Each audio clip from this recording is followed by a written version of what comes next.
How's it going, guys? We are back with another stream with Gen X Gaming. We're gonna pick it up right where we left off with Metal Gear Solid 3 Delta. I'll let y'all listen to the glorious song while I get the live stream set up.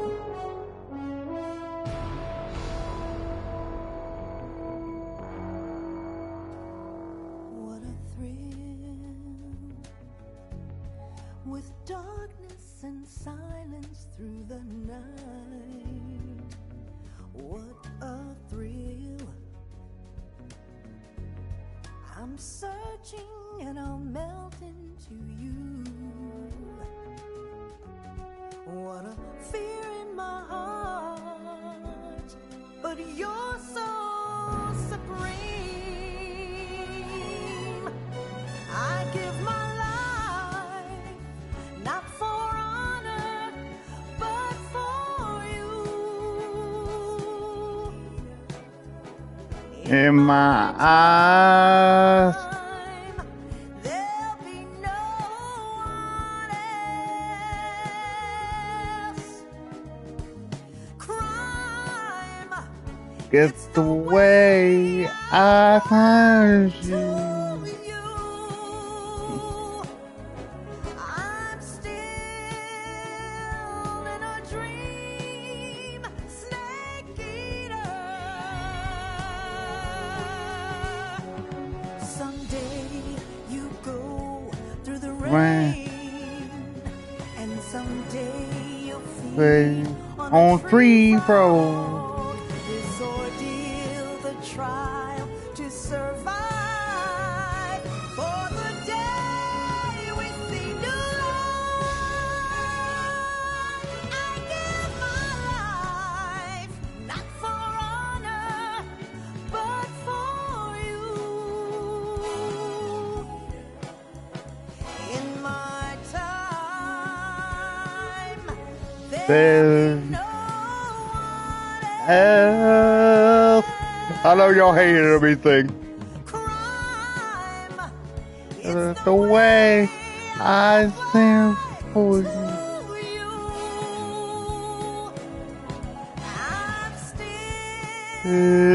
When I dream, snake eater.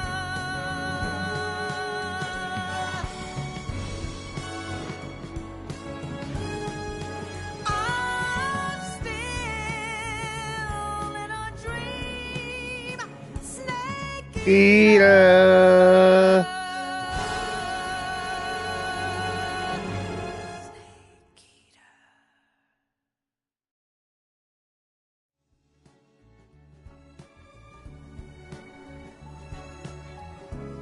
How you guys doing today? I hope everybody's excited for this next round of game. I hope it didn't mess me up too bad, because apparently in the process of doing an update, it lost my spot in the where I had just put it in rest mode. So hopefully we're okay.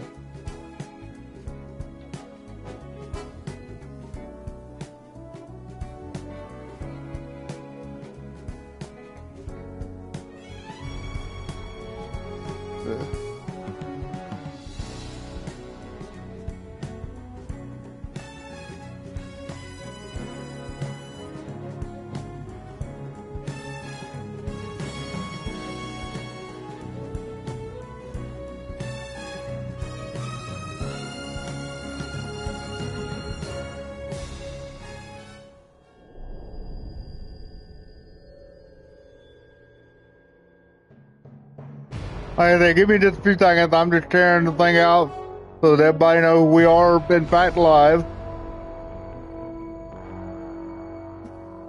What a thrill, with darkness and silence Into through the night. What a thrill. I'm searching and I'll melt into you. What a fear in my heart, but you're so supreme. I give my life,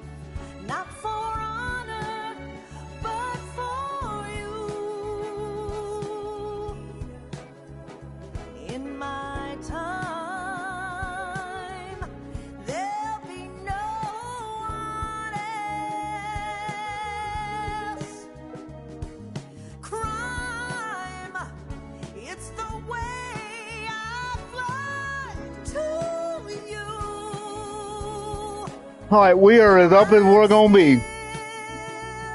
In a dream, Nikita.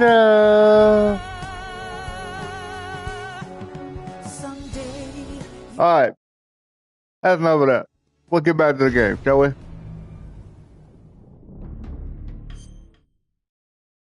See where it left me off at. Okay, we're right here. We're good.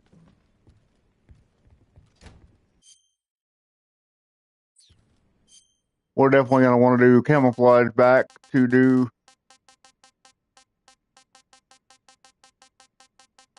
You know, honestly, I don't even know why I'm doing this, because truthfully, as soon as I walk through the damn door, they all going to see my ass.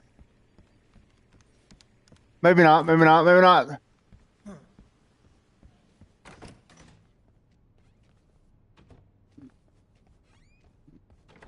Alright, we out.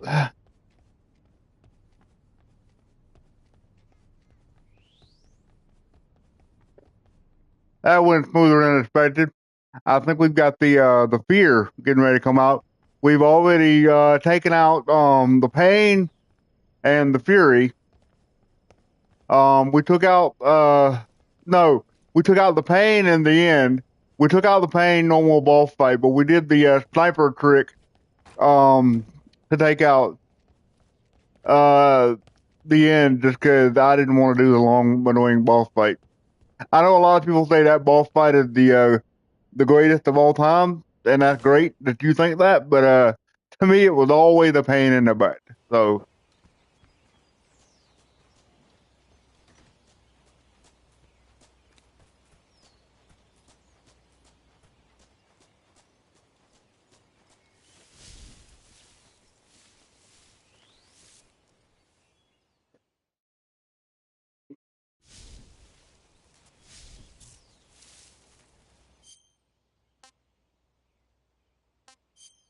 camouflage.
Here it comes, the fear.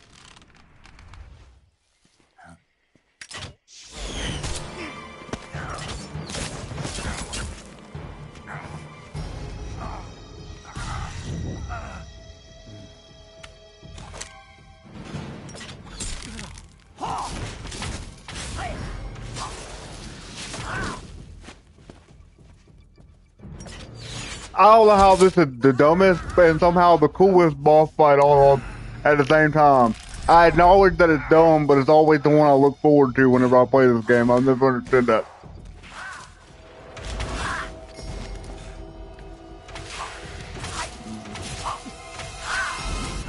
Once we get to a good cutscene again, I'll light up my next cigar. I do have one. It's a good old Victor Sinclair.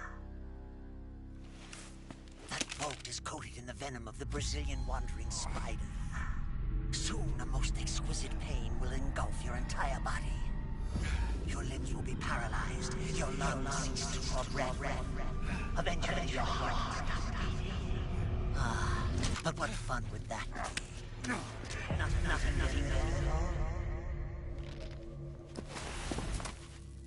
The boss's apprentice.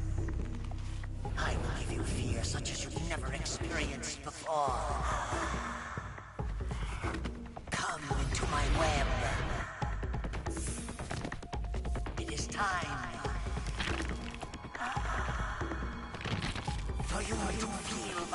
Boy, that can't be good for your joints.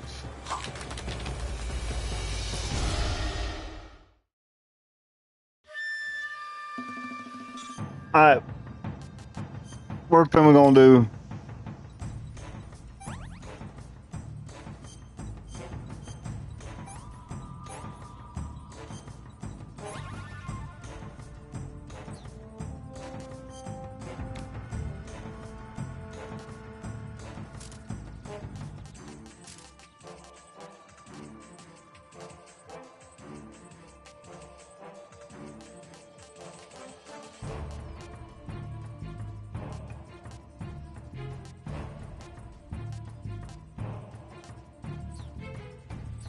Oh, I guess I didn't pick up the darn.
This one may not be worth it.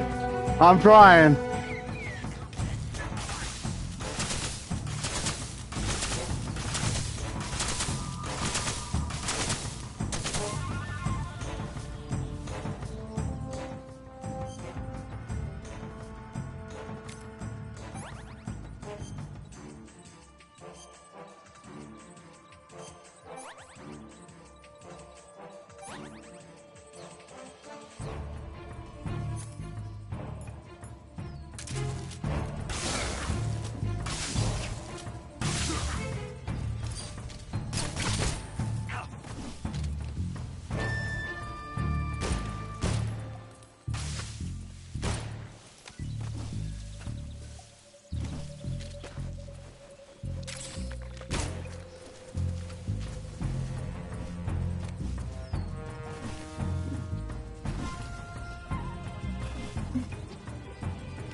tasty.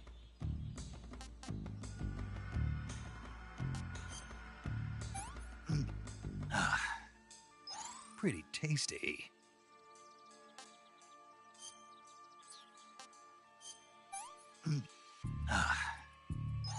Hey, this works.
Let's see what we got here.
Got him.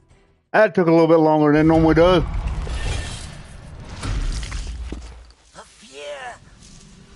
The fear! I see it! The fear!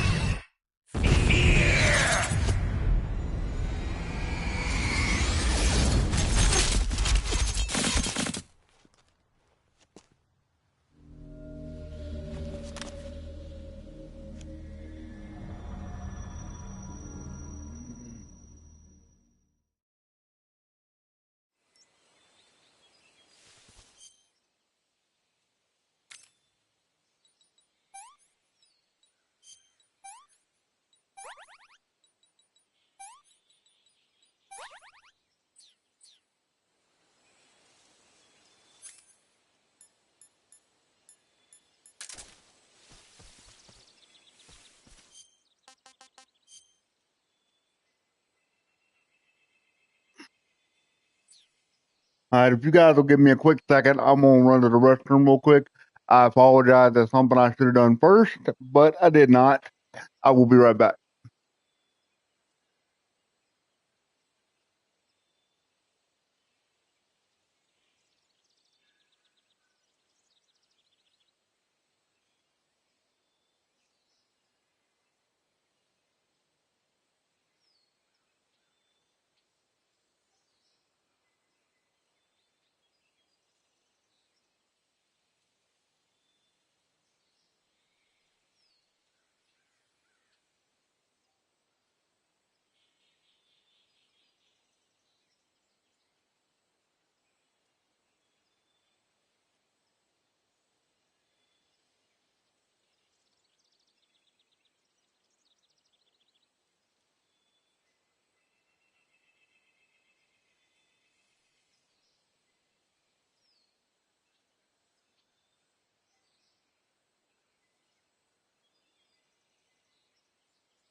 Sorry about that, guys. I'm back.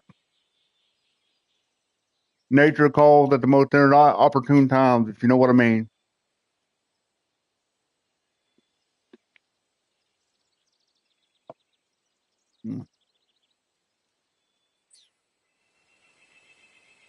Okay, I was looking at my map there just a second ago. Boom.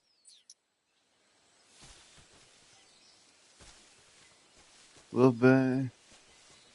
Free frog. Sorry, I got the song in my damn head.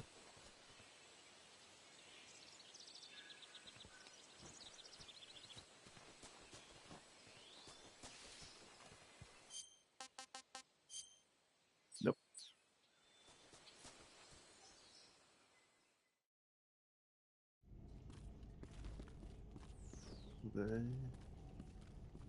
On free frog.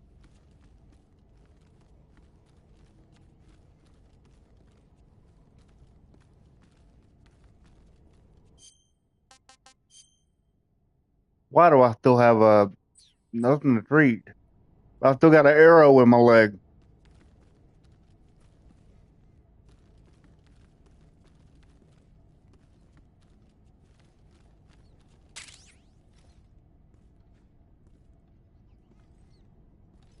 Okay, so where the heck is that door? I always have a hard time with this part.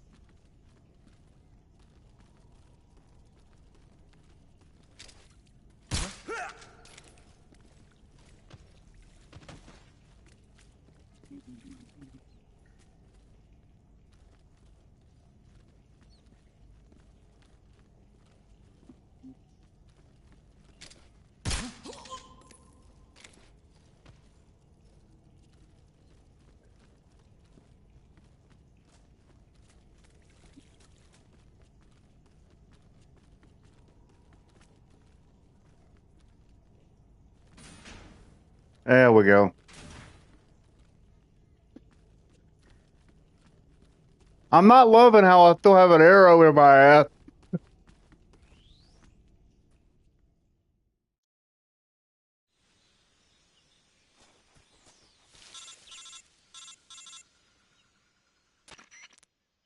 Snake, are you there? Eva, where are you? In the fortress, in Groznygrad. Dr. Sokolov is here too.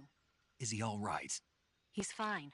Right now he's busy putting the finishing touches on the Shagohod. Good. That means they haven't killed him. Not yet anyway, but you better hurry. They've already finished the Phase 2 tests. Once the final This isn't preparations gonna be are long enough to complete, light it. I was you'll about have to light no it. more use for him.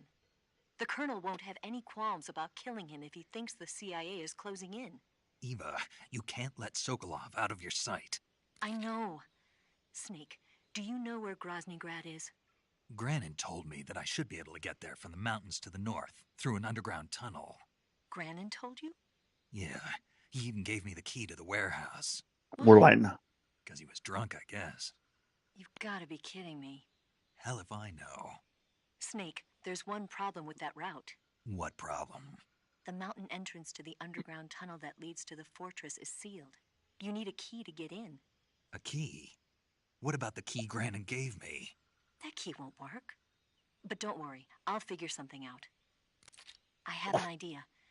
There are some ruins at the top of the mountains. Meet me there.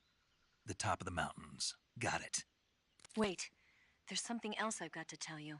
What's that? I heard that the Ocelots have set up an ambush for you in the jungle at the foot of the mountains. Apparently, they've even got snipers positioned there. An ambush? Watch yourself. I mean, see if Swift and camouflage is.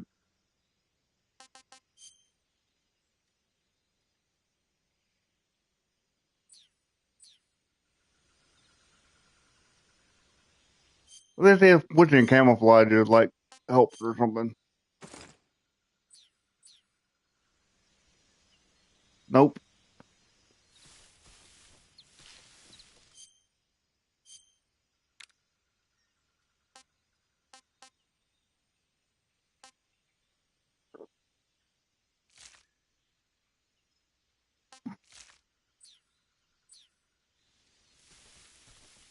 We're gonna go this way for a little while anyway.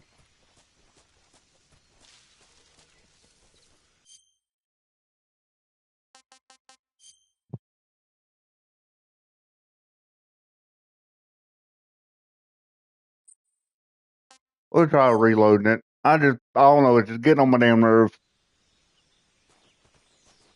Nope. And now we have to sit through all this shit again.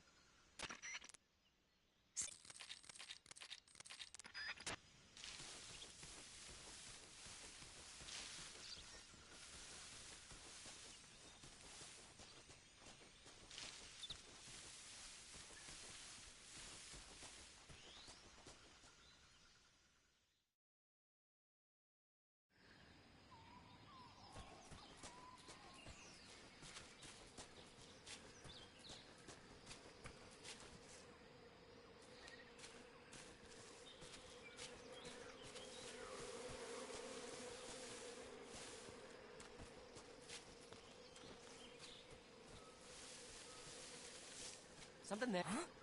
Freeze.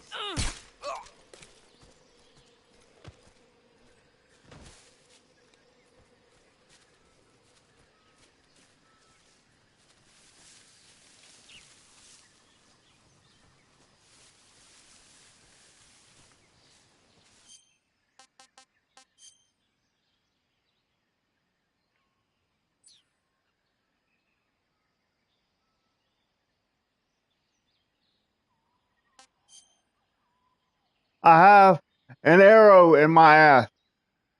How can you tell me I have no wounds to treat? There it is. God, that's getting on my nerves.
Let's go through him.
That was 2 that I took out.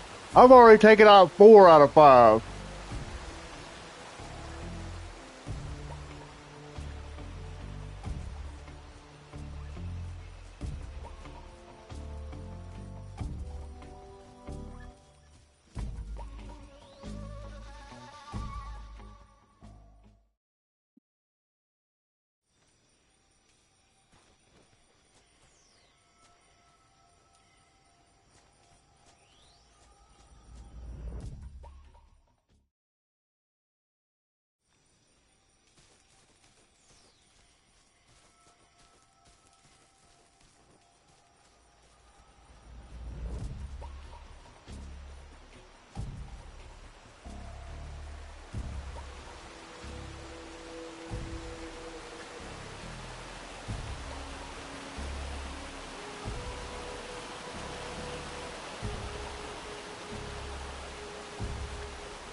That was pretty good.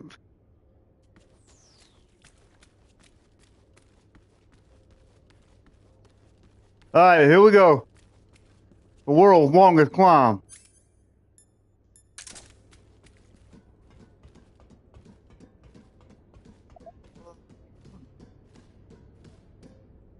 Hang on before we get started.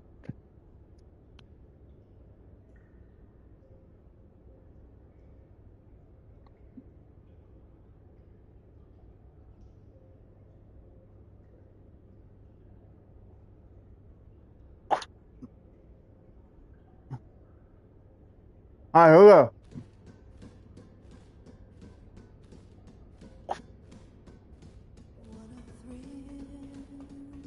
I got an arrow in my ass that won't go away.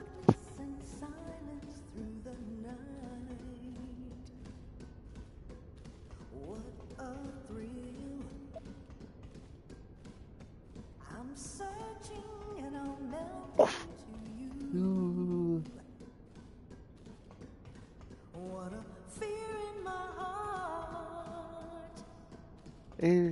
But you're So so supreme.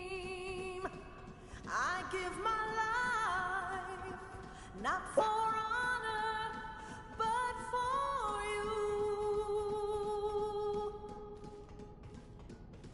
you. In my time, There's no one else. crime. It's the way I've lied to you.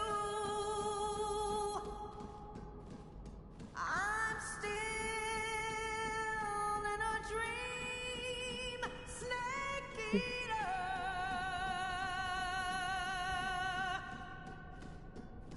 I'm still in a dream, snake eater. Snake eater.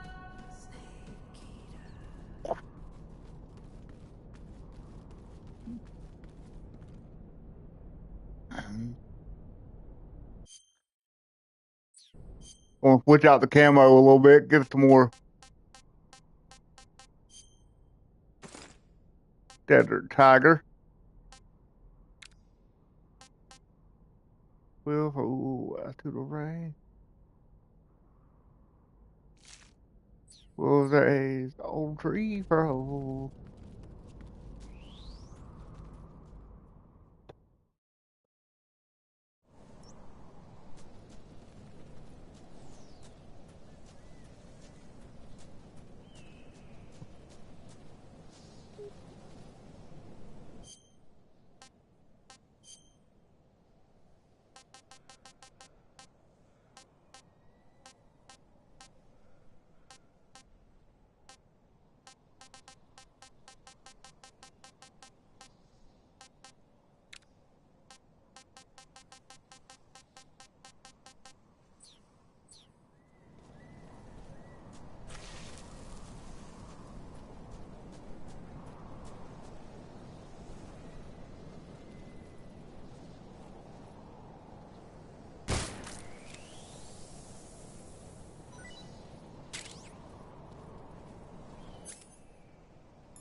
if I actually manage to make it all the way through the hill part here, that's gonna be the first time ever I've made it through the, out of probably 100+ times I've played this game.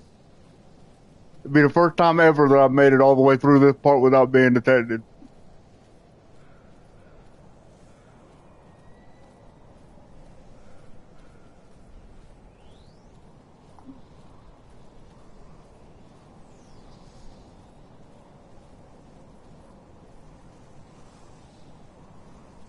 There.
That's a horrible helicopter, man. It's not even reporting the fact that anybody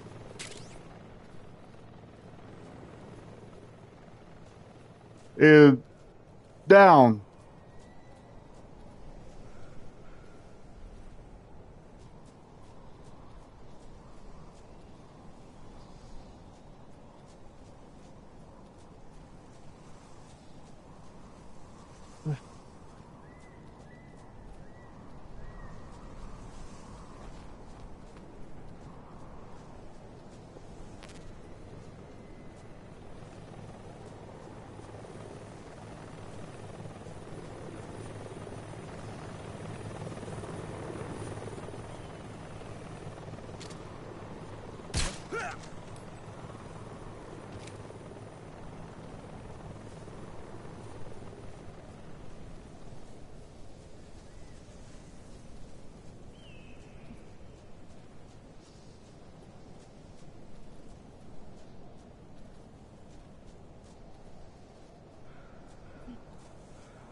Man, I'm doing it like a ghost, a shadow in the light.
Hell yeah. Think I did it. Heck yeah. That was badass.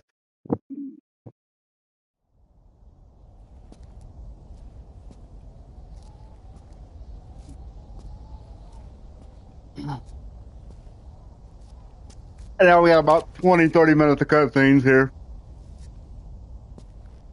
All good cutscenes. I feel like I'm criticizing them sometimes, but nobody does that better than Hideo Kojima.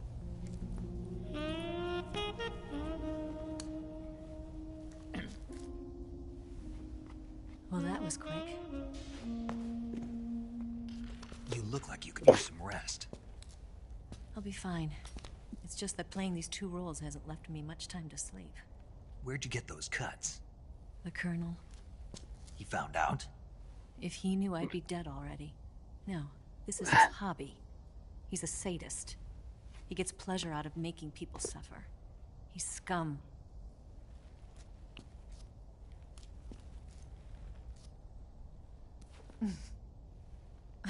Does it look that strange to you? No.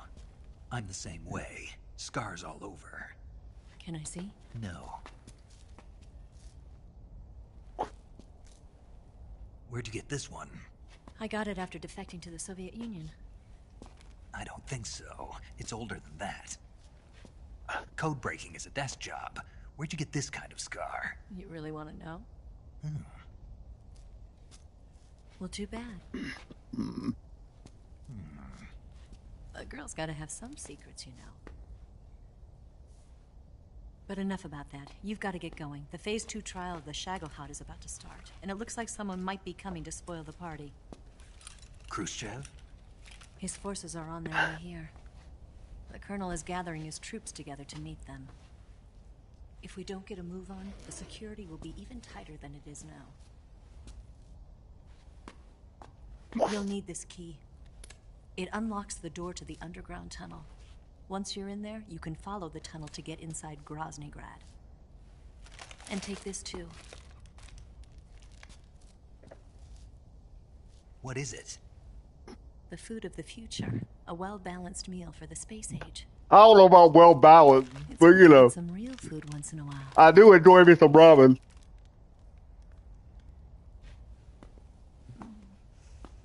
I'll bet if I kissed you, you'd taste like a wild beast.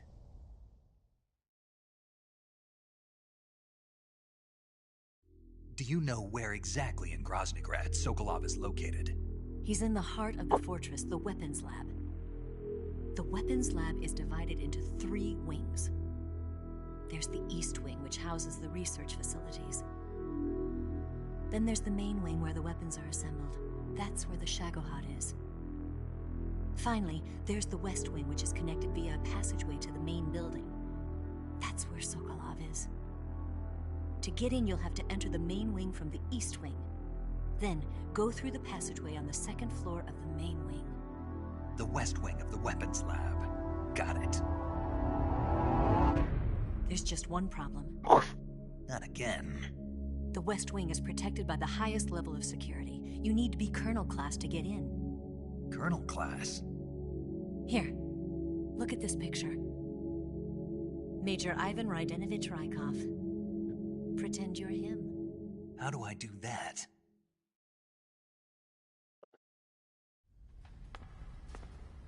This is another one of those ways Hideo Steal his Kojima clothes. breaks the fourth wall really cool.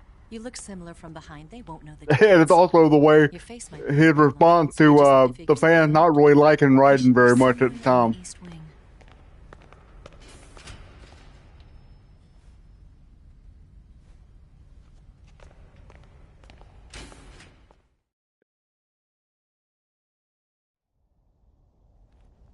Oh, right. But how am I supposed to escape once I get Sokolov out of there? Command said you're supposed to have something ready for me. And I do. There's a lake 30 miles north of here. I hid a wig there. A wig? It's a state-of-the-art ground effect vehicle. A ground effect vehicle? I can't fly one of those. That's okay. I happen to be an excellent pilot. Taking off from a lake is trickier than it looks. It's not like riding a motorcycle. You've got to be more delicate. Of course I will. You've seen how good I am with the bike, right?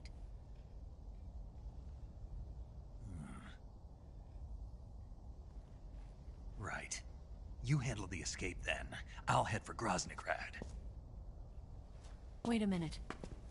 There's something I wanted to ask you. What? What's the story between you and the boss?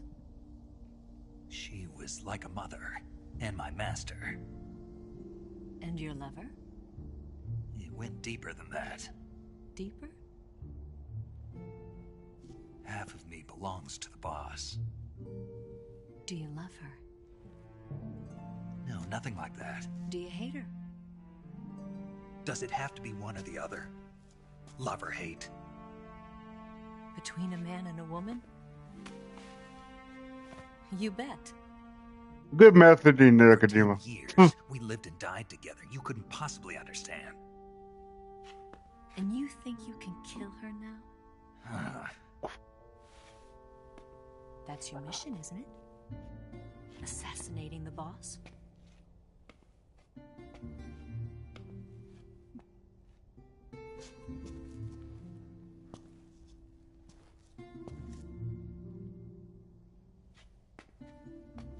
Snake? Is there anyone you like? Someone special? I've never been interested in other people's lives. You were interested in the boss. She was different. Really? How do you feel about me? I should be asking you the same question. Me? I can fall in love if it's part of the mission, Are you really in love then? even with you.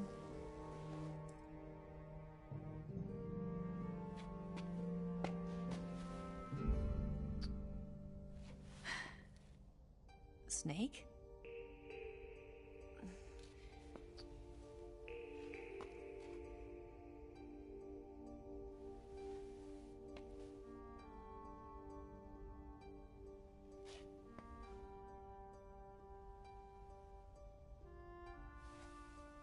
What's wrong?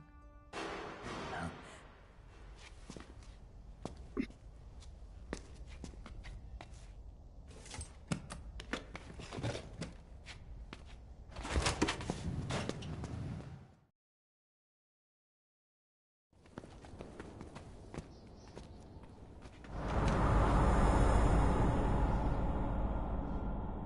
See you around, Snake.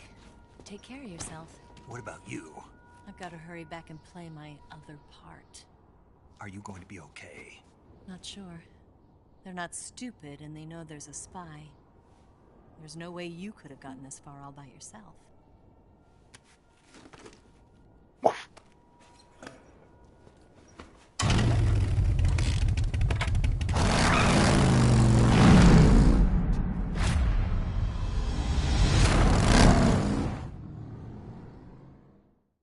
I don't understand. I mean, Morgan was an idiot because, like, Eve would be the first person you would expect to be a spy. She's not part of your regular group. You kidnapped her in the first part of the game. You abuse her regularly. Everything screams that she's the spy, but she's always feels like she's the last one anybody looks at in the room. And I mean, the best explanation they give is because she's hot. I mean, yes, some men can be that dumb. It is true. We're capable of it. But surely not in a situation like this. I mean, especially with Logan technically being gay.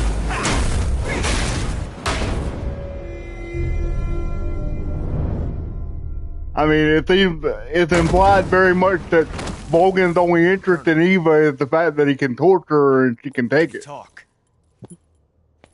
No, he died before I could get it out of him.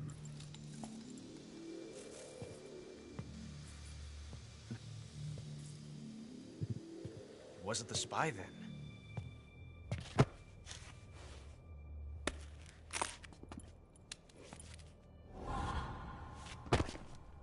This. A transmitter? Exactly. Planted to keep someone informed of his location.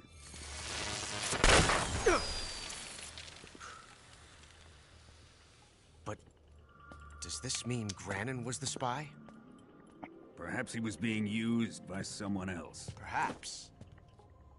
This man was our comrade.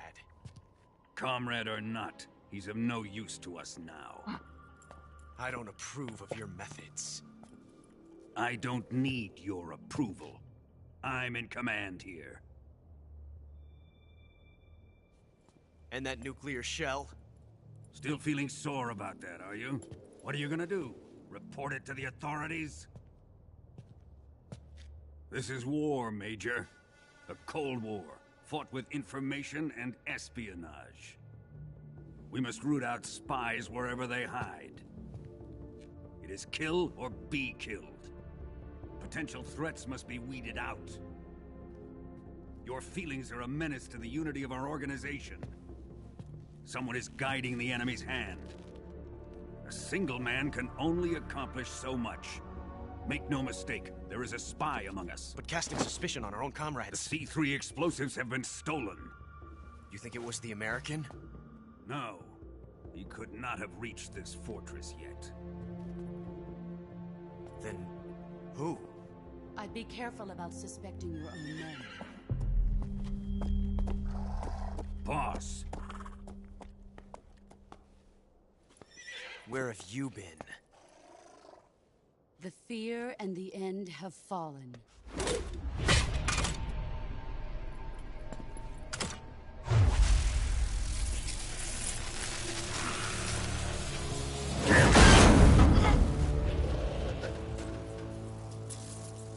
CIA dog? That leaves only the Fury. How can the legendary Cobras be beaten so easily? He's good. Fallen for him? Don't worry. I'll take care of him. What is he after? It must be more than just Sokolov. America is out to destroy the Shagohod and get its hands on your inheritance. The philosopher's legacy. Huh? Impossible. The legacy, Then they're out to kill me as well. Colonel, tighten the security on this place. He's coming here, I'm sure of it. I'm gonna get the Davy Crockett.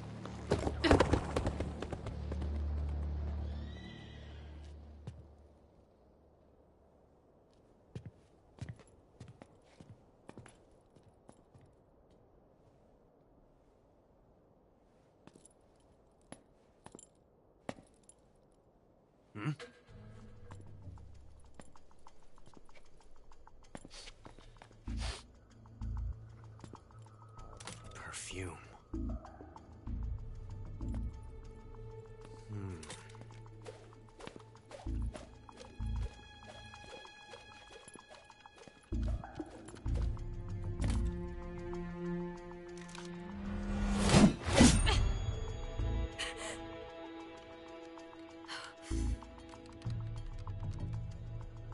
Nice boots. Make sure you polish them up properly.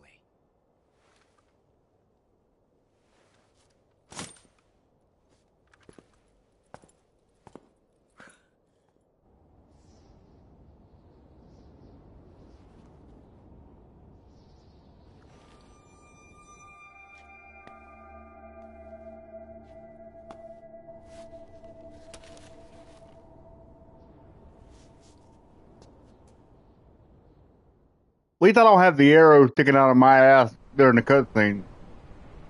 That gets on my nerves.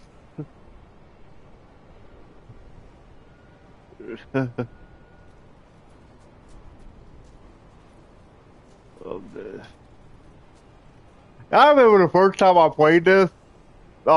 It took me forever to realize I wasn't supposed to go this way.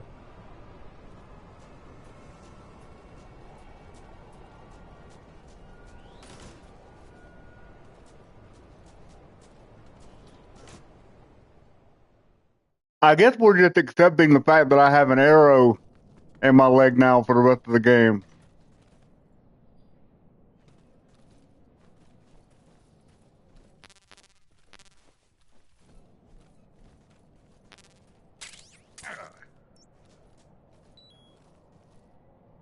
Okay, that wasn't what I wanted, but maybe this cure thing here will...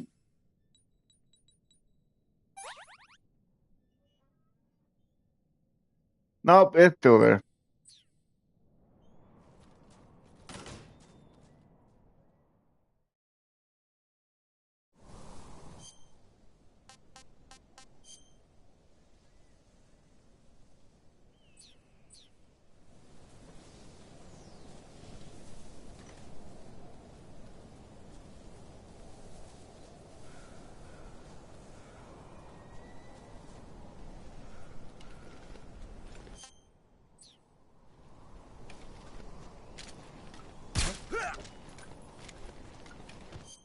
That was scary.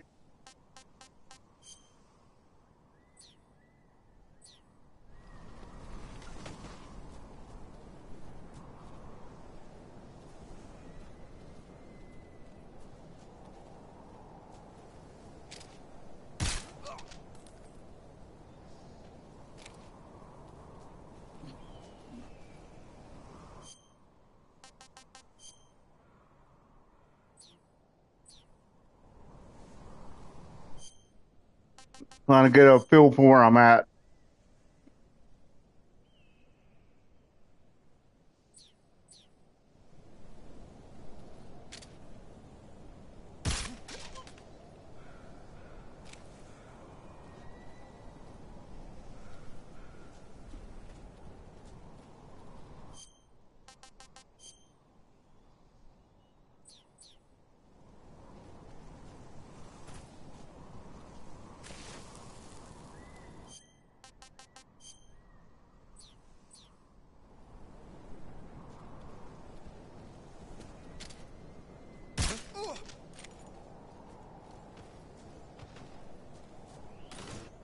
Yep.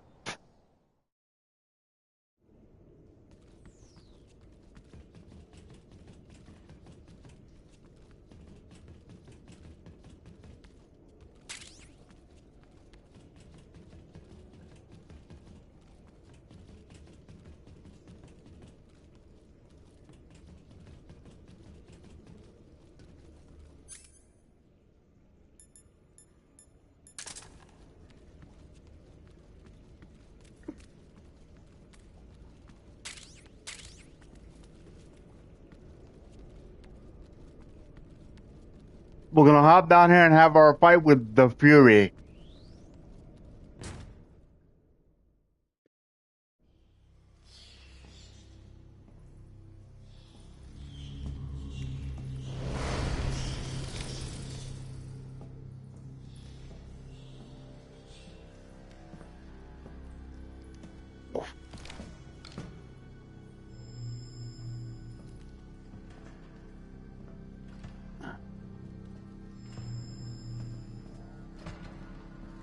Give me.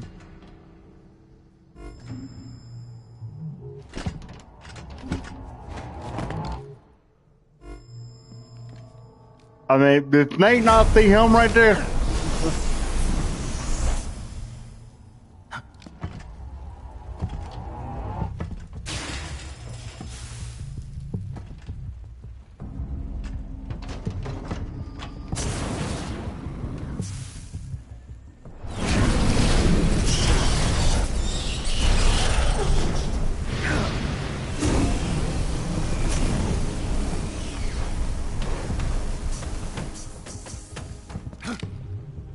I am the Fury. The flames of my rage will incinerate you. I came back from space. As I returned, I had one vision. The world set ablaze. And do you know what I saw there?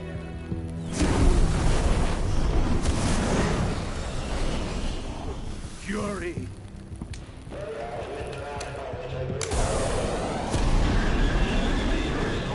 A great and terrible fury at being alive. Now you're going to feel the scorching heat of that horrible blackness.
Darn it.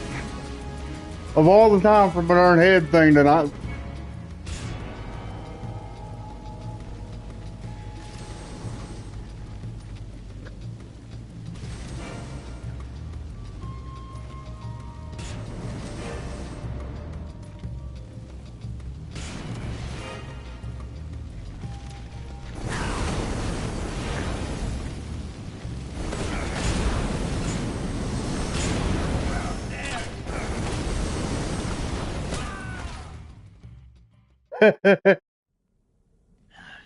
Got him. I'm not sure how I got him, but I got him. This is the end of the Cobras. You've got to live on. You're the only one left. I'm off. To join the sorrow.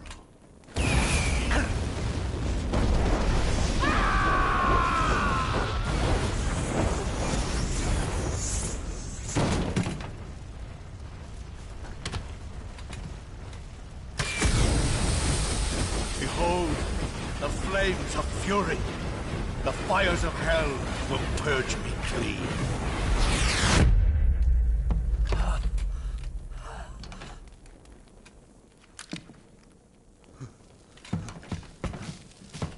I can see it. Mission Control, do you read me? I'd love to have gotten some more backstory on the Cobra unit. That's one thing that Metal Gear Solid 4 actually did really well, and that they gave you I'm coming home. a really good backstory for each one of the B&B Corps.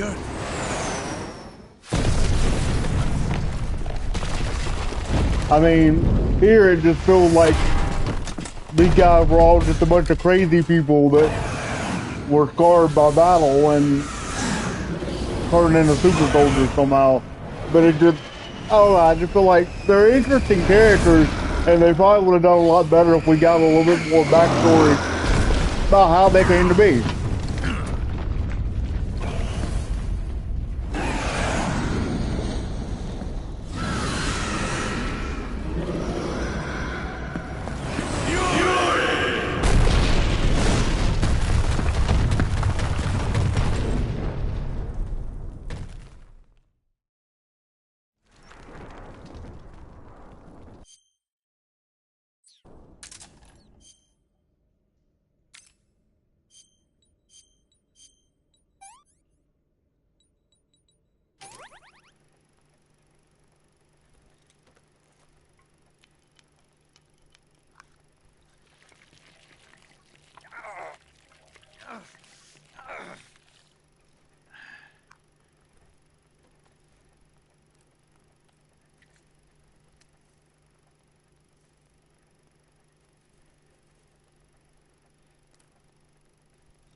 This is the first one of these dressing videos we've gotten all game.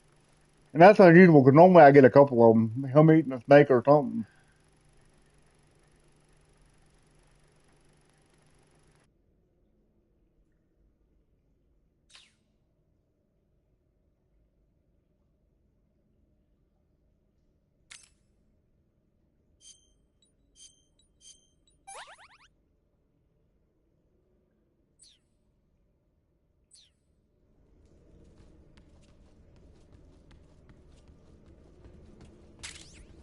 Let's see if I've got anything.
This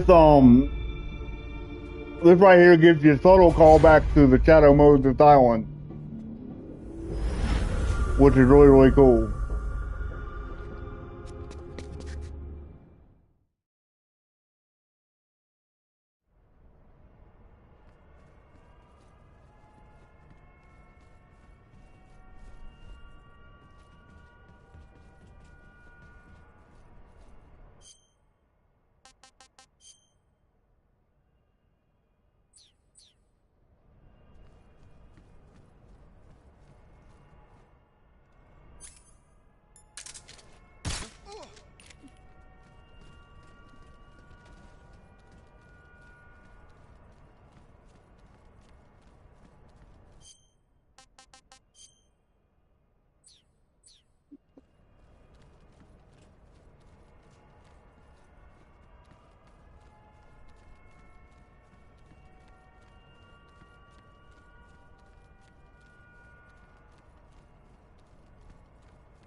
All the way down here.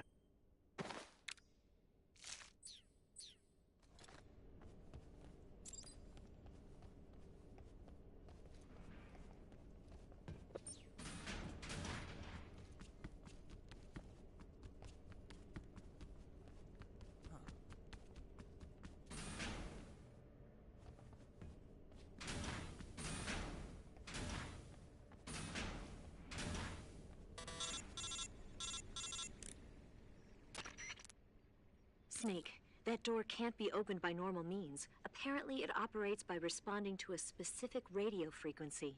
If you want to know the key frequency, why don't you try asking someone nearby?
cool. That was a little rougher than I'd like it to be, but I think that was my first real getting spotted in the game.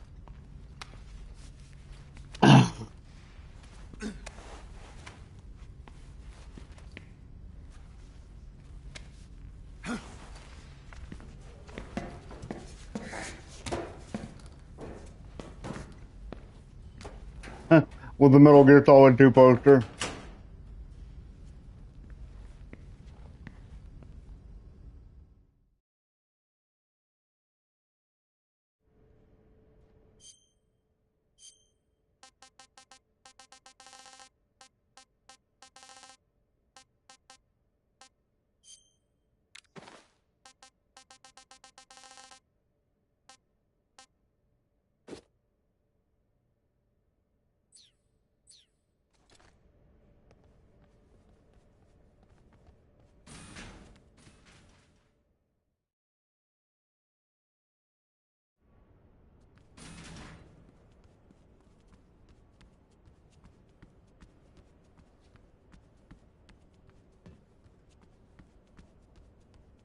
We're just gonna have this arrow in my leg for the rest of the game, I guess.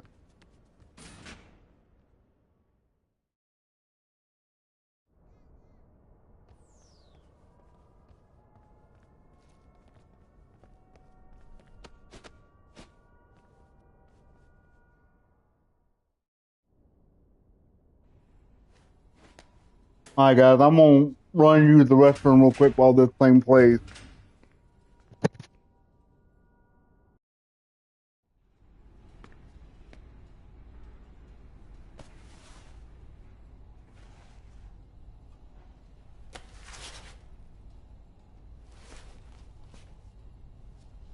Here it is.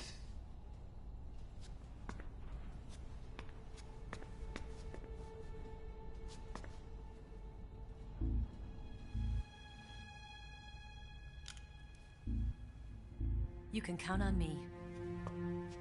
What about the philosopher's legacy? I don't know anything about that. What are you? Are you trying to kill me? What's the matter? I know nothing, I swear it. No one but the Colonel knows of the legacy. I see. No, don't. Oh.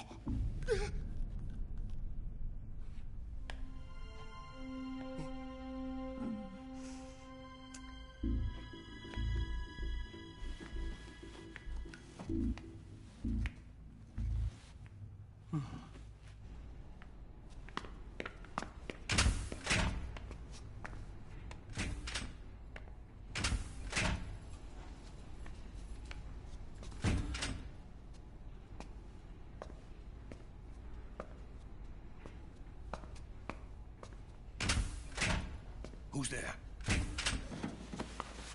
You're the man from the CIA. What are you doing here?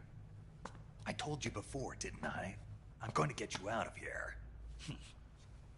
A man of honor, just like your commander. But I'm afraid you're too late. Too late? Don't tell me. The Shagohods. Exactly. The final preparations for Phase 2 are complete. Sokolov, what exactly is Phase 2? To put it in technical terms, it's a composite range extension system for medium-range ballistic missiles.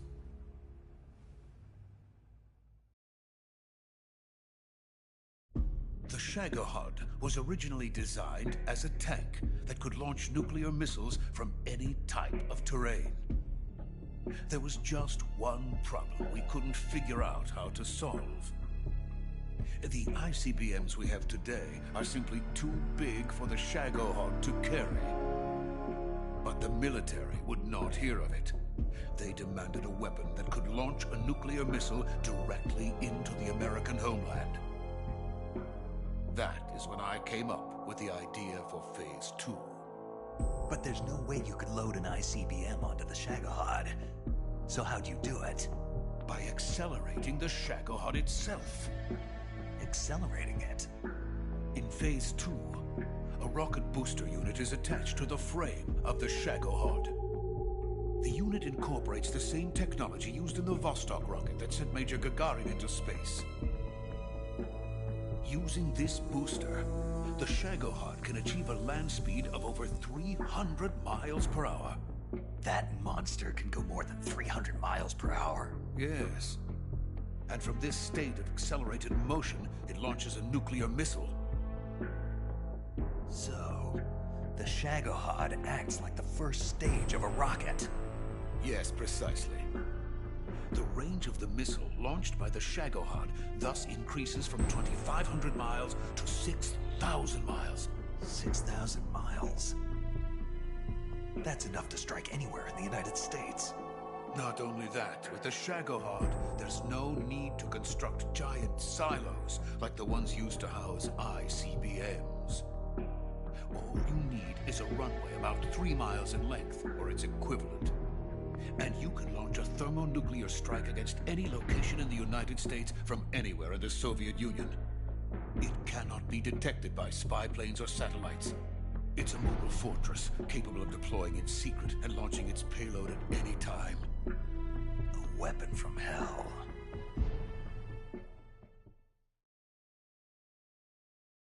A completed prototype now sits in the hangar.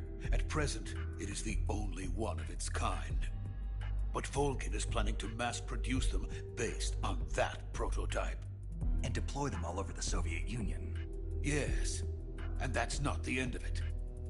He's going to ship them to Eastern Europe, to Asia, to all the countries of the Eastern Bloc. Even worse, he intends to use the Shagohod as bait to foment armed uprisings among dictators, ethnic insurgents, and revolutionary groups throughout the Third World. His funds are nearly limitless. He could start mass production tomorrow if he wanted. The reason that tensions between East and West have settled into a Cold War is because each side fears the other's power. Deterrence. The idea of using threats to keep one's enemy in check is the perfect word to sum up this state of affairs.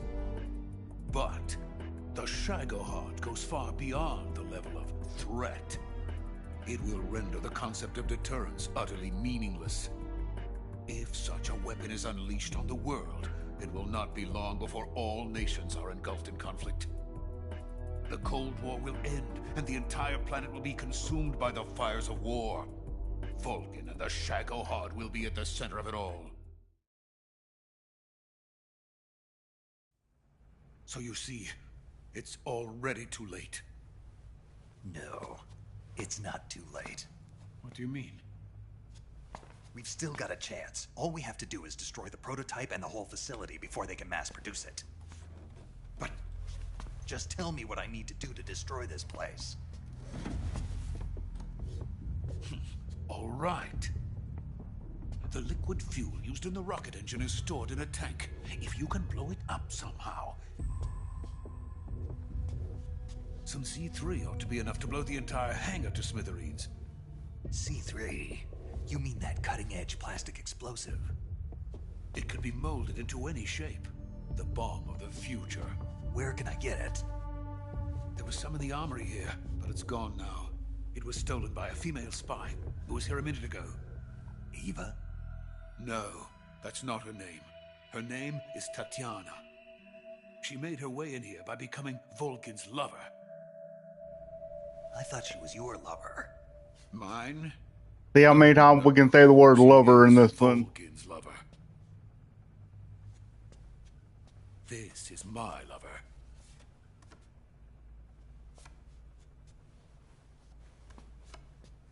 Who are they? My wife and daughter. They're in America. Now I remember. Your family is in the custody of the CIA. How long has Tatiana been here? Only a few weeks. A few days before the Virtuous mission, then. She said that Khrushchev sent her. What did you just give her? All of the experimental data for the Shagohod. Please, it is essential that you destroy the Shagohod. I will, but first I've got to get you to safety.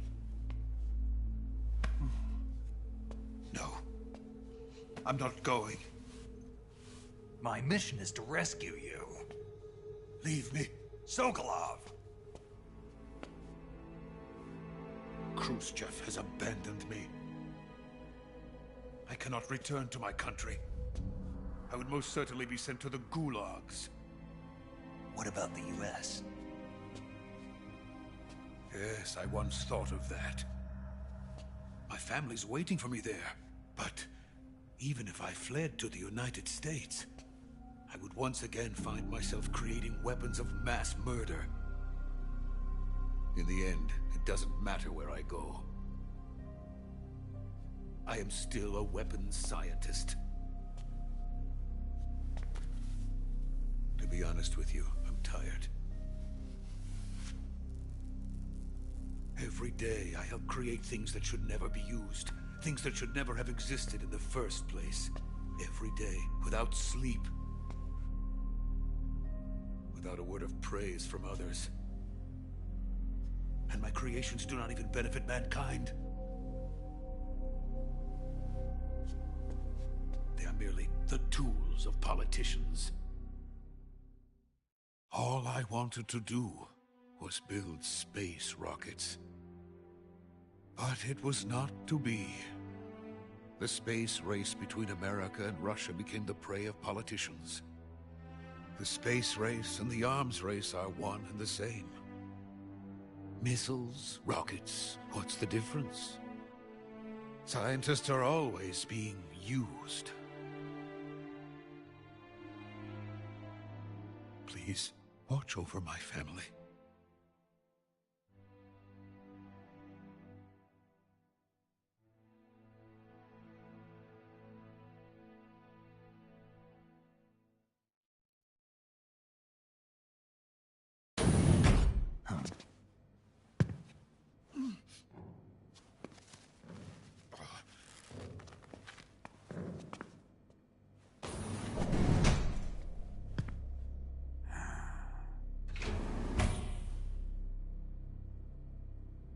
Major, what are you doing here?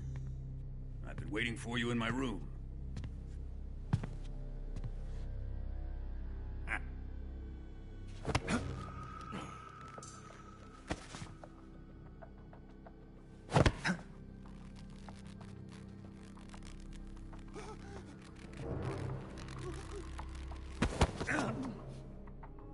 Who are you? Don't play dumb with me. If you think you can fool me, you're sorely mistaken. I know the Major better than anyone else. I come here looking for Tatiana, and what should I find? But a greasy freebooter. Greasy? That doesn't sound necessary.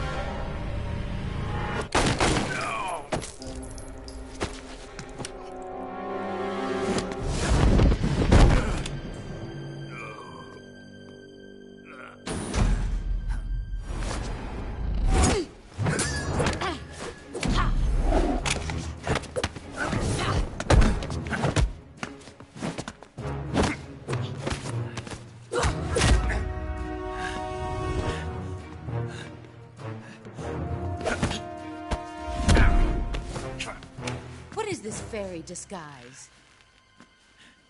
It's gonna. You couldn't make this game today. And then you'll lose sight of who you really are.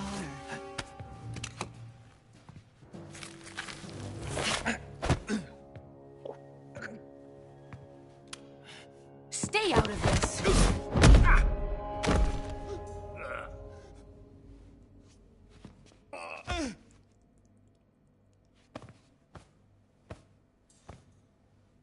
I see why they call you the boss. What was that? Some kind of judo? No, it's called CQC, a basic form of close quarters combat. He and I developed it together. Splendid. I'll take it from here. Are you going to kill him? Of course. But first, I will make him pay for hurting Ivan.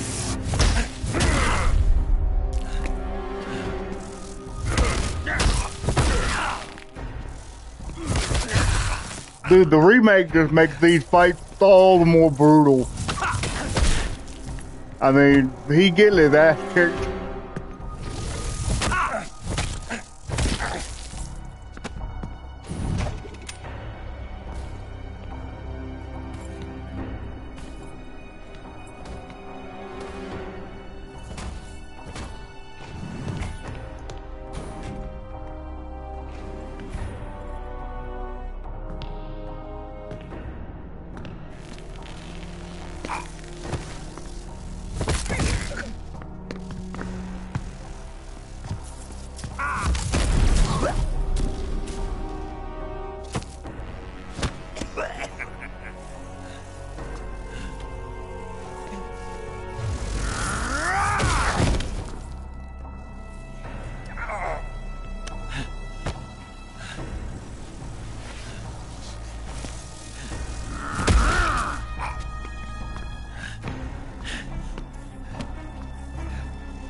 Way more brutal than it was in the original version. You gotta give the remake that much. If you don't like it. Personally, I love the remake. I thought it turned out great. It had a little issues in there, of course, but overall, loved it.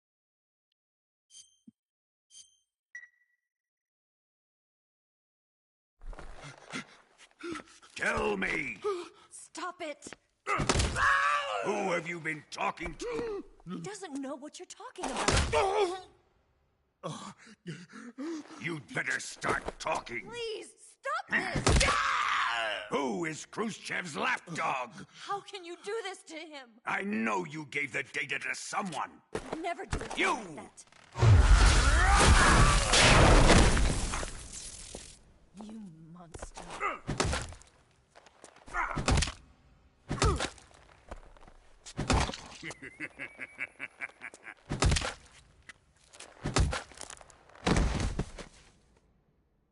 I guess he's dead.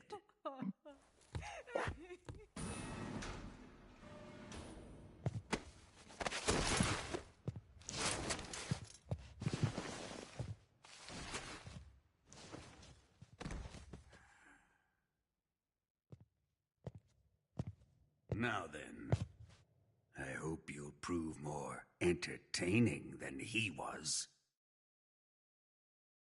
But first, let's take a look at your body, shall we? You've certainly seen your share of battles. Consider yourself lucky. I am about to show you what hell is really like. Well then, let's get started. What is your target? Is it the Shagohod? Or Sokolov? Or maybe This part of the game was meant for headphones, man. I never truly experienced this the way I think he intended it before the first time I ever played this with Who headphones. let you in here? It took me decades into my gaming enjoyment before I realized the value of headphones. And I am a patient man.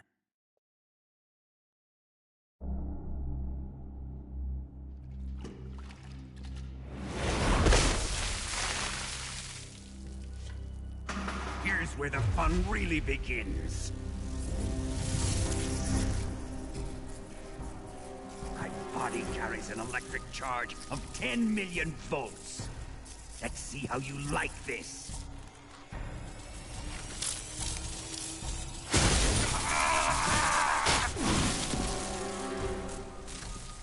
Now answer me. How much does the CIA know?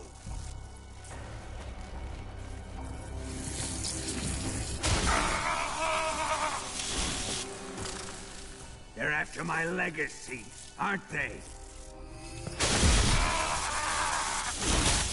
Your real target is the Philosopher's Legacy, isn't it?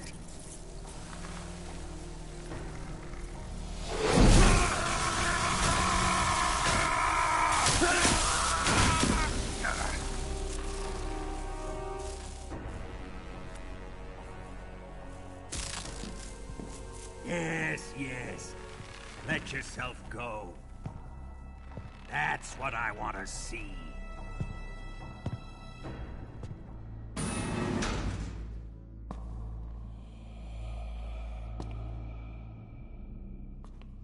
It's no use. He's not going to talk. He's been trained not to break. Trained by me.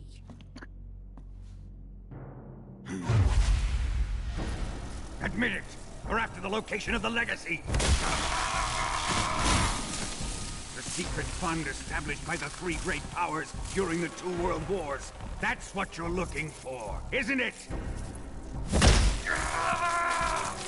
$100 billion, divided up and hidden all over the world. And you're looking for a record of where all that money is hidden, right?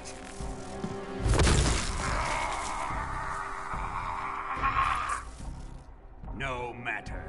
The Philosopher's Legacy is safely in my possession, in the underground vault of Groznygrad. You'll never lay a finger on it.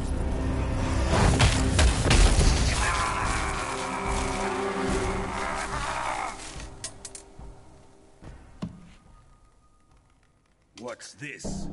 A transmitter? Who's responsible for this? I am. I planted it on him to keep track of his movements. Why? So the Cobras could ambush him. If they knew where he was gonna be, they wouldn't have gotten themselves slaughtered. It pains me to do this, boss, but under the circumstances, I'm afraid I must ask you to show me some proof that you and he were not in collusion. You don't trust me, is that it? Not that. But he is your apprentice. What do you want me to do? I love the fact that he's afraid of her. Cut out his eyes. I don't like those blue eyes of his. There's nothing more important to a soldier than his eyes. You made him a soldier, and now you will unmake him. Yes, it'll make for a touching display. He's all yours. Do it! Ruin him, just as he did the Cobras.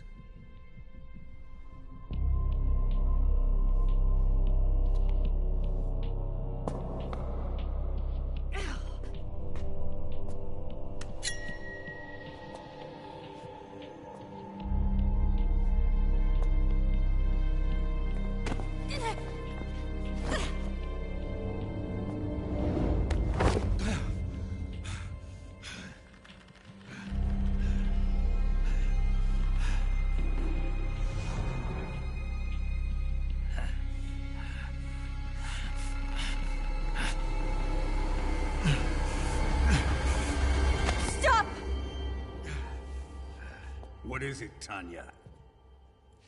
He's suffered enough. Well, well. Why are you protecting him?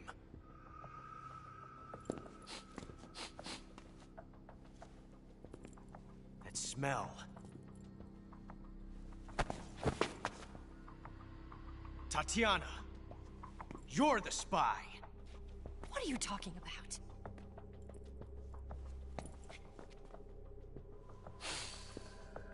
I know that smell.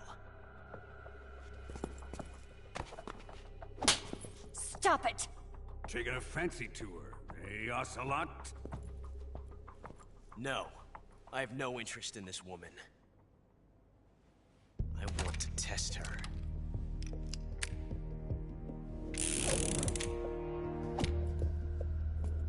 I'll let this be the judge.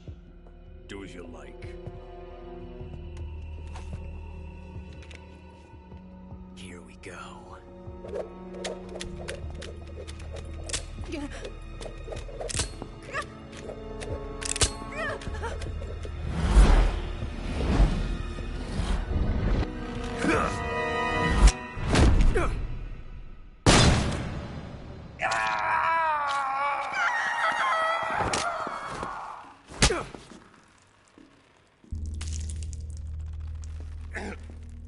There.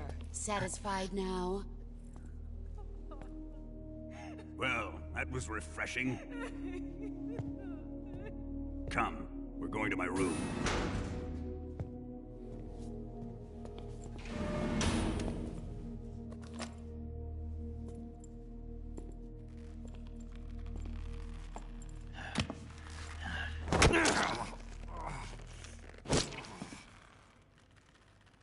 So you survived What was that? Carl's torture, eh?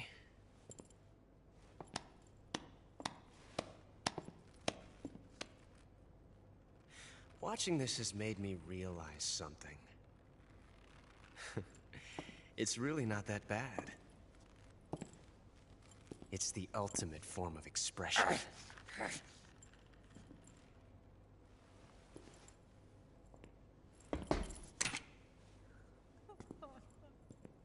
You got lucky this time, Tatiana.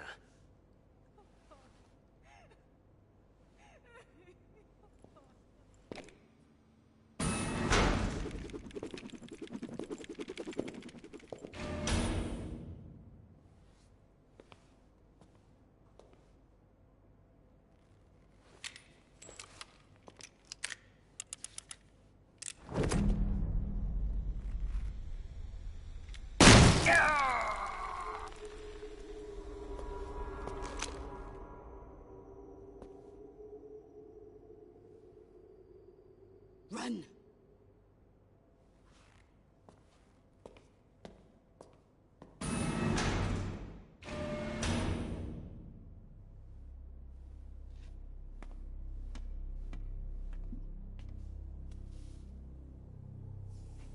I've prepared an escape route for us. Go out and head west. Pass underneath the connecting passageway and go north.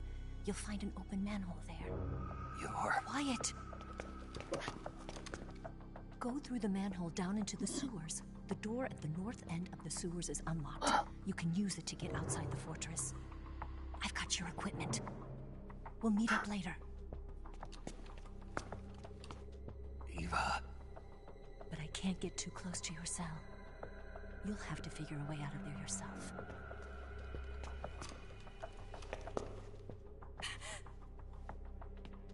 I'll be in touch.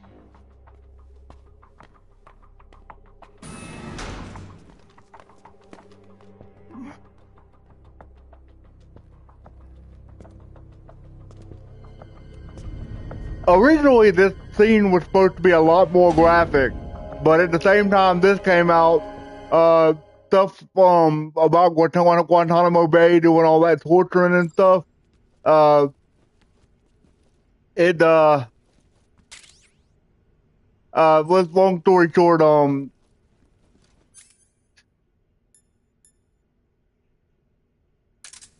long story short,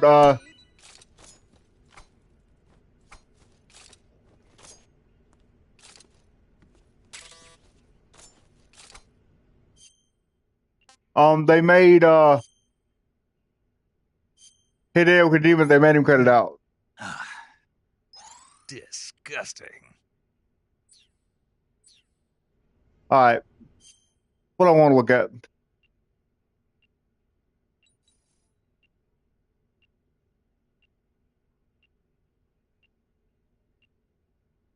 The bullet became lodged by the ball. And you can hear it. It's technically a transmitter. And I do still have a freaking arrow in my side. That is one of the most, that's the only glitch I've ever found in this game. And it, like, oh my god, it pisses me off to the nth degree.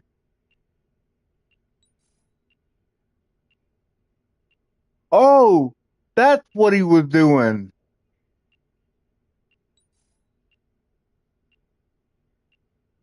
he was removing the transmitter.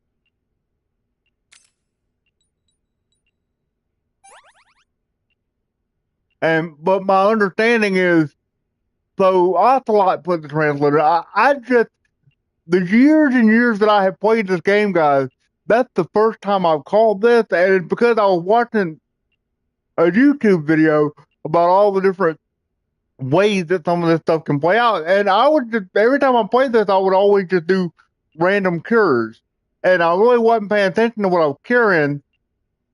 And but my understanding is that if you don't remove this transmitter whenever you go to meet up with Eva finally, it unloads a pretty hilarious cutscene that I would like to see because I've never seen it.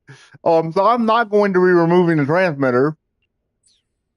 And here we go.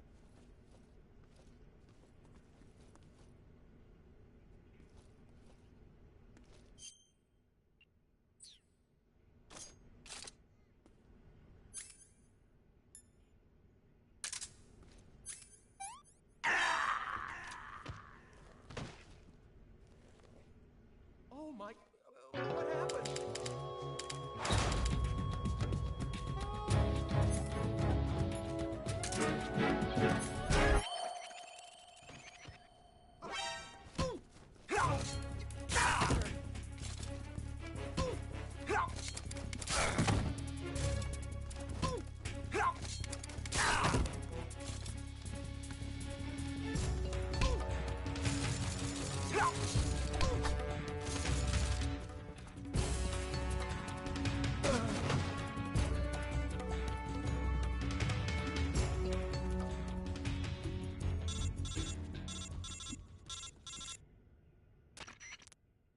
Did you manage to escape?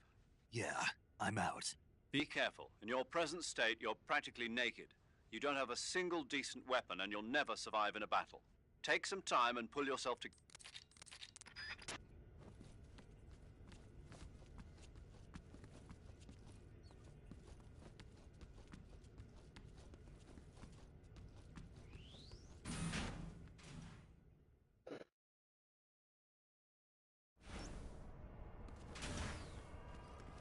Who's that?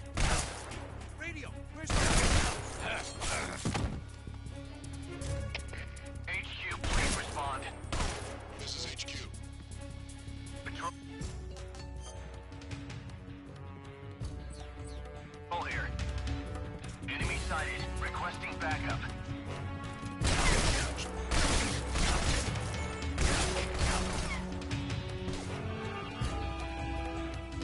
Boy, I balled this all kinds of different up, didn't I? They may get me in this. But we're gonna keep running like, 'cause you never know.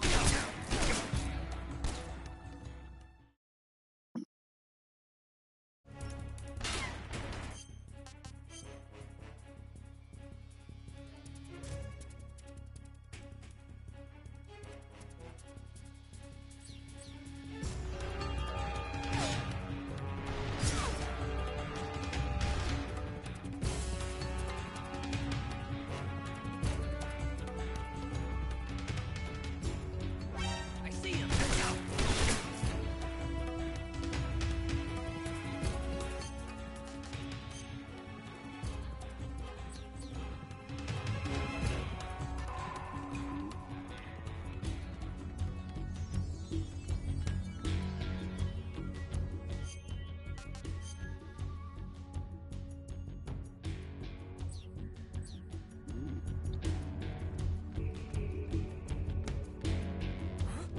I see him.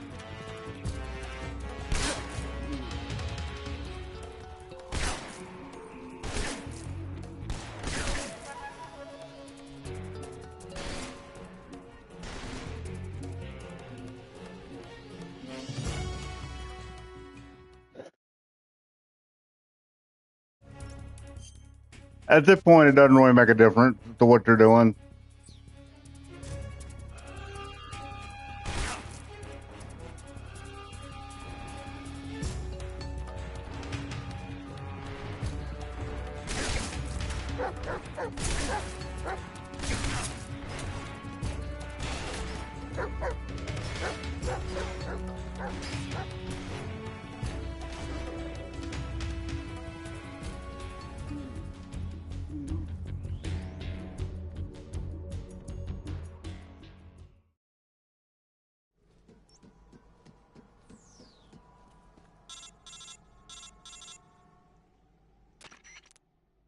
Snake, you're already in the sewers? Eva, yeah, I just got down here. I'm coming to meet you now. The door at the north end is open, right? Snake? Let me guess. There's a problem. Yeah. What is it this time? The Colonel found out you escaped. He did, huh? I figured as much. Yeah. Well, let's keep going.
With an arrow in my ass, I'm hauling ass.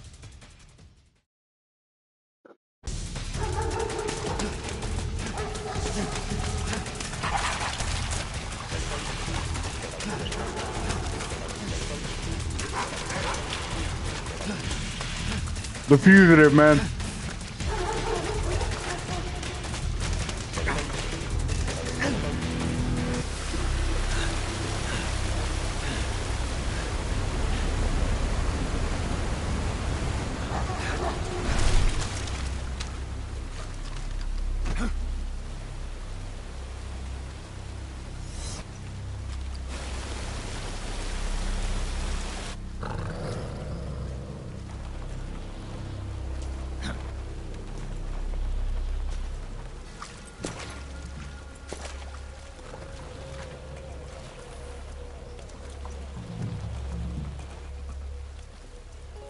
I've been waiting for this. Nobody interfere.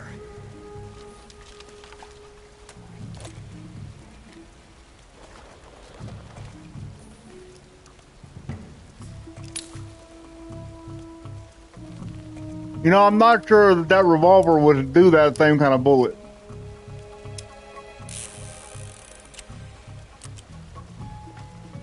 This is where it ends.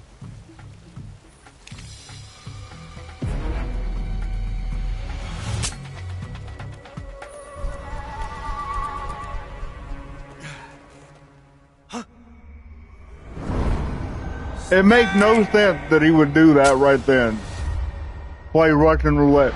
Because, I mean, you're going to shoot him. He's going to keep pulling it up. Why not just put it in there and pull the trigger?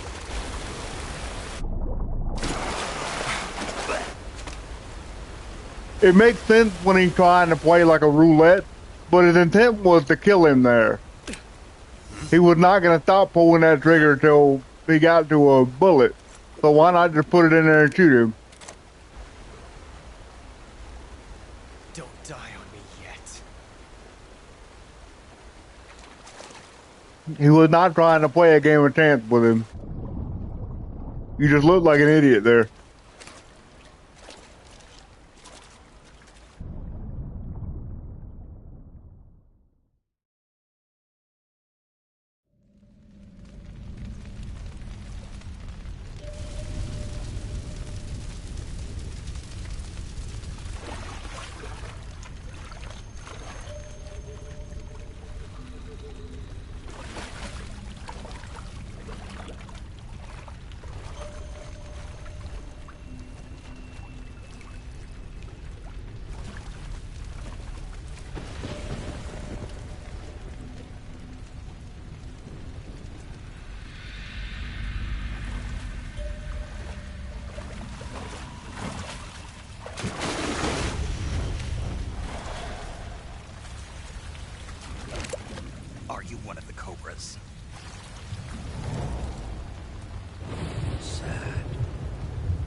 most of sorrows.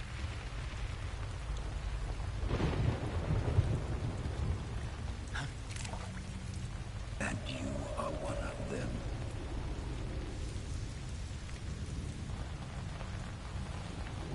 I am the sorrow. Now, I think the only people I have killed so far in this game have been cobras. This world is one of sadness. Battle brings death. And I even didn't kill the pain. Brings sorrow. So I'm wondering. May not hear them. Their voices may fall upon deaf ears. But make no mistake. The dead are not silent. Now you will know the sorrow of those whose lives you have ended.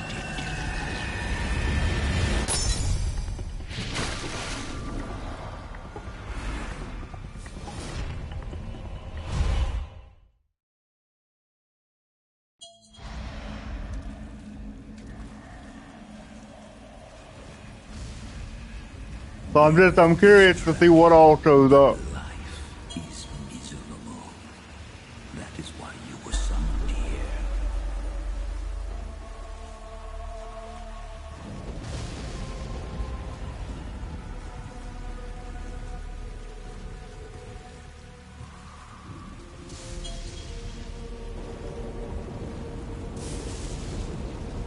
I wonder if that was the dude that drowned in the water. You know your sons and your sons' sons.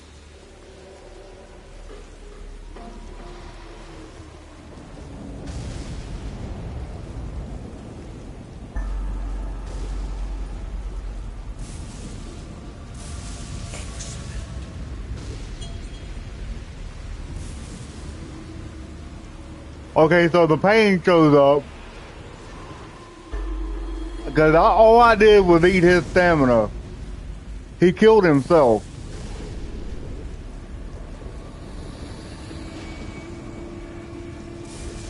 So you really can't not kill the cobras. Brace yourself.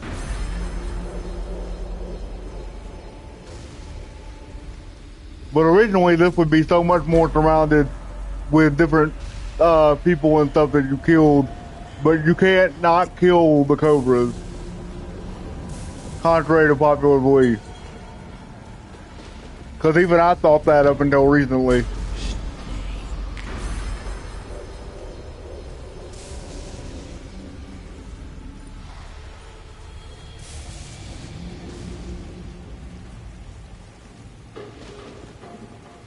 The first time you do this is really cool. Because it took me forever to figure out how to finish this. But, like, if you, I mean, other than that, it's just a glorified walking simulator.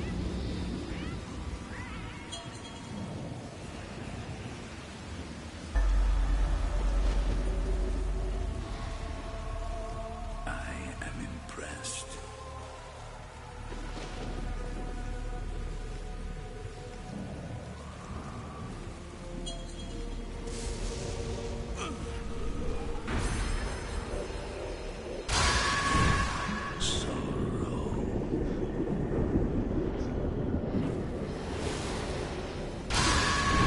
Come on now.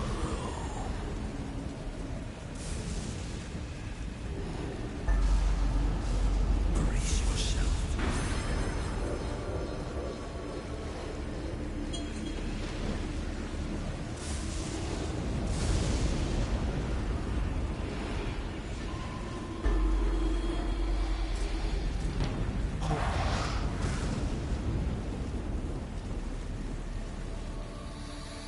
And supposedly that's the sorrow's body. You do not belong here.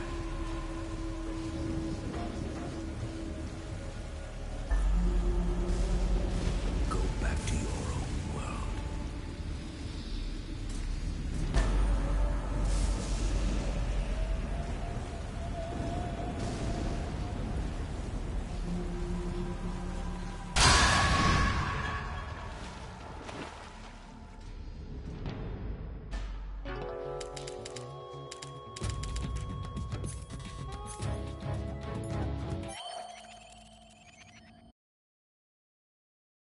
And that right there should wake me up to the rest of it.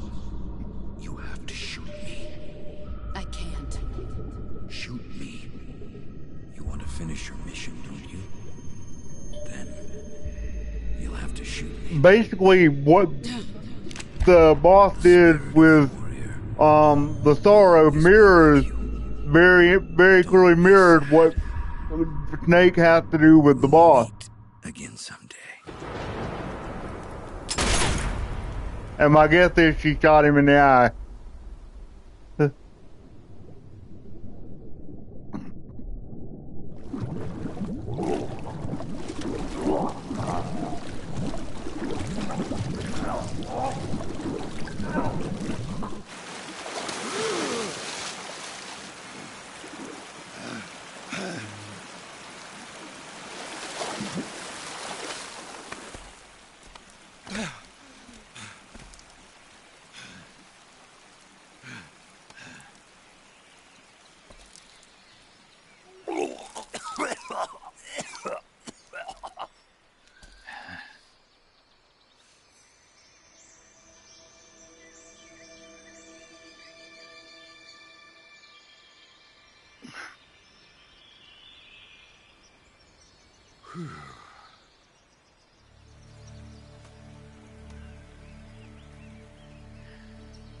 Snake, you've been through some shit, buddy. His depth perception is gone. That's a really cool detail.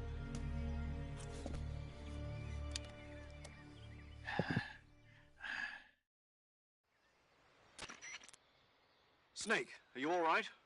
That was a close call. What the hell happened to me? You were halfway drowned at the bottom of the river. Almost crossed over to the other side. Other side. So that really was. Something on your mind, Snake? Major, was there a man in the Cobra unit called the Sorrow? Yes, I've heard of him. He was an uncanny soldier who fought alongside the boss.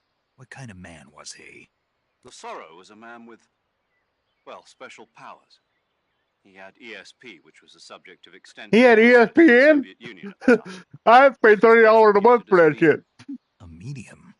Someone who can communicate with the spirit world and evoke the spirits of the dead. In other words, he could talk to ghosts. They say he could find out what was going on in a battle by talking to dead soldiers. What about him and the boss? What was the story between them? I don't know the details. Why don't we ask Sigint? Yo, I finished checking up on this Sorrow guy a while ago. Thought you guys already knew, though. Knew what? That he's dead. He's been dead for 2 years now. He died 2 years ago? At Yarsk. You know, those cliffs you were at. And the boss is the one who did him in. The boss? Yep. 2 years ago, the boss was sent by the CIA on a secret mission to Yarsk. That's when she met the Sorrow, who'd gone back to the Soviet Union after the Cobras broke up at the end of the war. Except this time they were enemies. And then what? The boss killed the Sorrow herself and accomplished her mission. At least, that's what the records say. So, he was never there in the first place. He just couldn't let go of the boss. You okay, Snake? Yeah, I'm fine. It looks like it's not time for me to die yet. I sure hope not. Otherwise, the whole mission is shot. We're counting on you, pal. I appreciate that. That's generally the only interaction I ever have with I Sigint. was worried. Are you all right? Yeah, I took a pretty freaky detour. What are you talking about? Nothing. Forget it. Let's just say I'm back. Good. But how did you escape from the sewers? I jumped into the river. From all the way up there? You're out of control. Yeah, I got carried away by the current and almost drowned. Great. That's perfect. What do you mean that's perfect? I mean, if you ended up in the river, then I know a good spot nearby. Let's meet up there. Where is it? Keep going upstream until you get to a waterfall. A waterfall, huh? Right. Behind that waterfall, there's a cave. We'll meet in there. The cave behind the waterfall upstream. Got it. See you there.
Oh, you gotta be kidding me.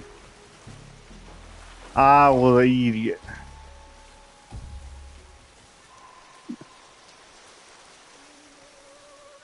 Alright, we'll try this again, shall we?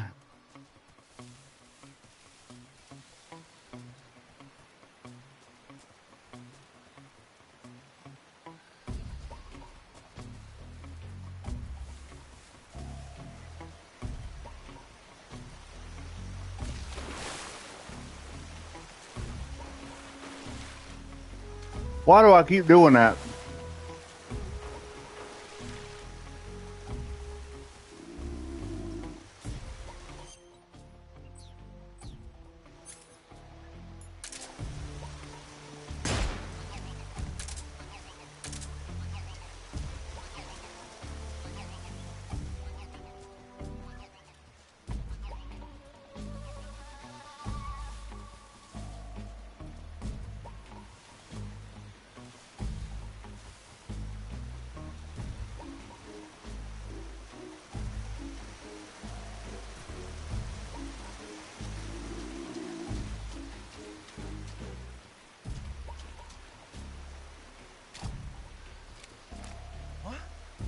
Who's that?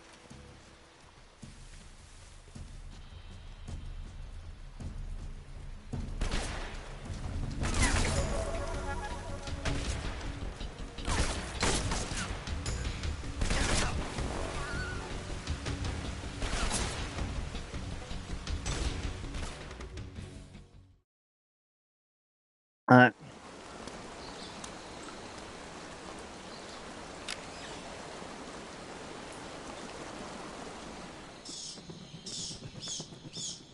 I'm told that if you don't kill anybody, and you'll get some gunshots a little differently, and we get a little extended to that cutscene. They're kind of funny.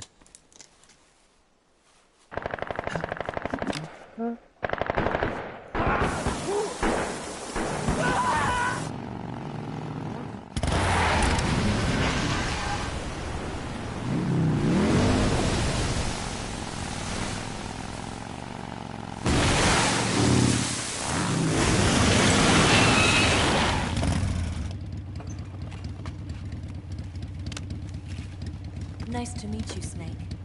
I'm Tatiana.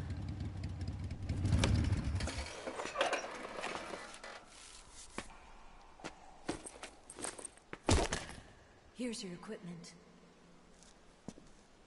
Eva, you could use a towel. So could you.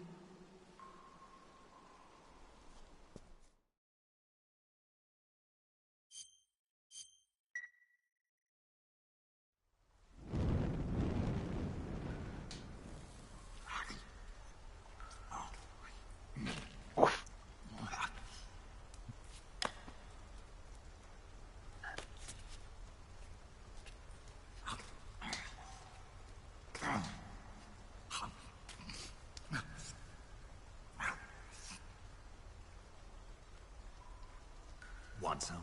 No thanks. Don't like snakes. Not for dinner. Just because we can. Didn't you have to eat them at the KGB? In my training, we always got the good stuff. French, Italian, that kind of thing. A regular Mata Hari. The least you could do is call me Cynthia. Tell me something. How does it I don't feel to get that. spy on your own country? I can't say it feels good, but it's my job. Can't even eat a snake during a mission, huh? I wouldn't mind eating you.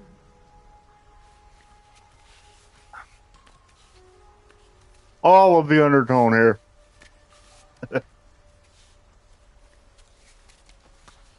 When this mission's over, you'll have to treat me to a nice dinner.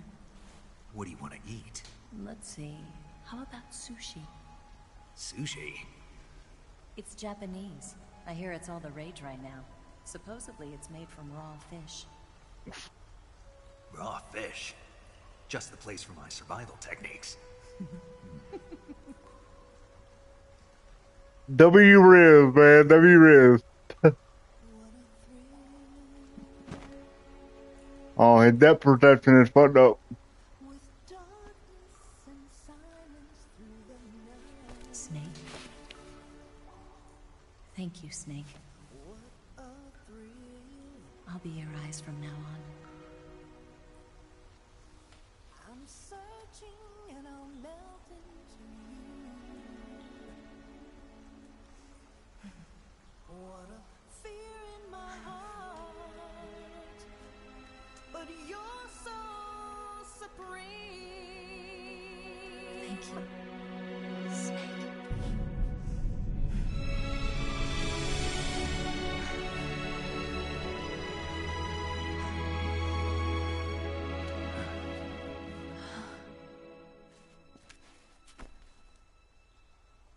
Don't worry about it.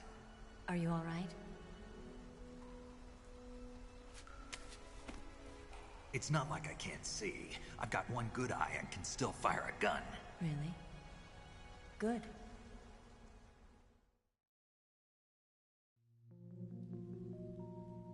Snake. I think this is it. Come here for a minute. There's something in here. It's so hard. When did it get like that? Hold still. Let me do it. You know, I've been trained to do this kind of thing myself. Just relax and let me handle it. Okay. I can't believe how small it is. Yeah, but it gets the job done. Really? Here, lift up your hips. Like this? Yeah. Oh! How's that? You're pretty good at that. Yeah, everybody tells me that. Hold still. This is hilarious. I've never seen this before.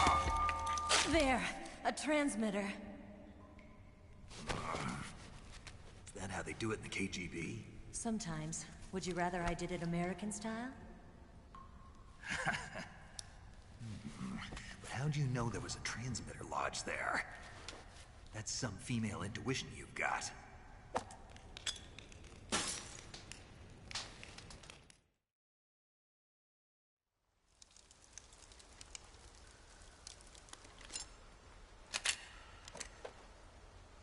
Eva, didn't you steal some explosives out of the fortress? C3, a highly potent explosive from the west. It can be molded into any shape, like clay. With just this much, you could blow up the Shagohod and the lab along with it. Is that right? Yeah, but there's a trick to using it. Tell me about it.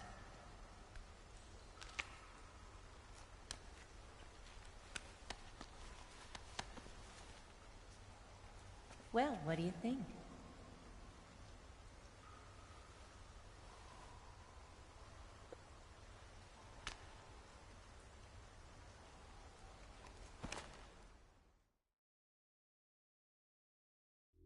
The Shagohod's booster unit uses liquid fuel. The fuel tanks are in the main wing of the weapons lab in the hangar housing the Shagohod itself. So I should blow up the tanks. That's the basic idea. It should be enough to blow up the entire hangar. There are 4 fuel tanks. In order to destroy the hangar, you'll have to set explosives on each of those tanks. All 4 of them? It should be no sweat for you. Besides, the scientists had the day off today. So the hangar's completely deserted. Not quite. They've still got guards posted there. So what do I do after I set the C3? The bombs run off a timer. Once the timer has been set, the countdown will begin. When the timer reaches 0, the bombs will all go off at once. How long do I have? 20 minutes. Once the Phase 2 trials are finished, I wouldn't be surprised if they kill all the scientists to prevent them from talking. So you've got to act fast. I'll take care of it. Eva, did you get the data on the Shagohod from Sokolov? Yeah, that's the mission I was given. By Khrushchev? Mm-hmm. America doesn't have any use for it, does it? Huh. But I haven't forgotten my other mission either. Helping you out.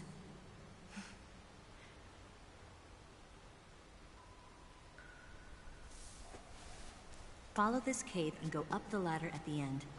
You'll come out inside Groznygrad, just southwest of the weapons lab.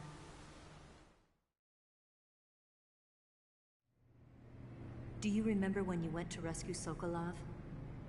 Remember there was a locked door when you entered the main wing from the second floor of the east wing? Yeah. That's the entrance to the Shagohod's hangar.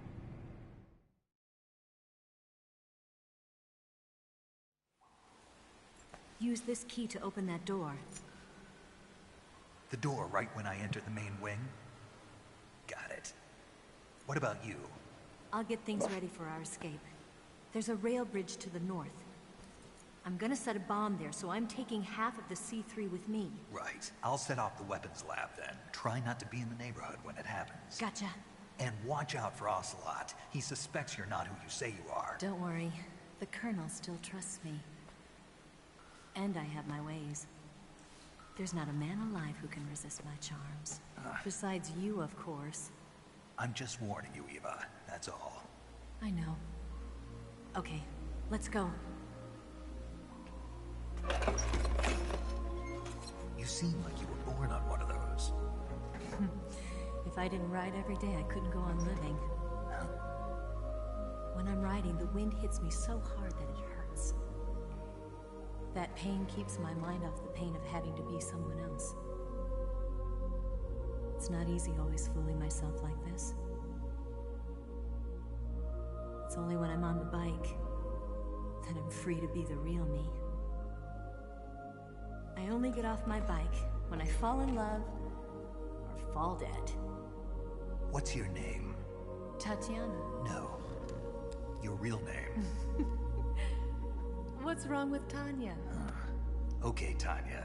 Don't let anyone see you. Oh, this? It's a button camera. What did you do that for? Insurance. To make sure you don't double-cross me.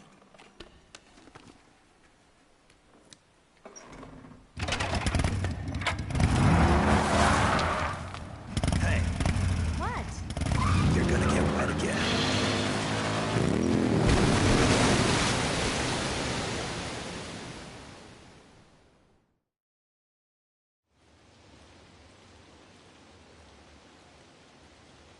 Alright, here we go.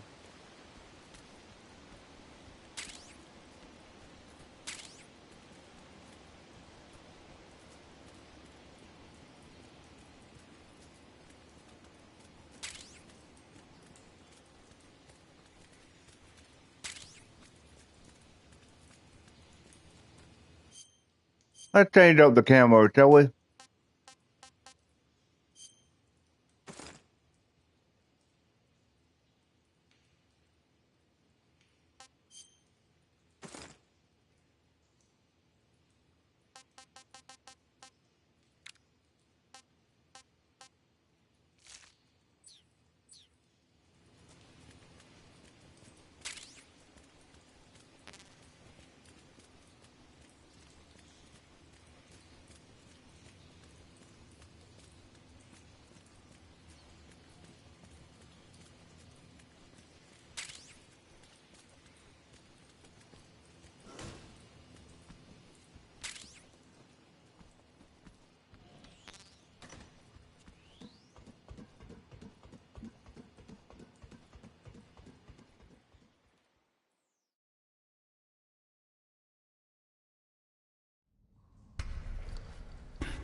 I learned a bunch of new tricks though. But apparently, if you use this box B and climb up into a damn truck, apparently it'll just take you right into the station.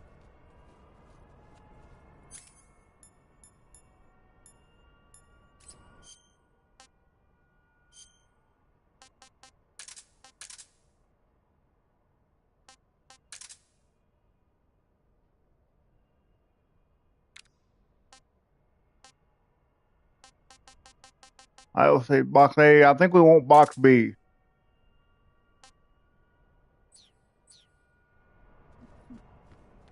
Huh? Is anybody there? Is it the enemy? Oh heck, that was almost very, very bad.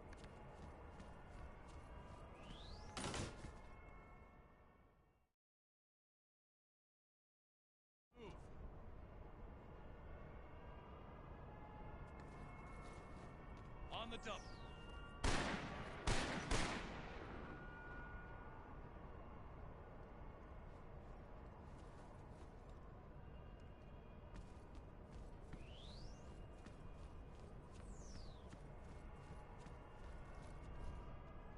Move.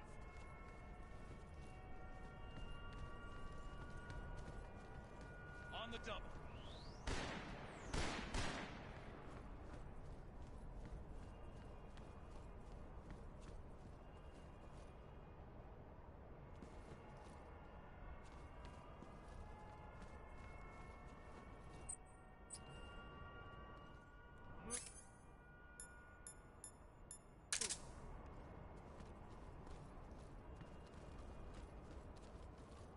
On the double.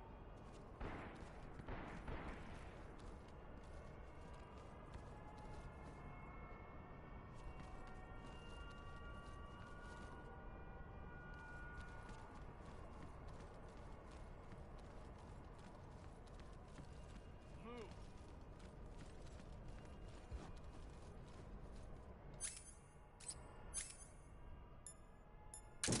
On the double.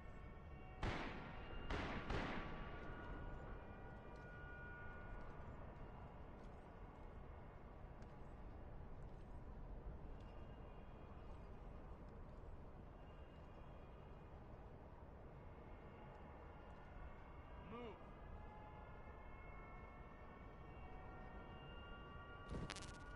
On the double. Move.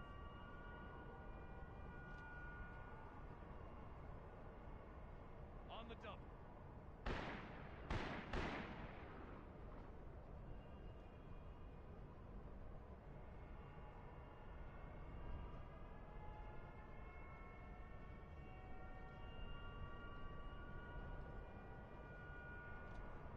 Move.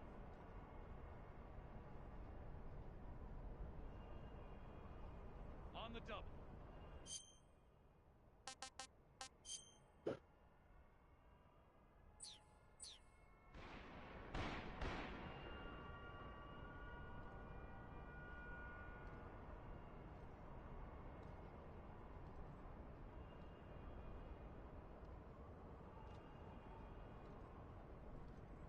Alright, let's see what this dude does.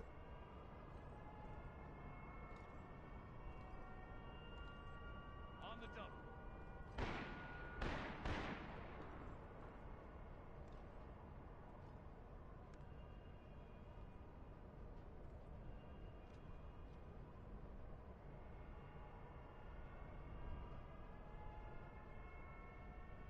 Move.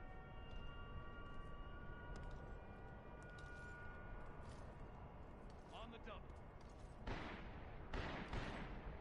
And apparently, if you're patient enough, he'll come back and he'll shut the door. I mean, this is the only kind of truck I can see that you can get into. Move.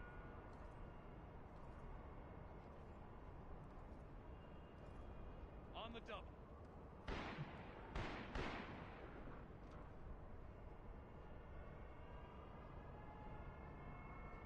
And whenever he gets out and comes back around,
Huh? A box?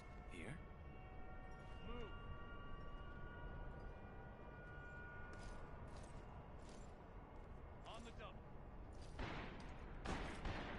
I mean, this is as most as I'm probably about to get spotted, but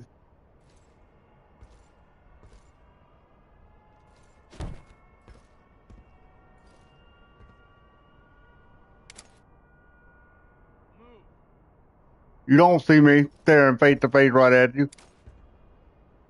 Ah, shit.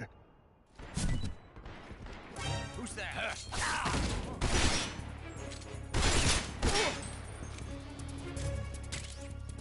Well, that didn't fucking work, did it? This is HQ. Patrol here. Enemy sighted. Requesting backup.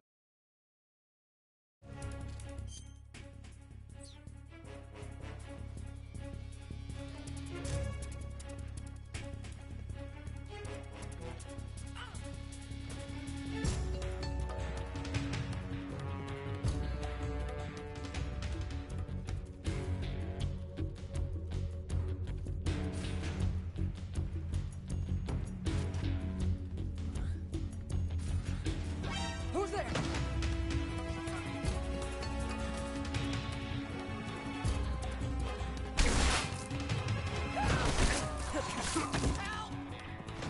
I'm out of here! Oh!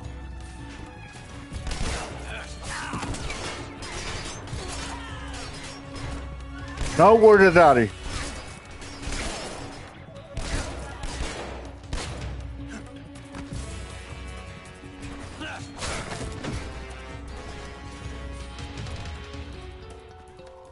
Out of here!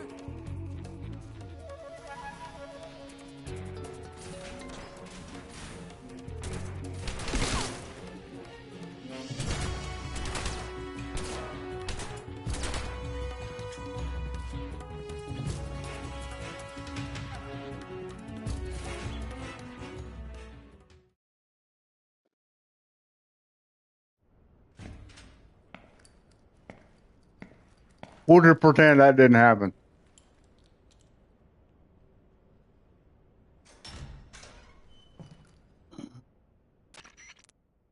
Snake, I see you've managed to sneak into the hangar.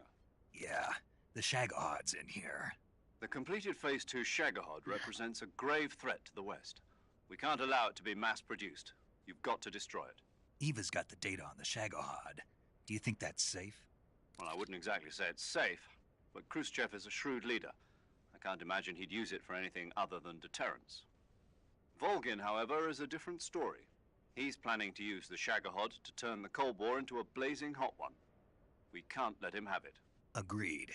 That leaves just one more mission for you to carry out. The boss. Exactly.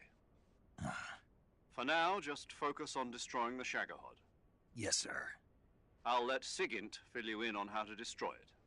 Yo, like Eva was saying, if you're looking to blow the whole place sky high, the best way is...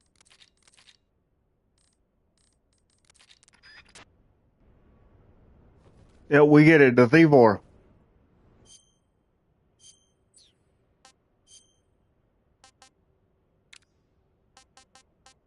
Or the C3, I guess I should say.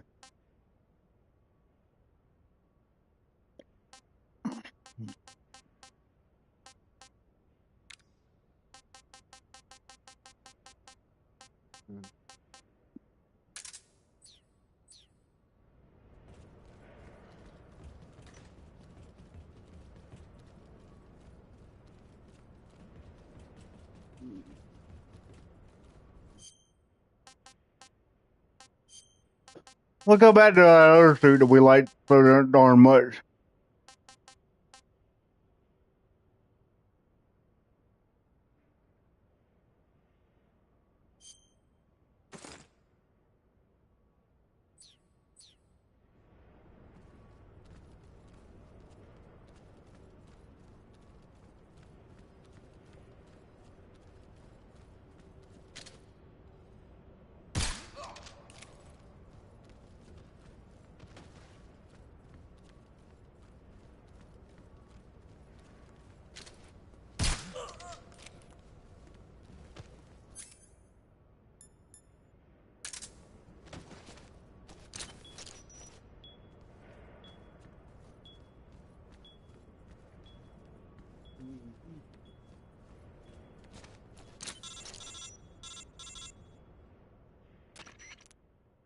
Snake? Eva.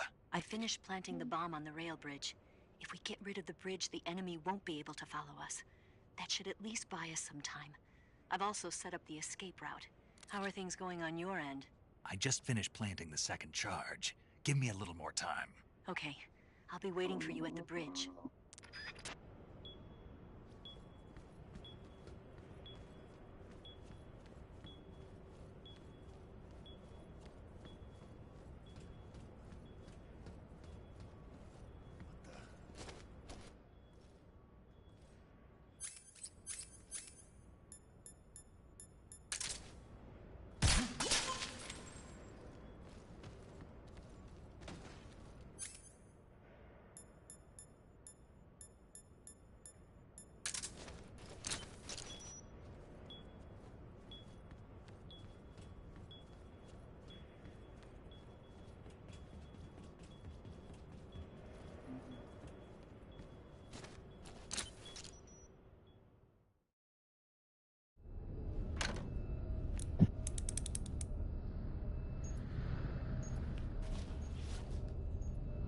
I'm gonna let my doggy go out while this plays.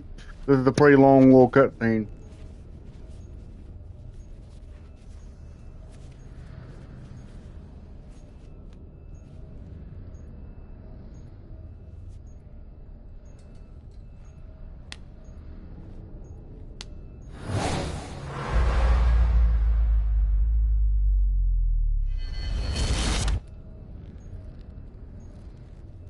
Got you this time.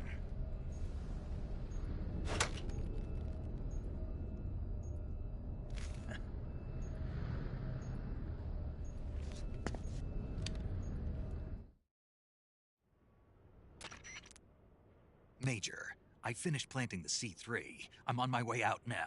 Hurry, Snake. Is Eva taking care of the escape route? Yeah, Are you sure? she can handle it. All right, then. Well, hurry up and get out of there.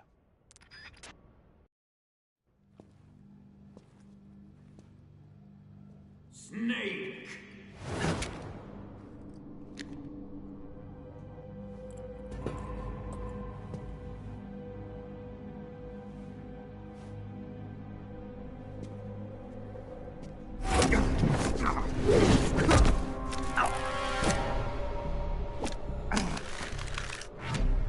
Why'd you come back?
Alright guys, I'm back. Let's give this bad boy a light real quick. Actually, you know what? I'm gonna save that to that big old cutscene right there at the end of the game.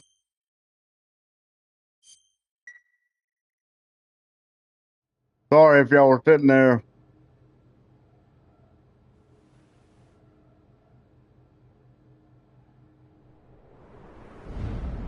This woman was found snooping around my underground vault. When she was captured, look what we found on her.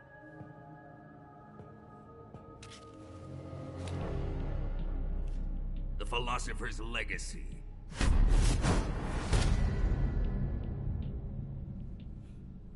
This microfilm contains all the information regarding the Legacy. You might say that this film itself is the Philosopher's Legacy. It was the smell that gave her away. No, not the perfume. It was gasoline.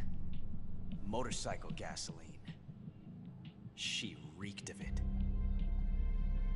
To think that lovely Tatiana was a spy. We found this radio along with her too.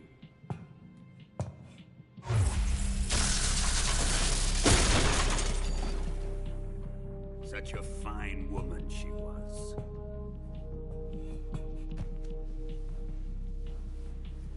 It almost pains me to have to kill her.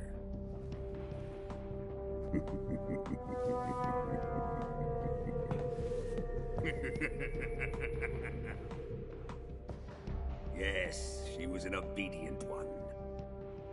She was my precious little pet.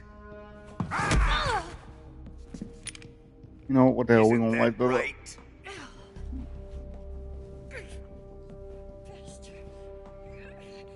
What was that? Do you have something to say to me? Go to hell.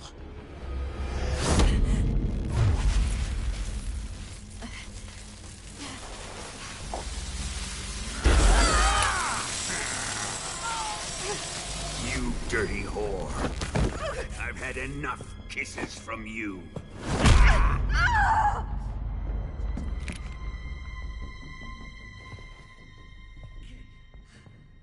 I should have known.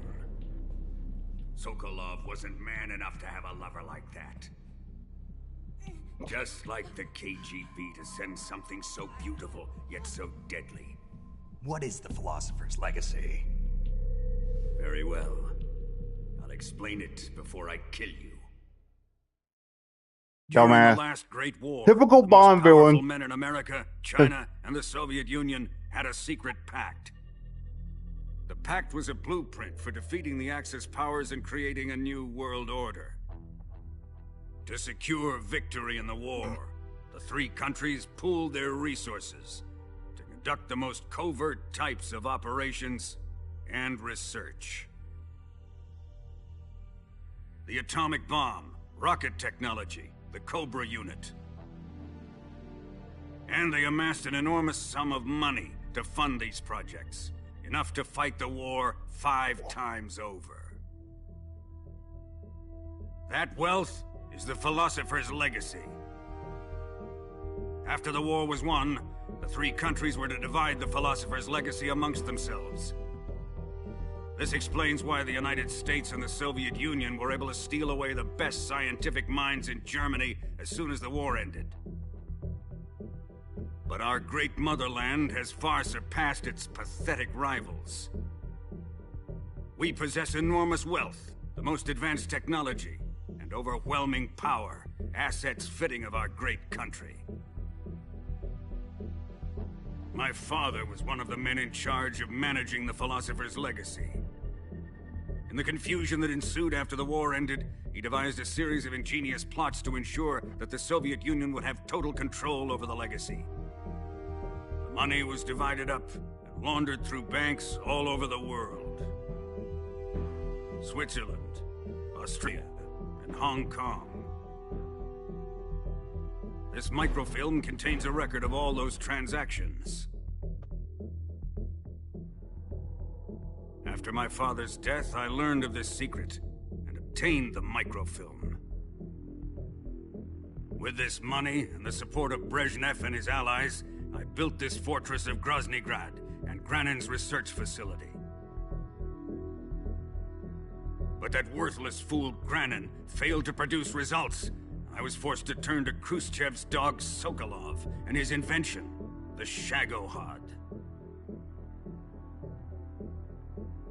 My position in GRU made it too troublesome to attack Sokolov's facility directly. But the spy network established by the secret pact still existed. I used it to contact the boss and suggested that she defect. The boss was conniving enough to see things my way. The world was once one, but the conflict between the philosophers has torn it in two. We will use the legacy to heal that rift and make the world whole again. To do this, we need strength, an unstoppable trump card with enough power to bring order to the world. That trump card was to be the Shagohod and the Cobra unit.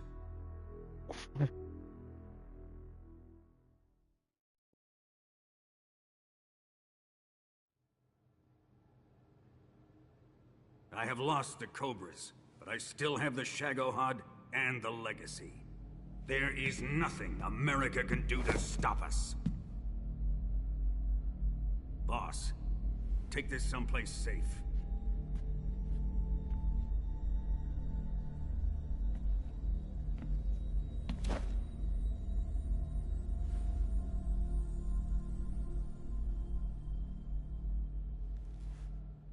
Take good care of it.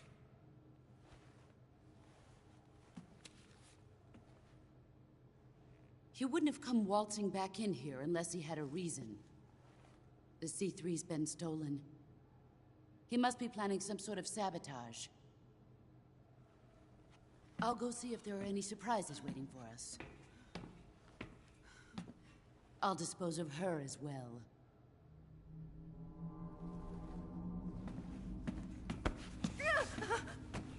Leave everything to me. What was that you said?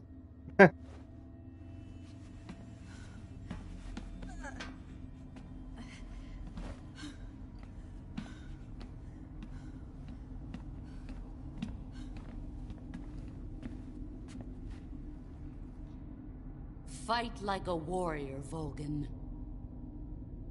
But of course.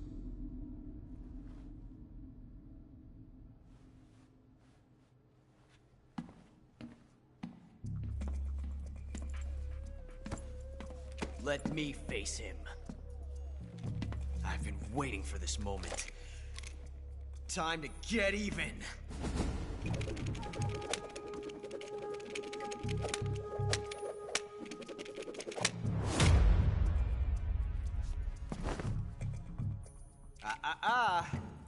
No more judo, and no more field strips.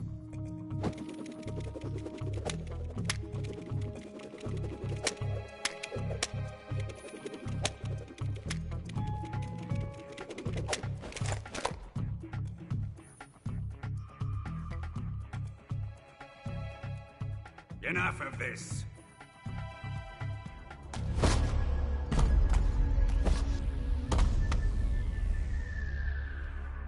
He's mine. You will stand right there and watch. Got it? Please, Colonel, let me— Silence!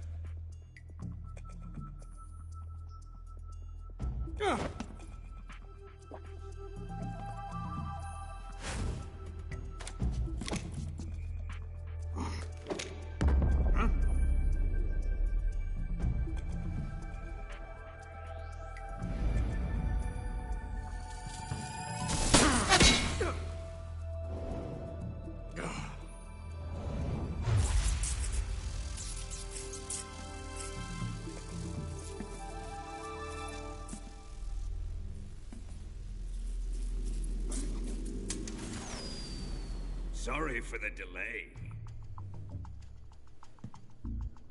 Let's get started, shall we?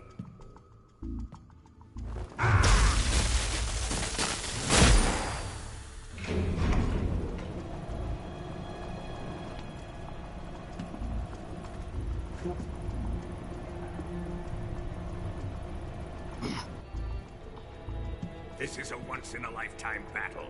Let's make it a good one.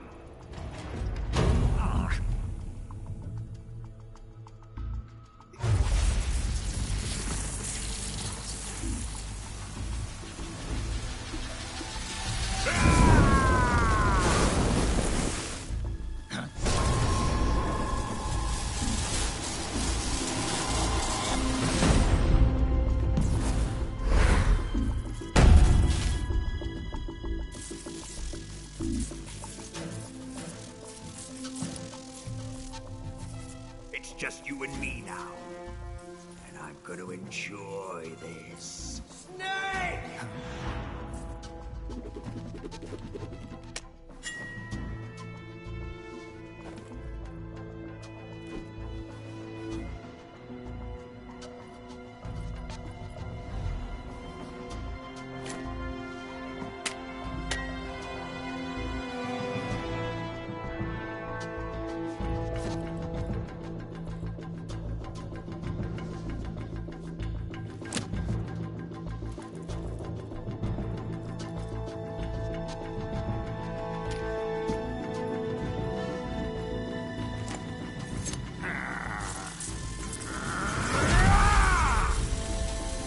You're mine, son of the boss!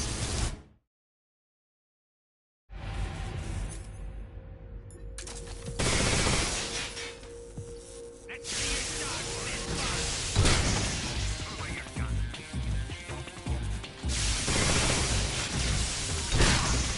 Here it comes!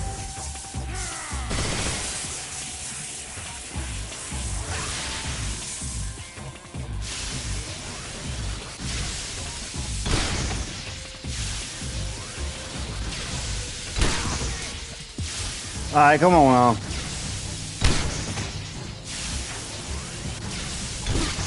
For real, come on now.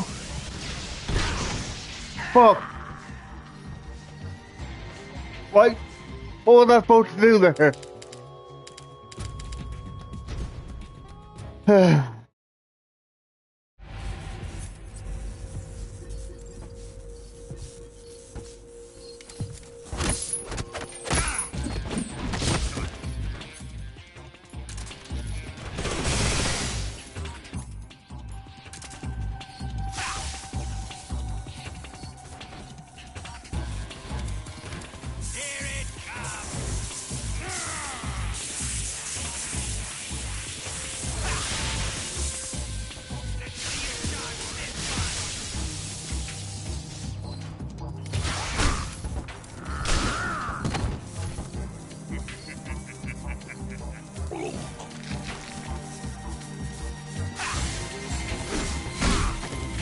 Well, like, come on, let me up.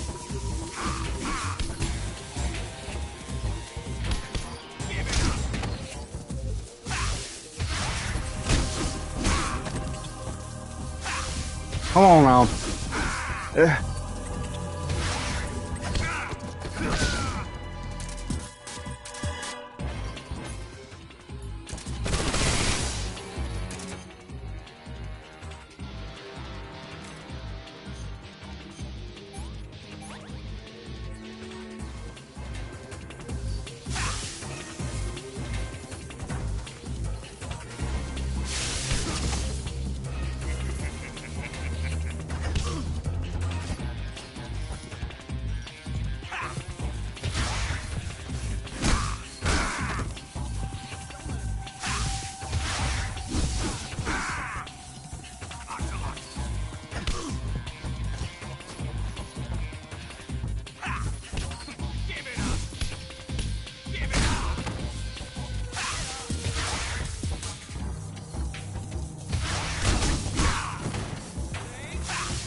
Okay, go.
Alright.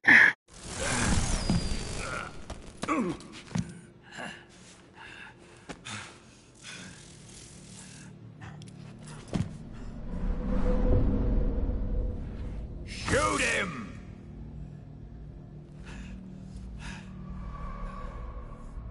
Do you hear me? I said shoot him! Sorry, Colonel. I'm afraid I can't do that. What do you mean you can't? I made a promise to the boss. Silence! I am your commanding officer.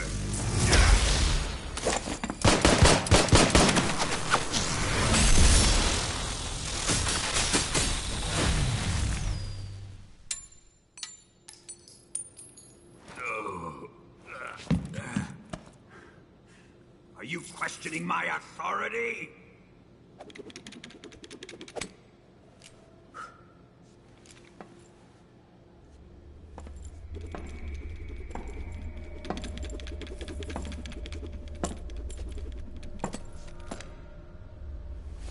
Fight like a man, Volgin.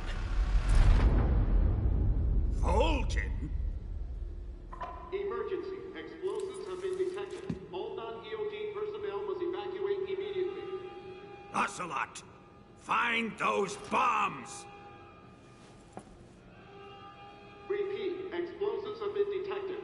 All non-EOD personnel must evacuate immediately. Move it! Huh.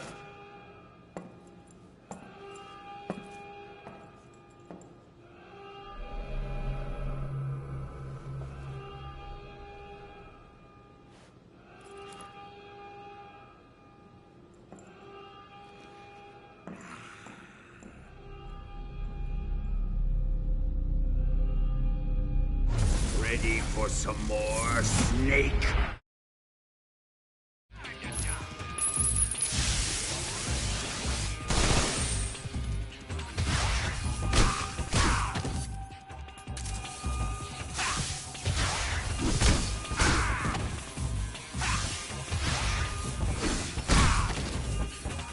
Come on, get up. Get up. Get up.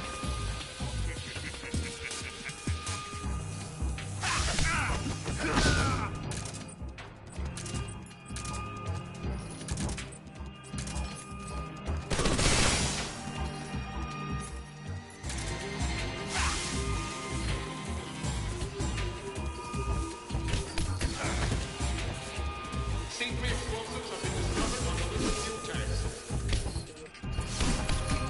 The timer is set.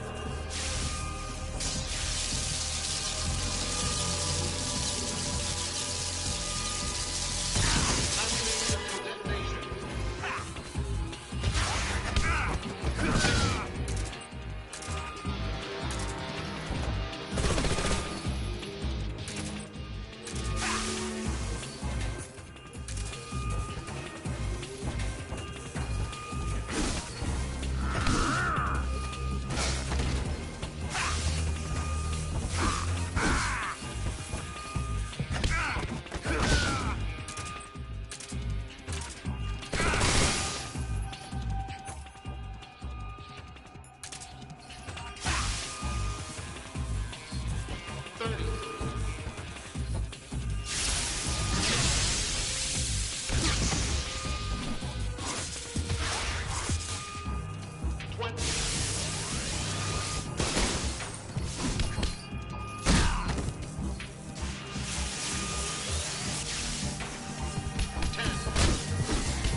I don't remember ever having this much trouble with the ball.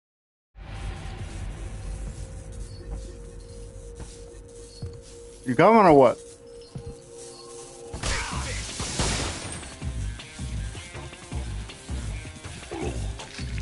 I don't got time for all this throwing up crap.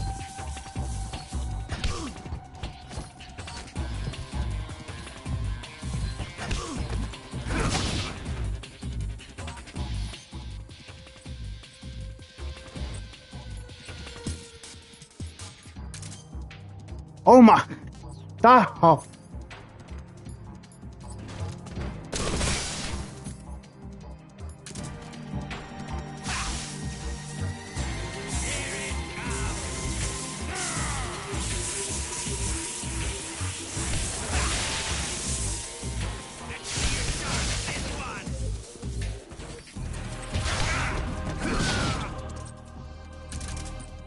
Why does it, every time I hit the arrow button to go into my ammo, it tries to take me into camo?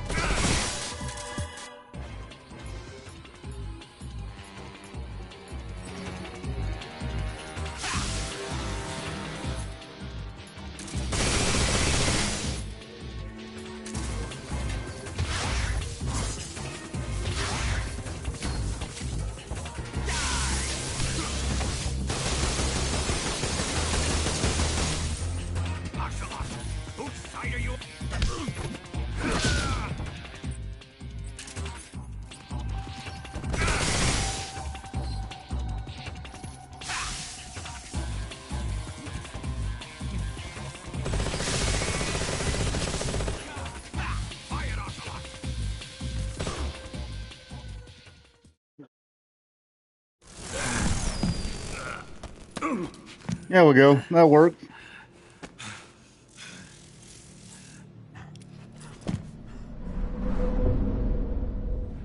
Shoot him! Really?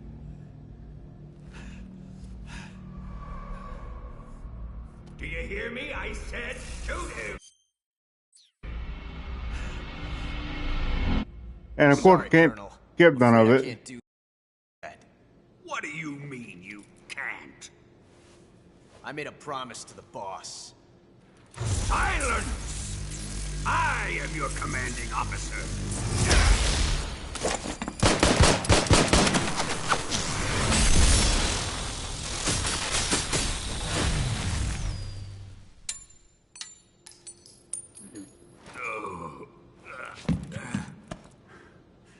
Are you questioning my authority?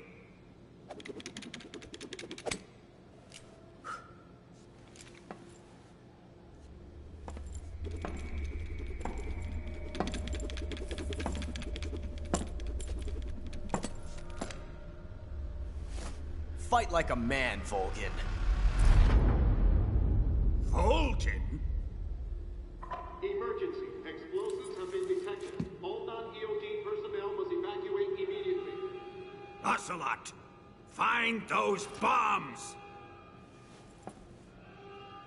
Repeat. Explosives have been detected.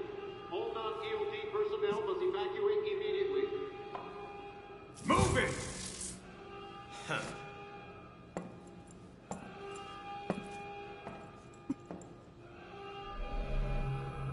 See, this is the point where I feel like they should allow you to skip these scenes. It's always annoying in video games when you got to go back and mandatory replay a cutscene because you died.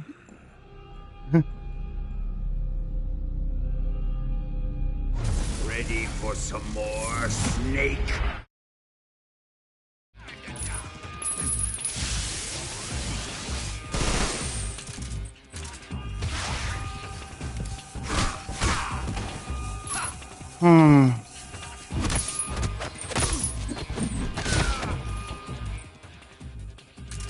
Why do we keep...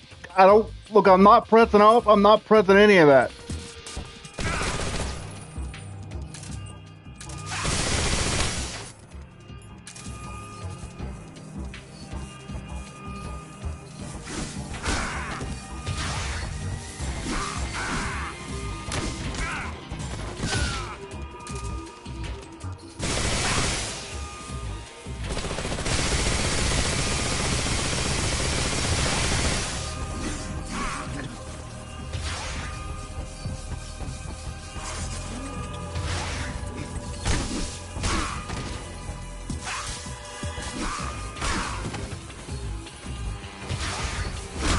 I see, like, right, it's not letting me do any of my QCC. Oh, I guess because I got my gun in my hand. And, like,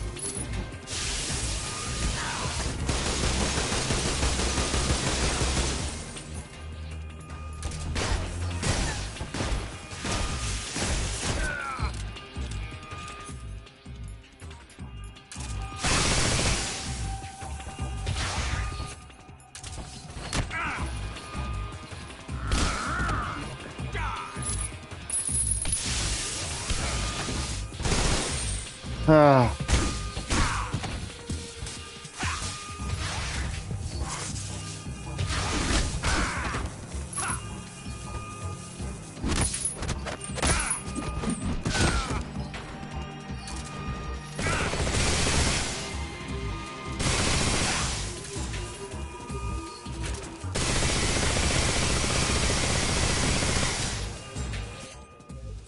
don't want cure.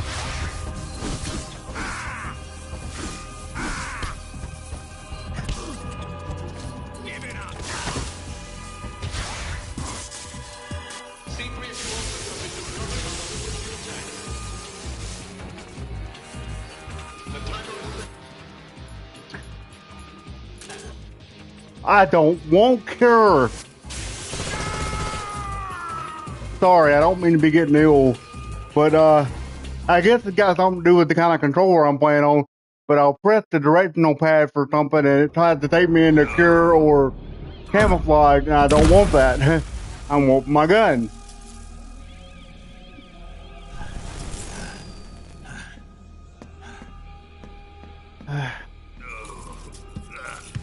Well, we got it. We did it. We whooped his ass.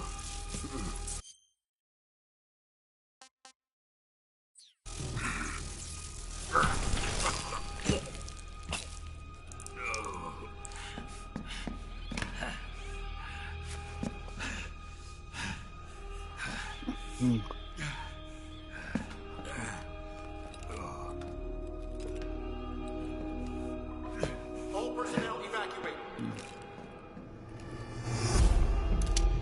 Repeat, all personnel evacuate. Faster! This way! Everybody run! Let's get out of here, quick! Hurry! We have to evacuate that way! Hurry up! Evacuate!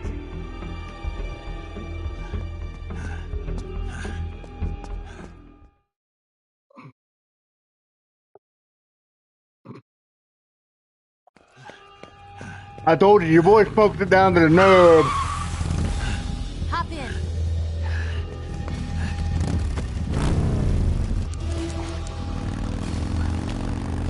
Step on it.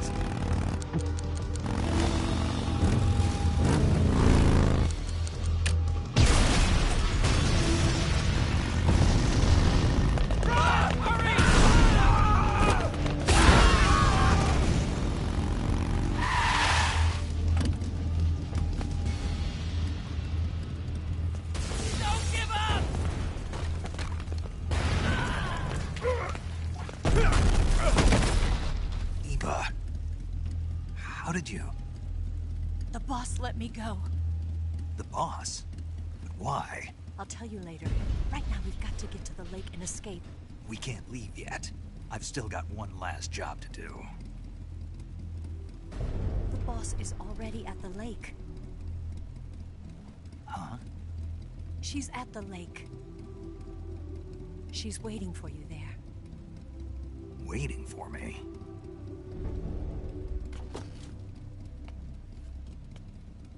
I was hoping I wouldn't have to tell you.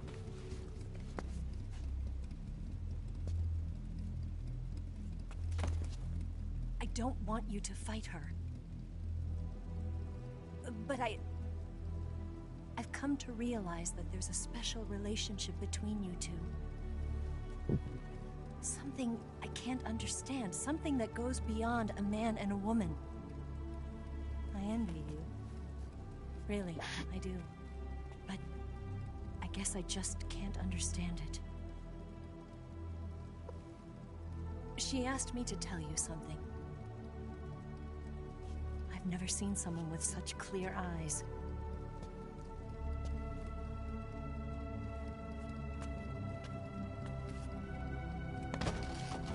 There. I said it. Ready to go? Yeah. You didn't say anything.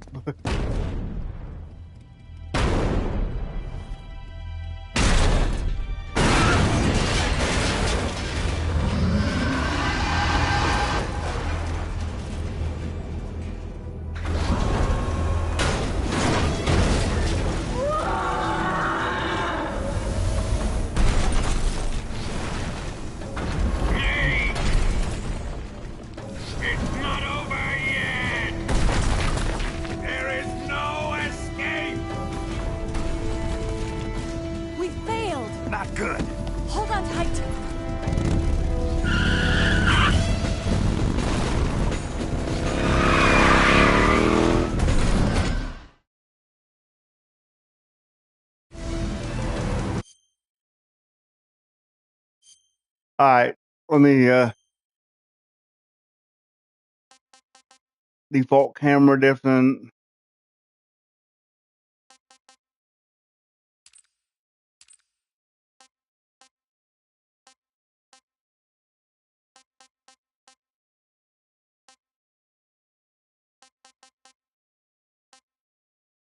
The HUD area.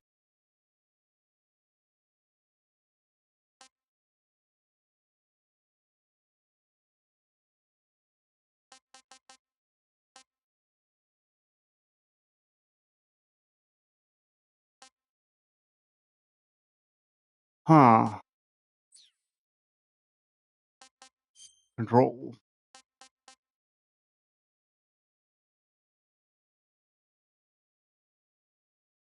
First person view camera.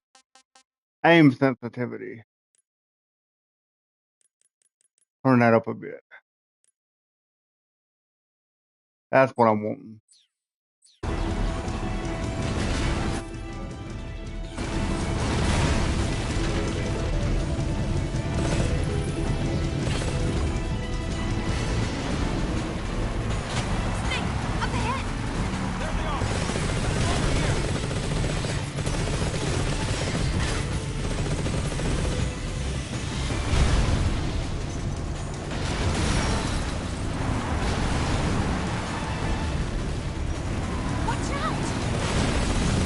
I know I can't technically do anything here, but it's fun.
Boy, even you are cutting this stuff close.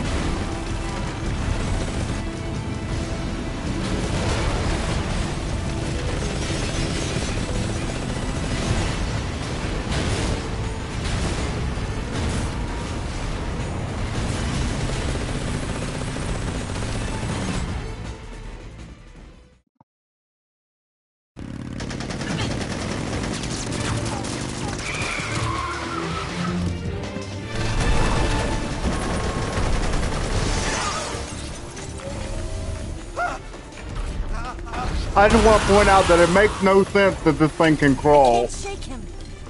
The RPG can't put a dent in that armor. Let's head for the rail bridge. The bridge? I thought you rigged it with C3. I did. We'll lure him onto the bridge. Then blow him up along with it. Good plan. The bridge is on the other side of the runway. We'll have to cut through the middle of the base. You ready? Step on it. If he catches up to us, we're done for. Okay, here we go.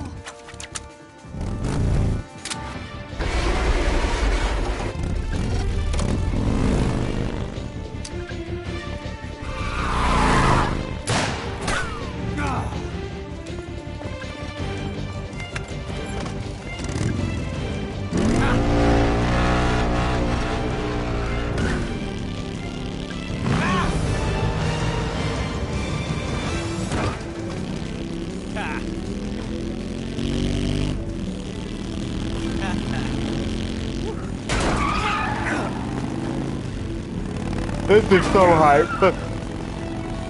They don't make video games like this anymore.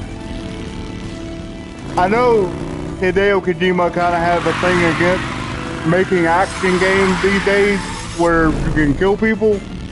That's why he always leaves a non-lethal option in most of his video games. But it really is a shame because nobody makes these games like he does.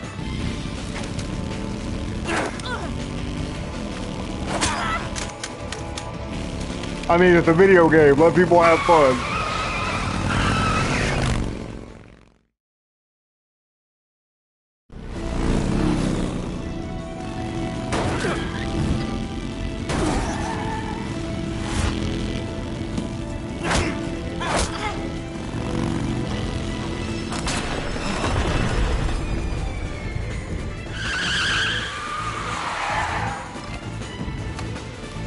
Yeah, and Snake just pulled an RPG out of his ass.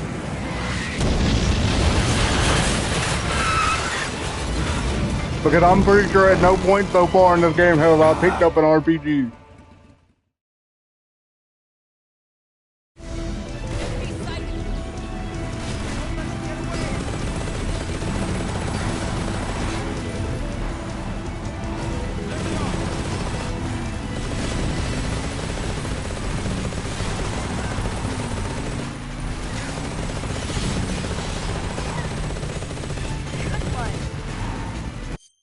I'm on. Turn that down up just a little bit more.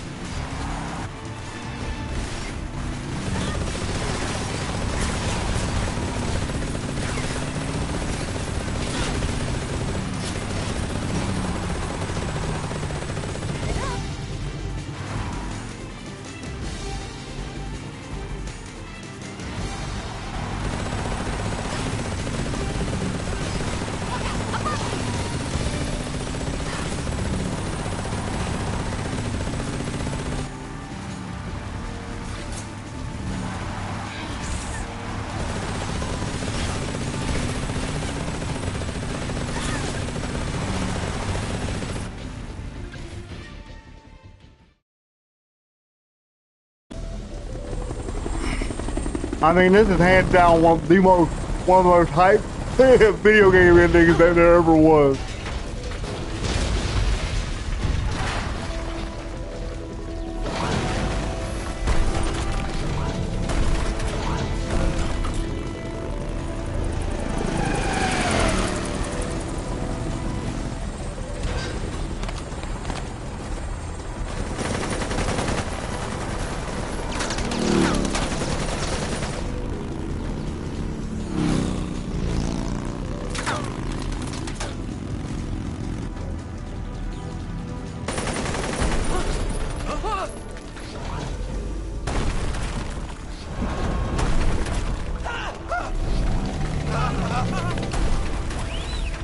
Damn it!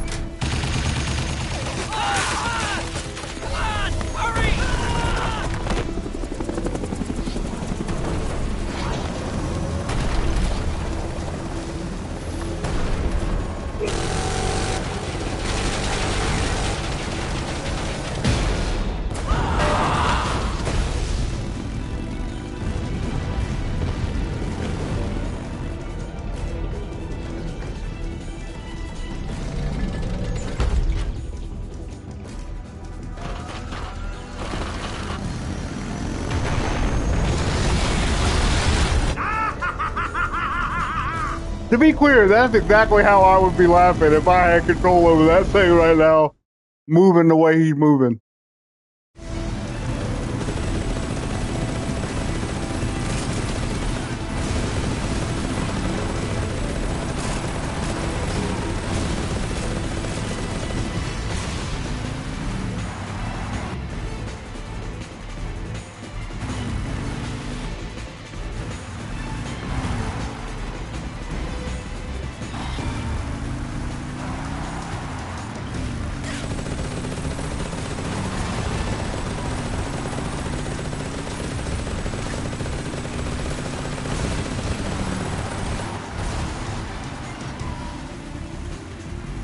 I like how it goes back into the cinematic camera after you've done shooting everybody.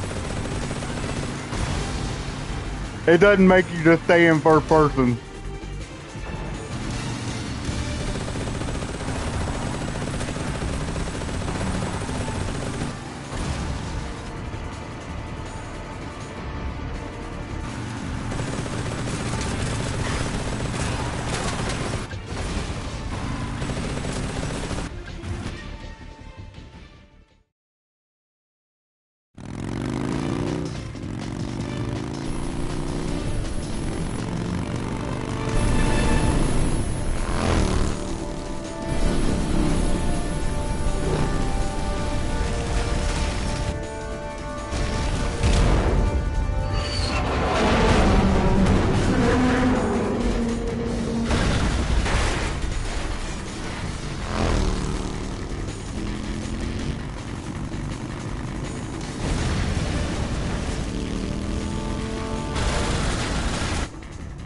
surprise for you. You won't be getting away this time.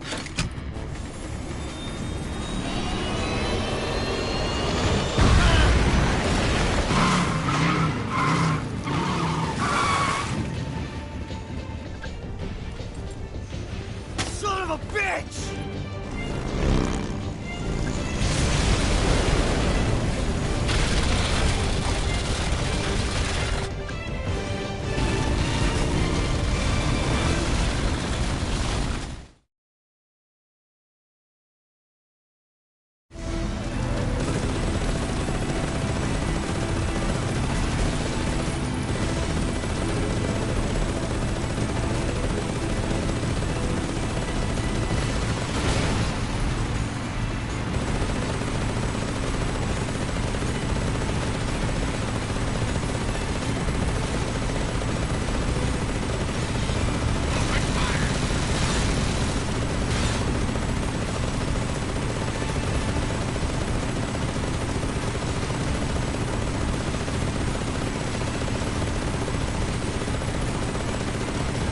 I mean, I've already taken out his front gun.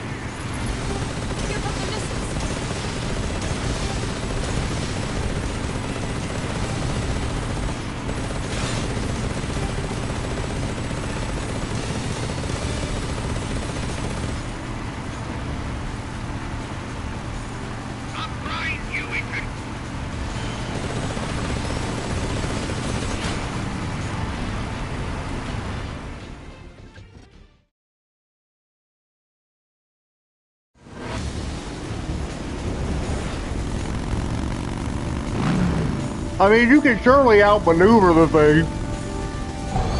Just jerk off and turn around and go the other way.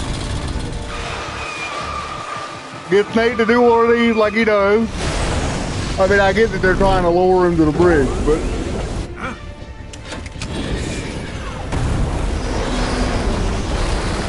I don't know. Bogan drifted that thing.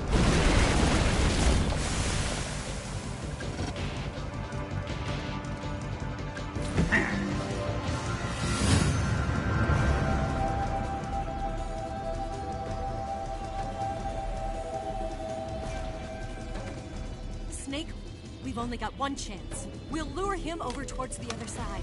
When the Shagohod is on the bridge, shoot the explosives. The bomb is planted on the strut of the bridge.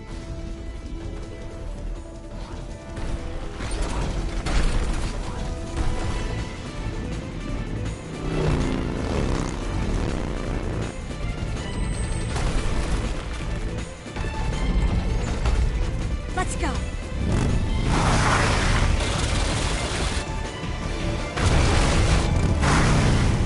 The way they sat there and waited on him, and we're supposed to believe Bogan didn't pick up that he's being led into a trap.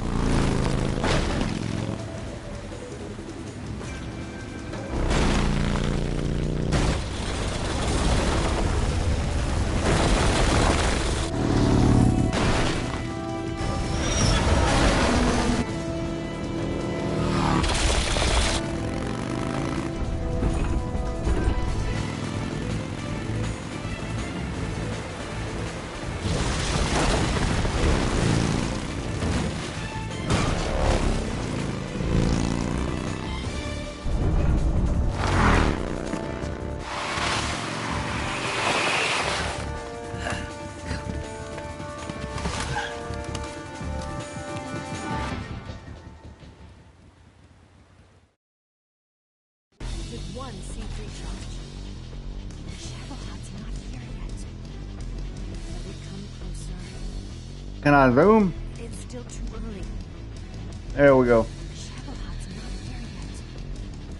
Let it come closer. It's still too early.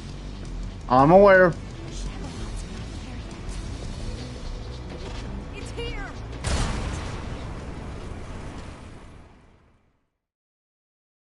I don't think C4 works that way, but hey, it's cool.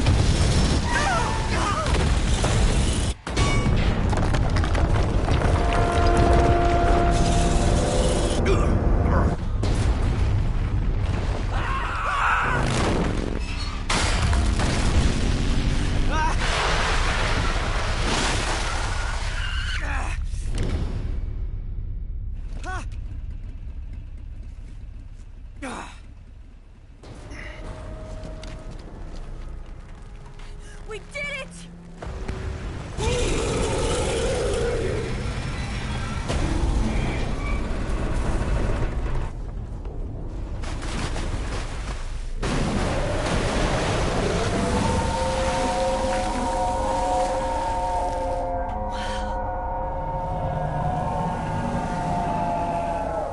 It's over.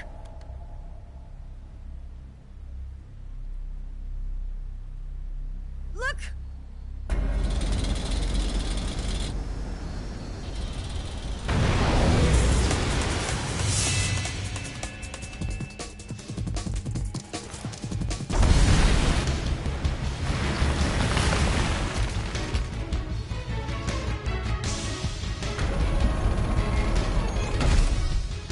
I'm not finished yet!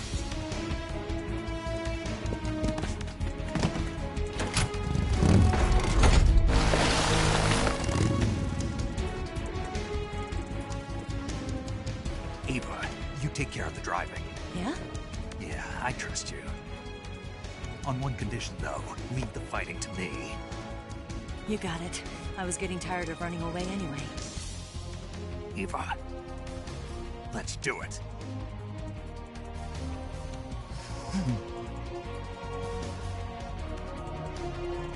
For luck.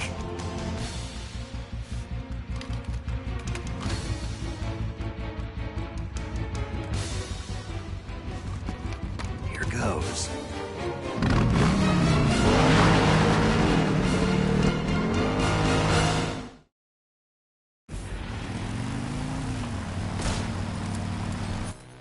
I had an RPG in my hand. Alright, what? I mean, we just had the RPG.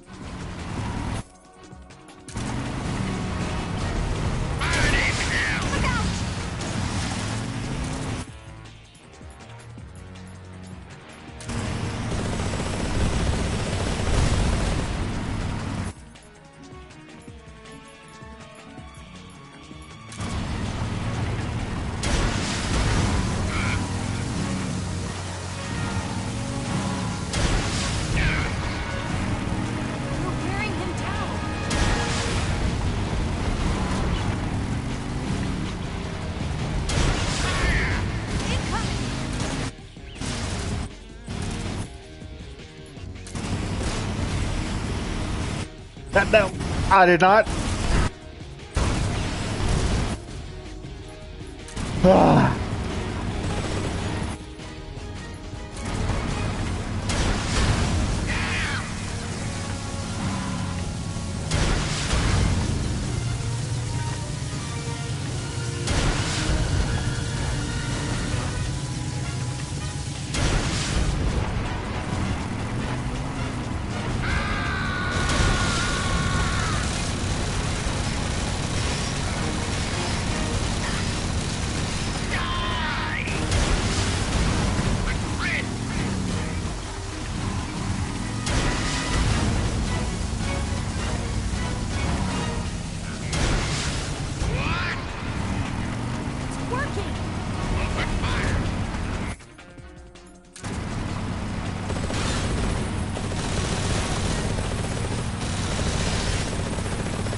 That is a lot of weapon changing.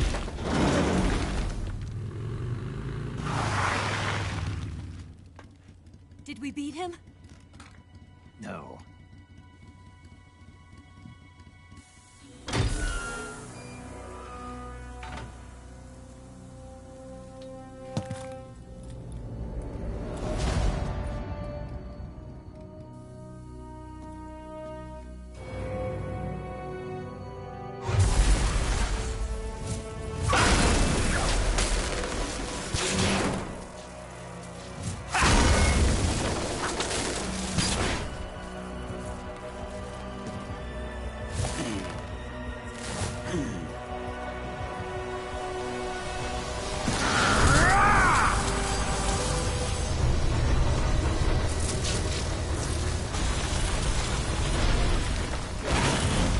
Get off!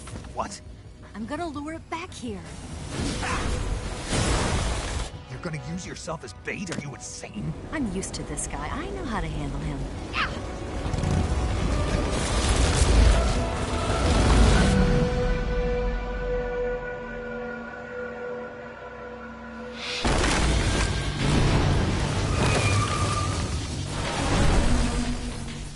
Come on, you blockhead! Huh?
Why would you turn your head when you can't move and you know a dude's firing an RPG right at your face?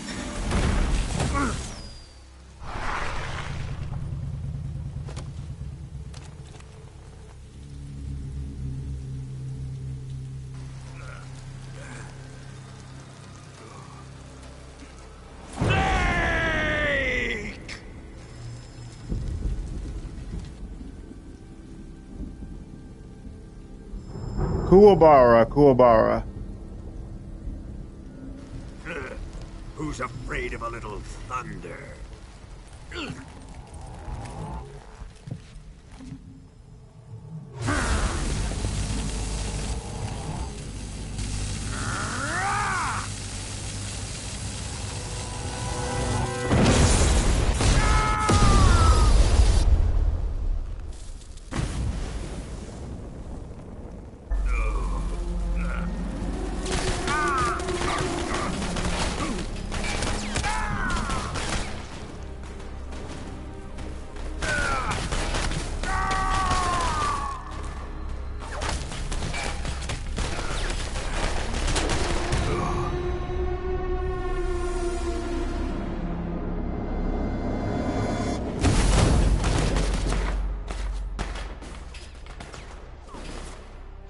fried by a bolt of lightning. A fitting end. It's finally over.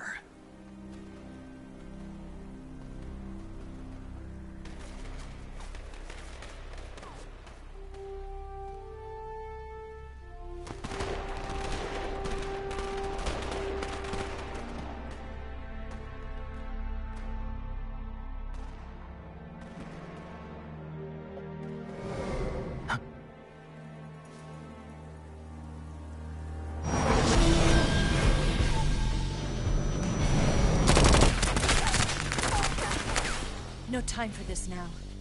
The escape craft is just up ahead. Yeah, I can't not hear it now that I know she's Ariel. Let's get going.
Hell yeah. What do you think of that?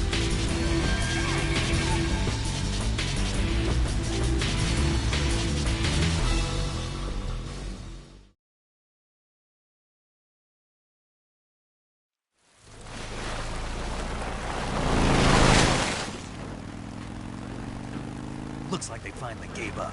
Don't start celebrating yet. We're leaking fuel. Put your thumb over it. Tank shot up.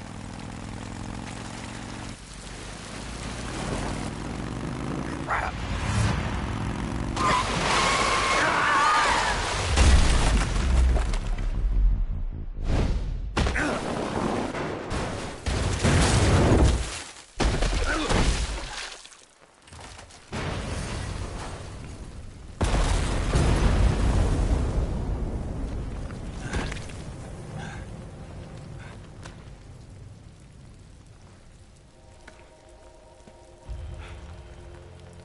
Eva! I'm over here.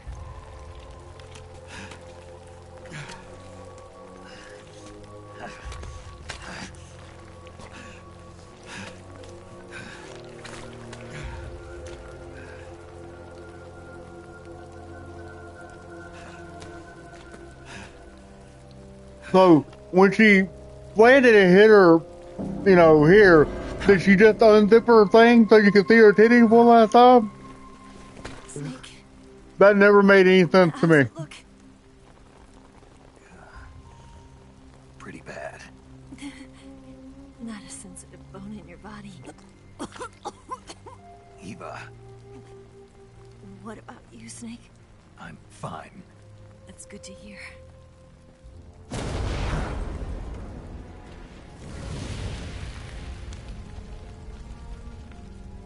We have to get away from here, Eva.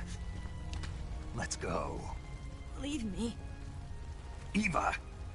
The boss is waiting for you. You have to go.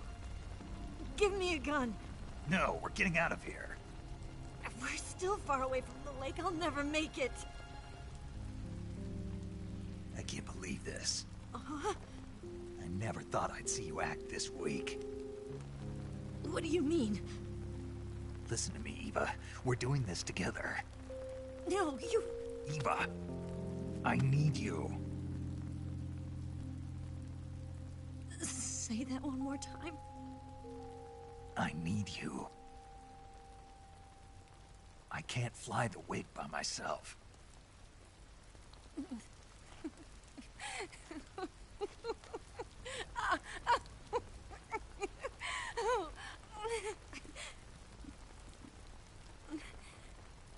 All right, then. I guess I'd better help you out.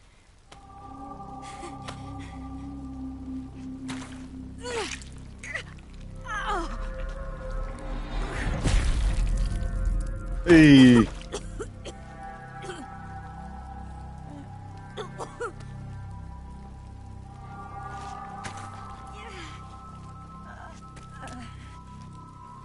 You're lucky to have me.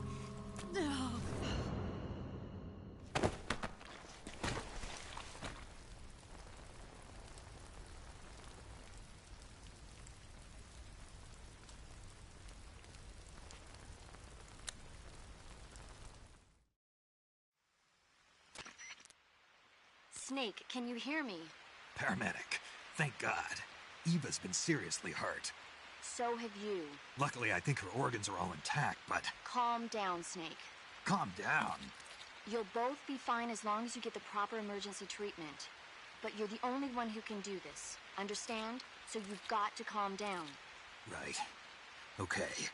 Okay. Now let's open up the survival viewer and treat the injury. Do you have supplies with you? I'm running kind of short. Then by switching the survival viewer over to Eva, you can treat her wounds too. Now get to work. Oh, and Snake, I'm pretty sure you know this already, but if you don't have enough supplies for the both of you, your wounds come first. Do you get my meaning, Snake? You've still got a mission to complete. Yeah, I know what I have to do. Snake? Like this.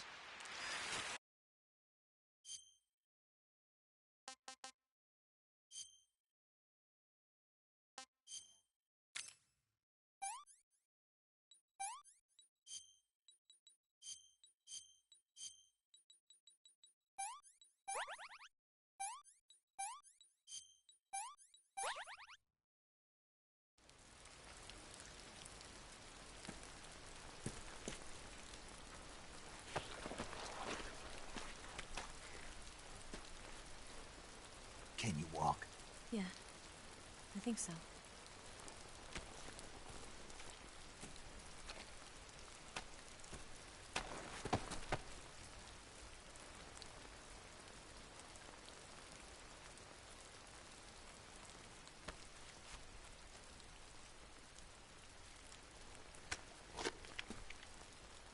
Here. It's different from the Mauser. When you're using a two-hand grip, you have to be careful where you put your hands or your fingers will get burned by the exhaust gas from the cylinder gap.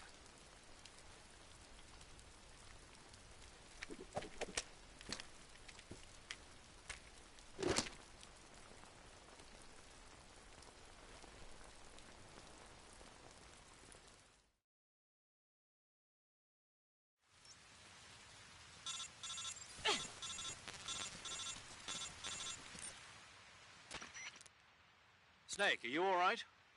I've been better. What about Eva? I healed her up. She can manage. Good. Snake, you'll take the lead and break through the enemy's line of defense.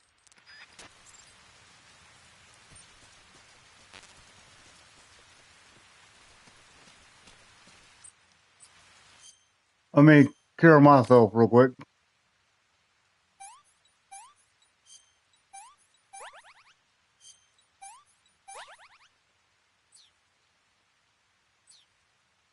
I've still got that darn thing in my ass. It still hasn't gone away.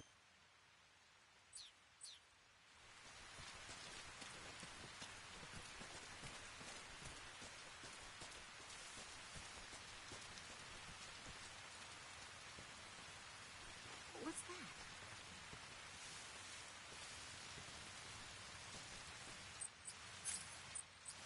that?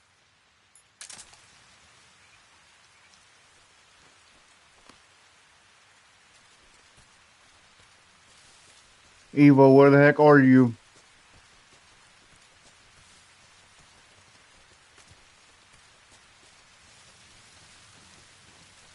Come on.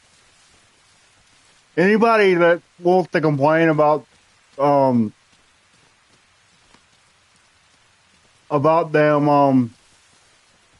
what do you call them, escort missions, and wants to say that this has got to be one of the worst ones ever, hands down.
For real.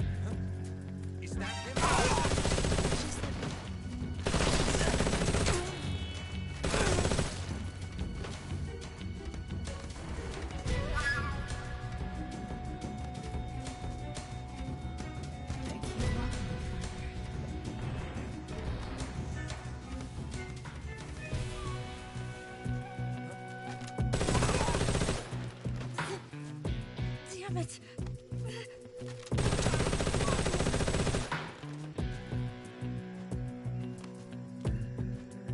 My legs won't move anymore.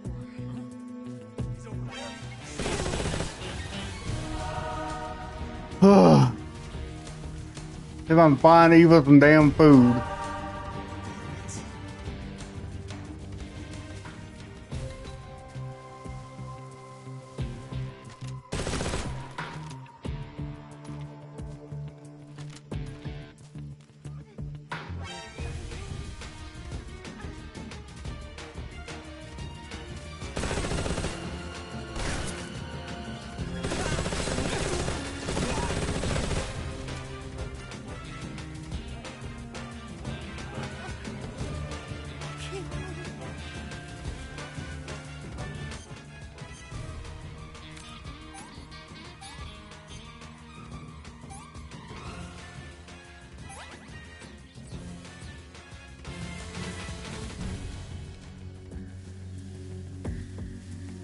All the damn time that I know me.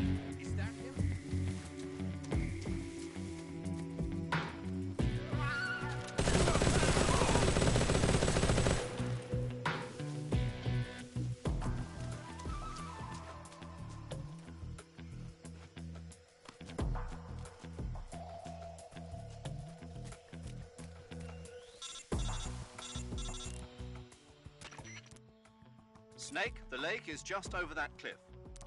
I know.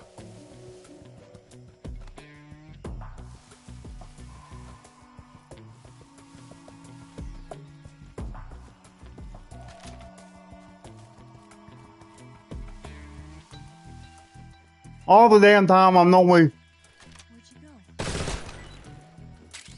My legs. Where'd you go? Damn it.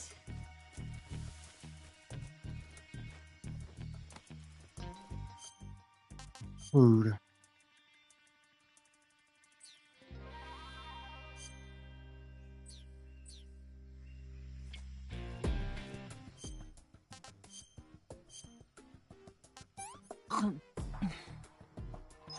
This tastes like crap.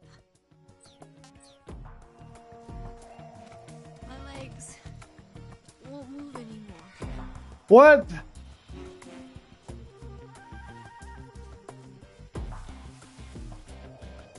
The mushroom did all of this shit.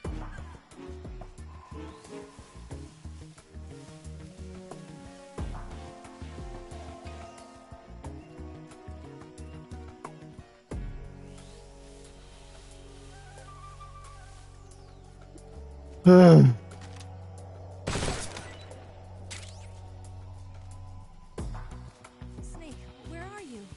Snake. You go on ahead.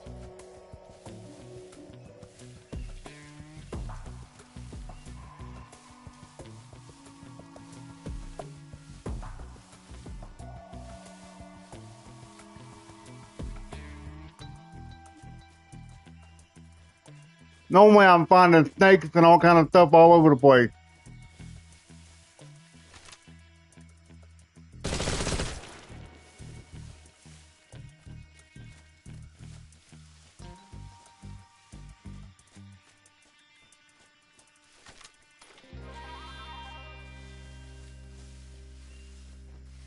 I go back and I give her that one, but she's just gonna burn it right up. You have got to be ever beloved kidding me.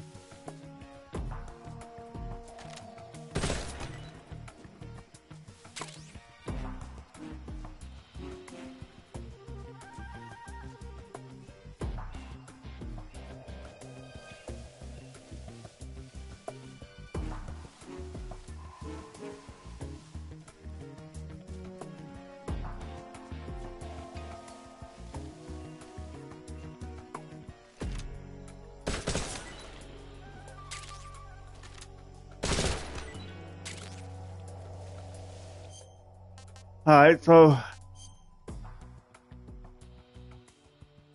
I think I got enough food to get her just in case.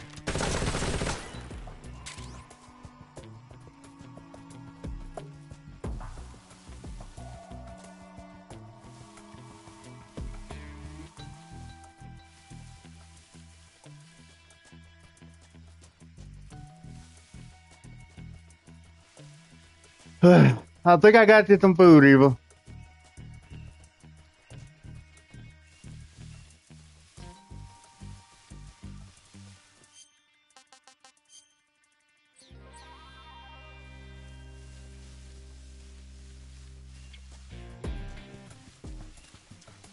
Where'd you go?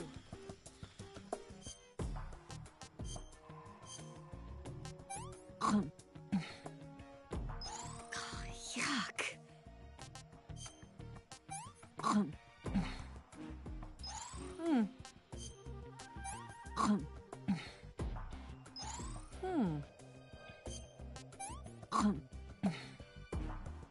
What did you give me? I'm gonna puke. I can go now.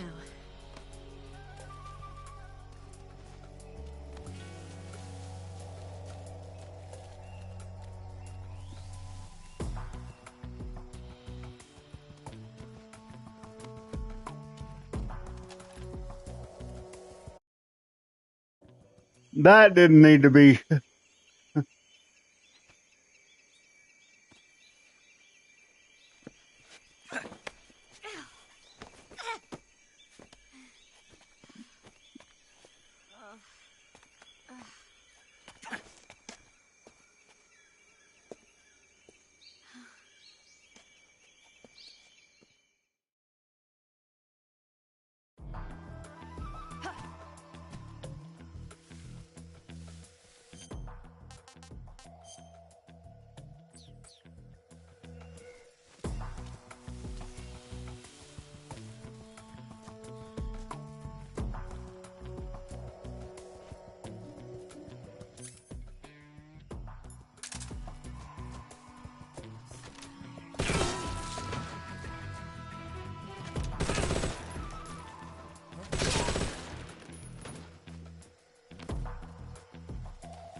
Where'd you go? On a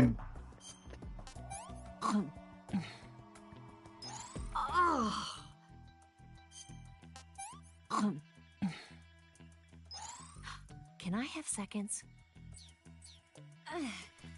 I'm okay now.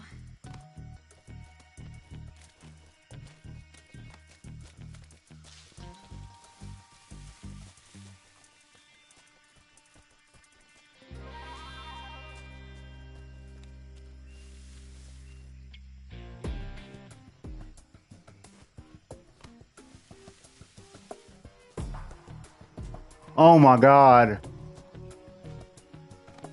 Eva!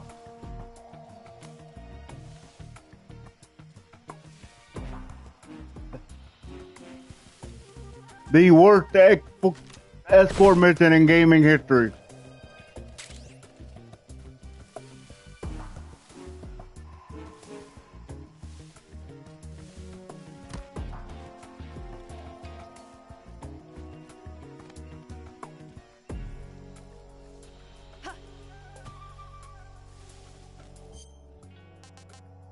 Food. Yuck.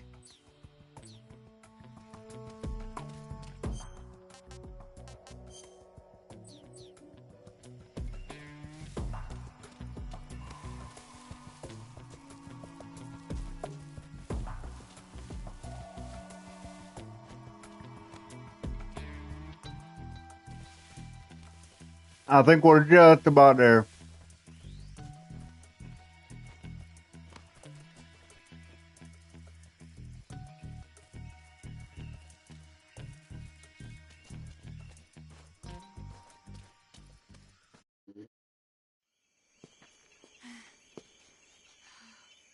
Sorry for getting irritated right there at the end, but I don't know. It's just one of those things. I feel like it's, and it really wasn't that hard. It's just like the entire game, you're surrounded by snakes and all kinds of stuff you can eat, except for when you need it.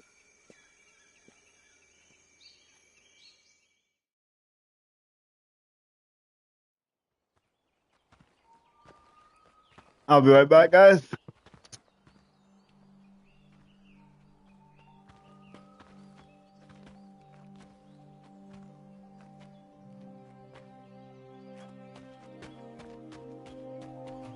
Come on, Snake.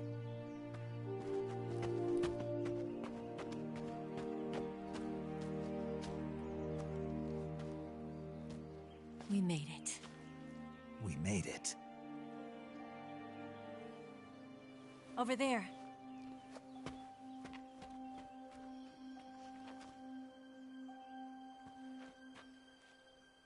It's the boss, isn't it?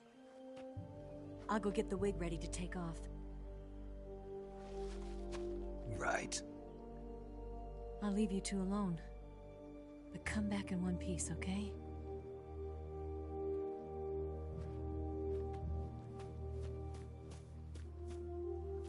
Promise me!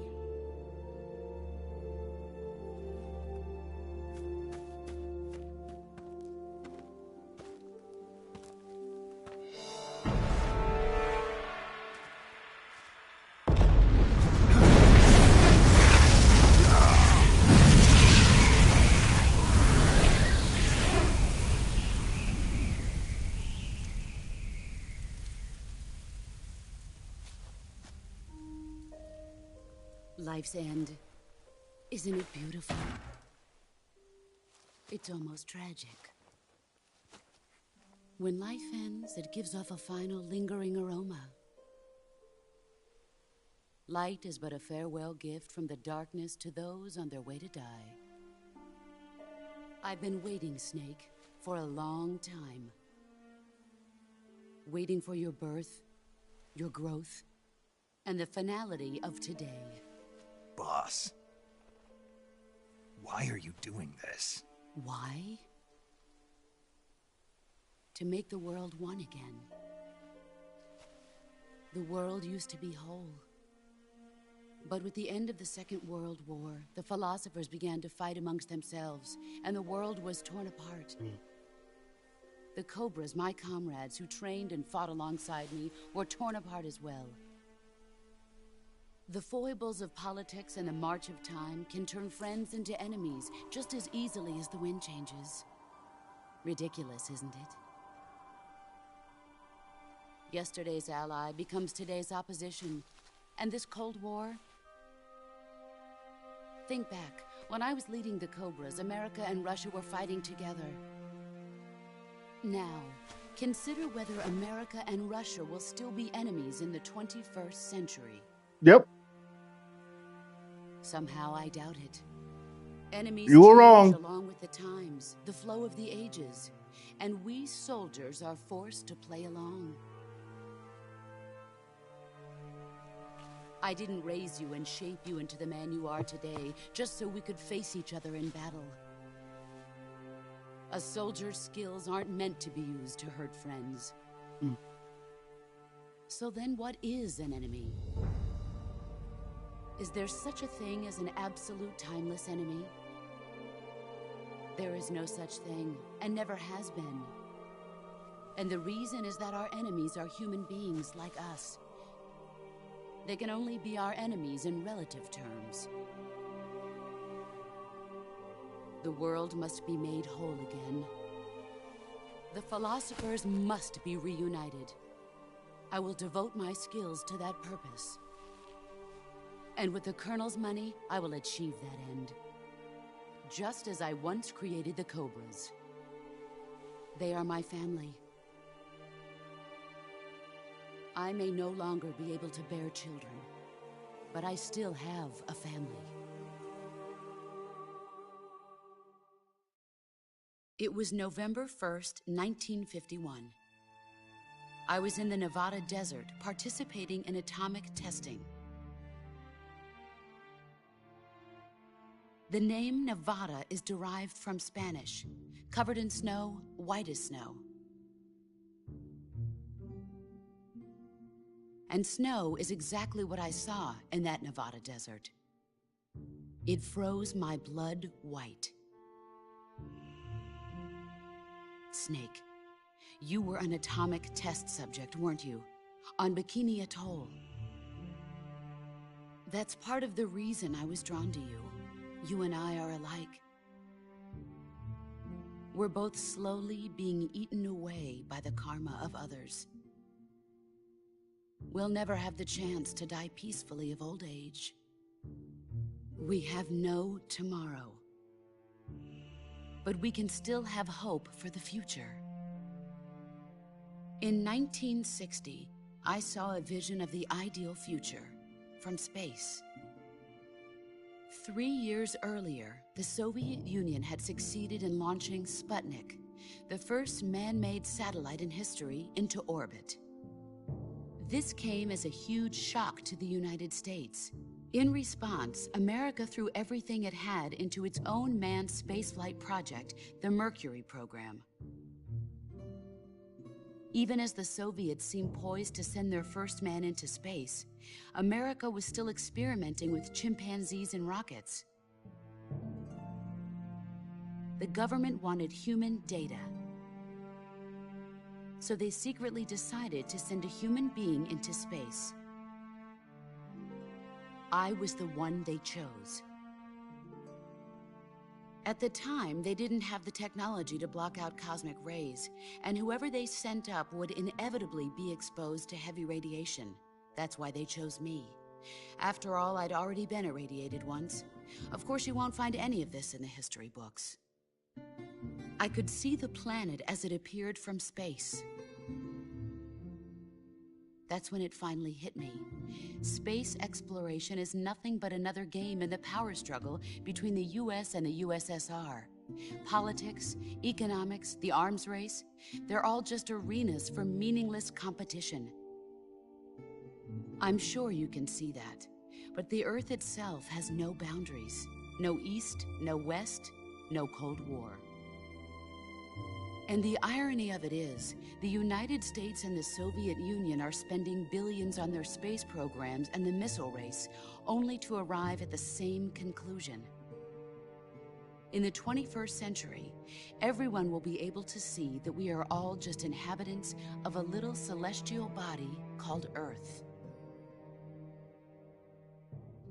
A world without communism or capitalism, that is the world I wanted to see.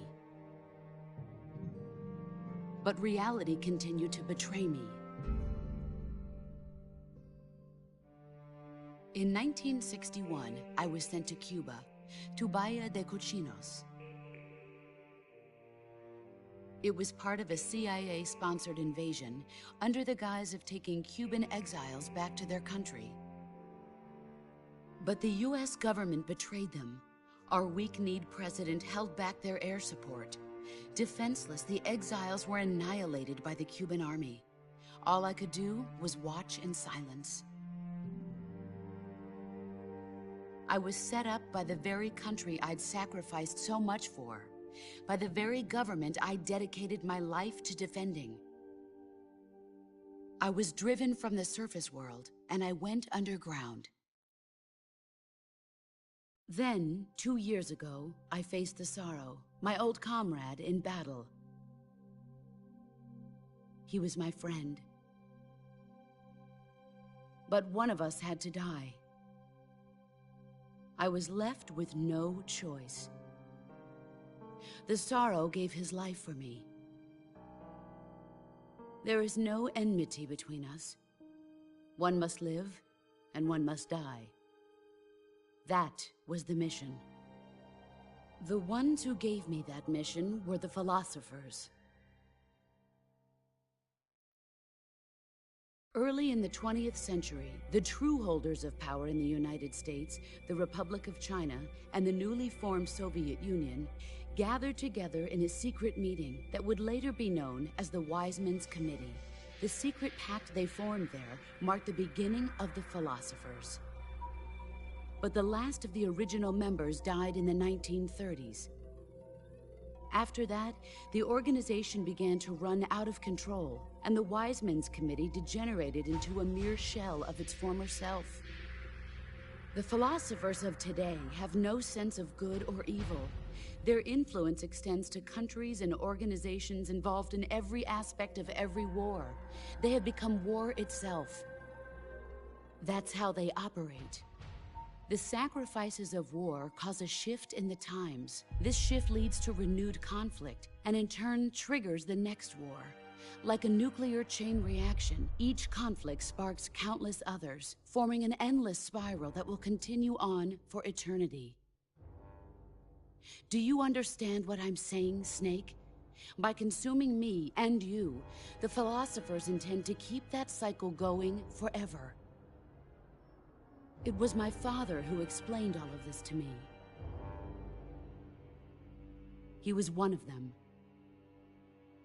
You see, I am the last remaining child of the philosophers. But after he revealed the truth, my father was killed by that same shapeless, formless organization. And my father isn't the only thing the philosophers have taken from me. In June of 1944, the Cobras and I took part in the landing at Normandy. We'd been given a top-secret mission to locate and destroy enemy V-2 rocket installations. I was pregnant at the time. The Sorrow was the father. I gave birth on the field of battle. a beautiful baby boy. But my child was snatched away from me by the philosophers.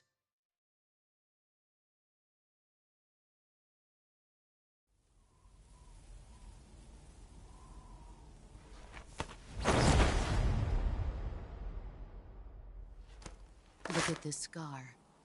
This is proof that I was once a mother. I gave up my body and my child for my country.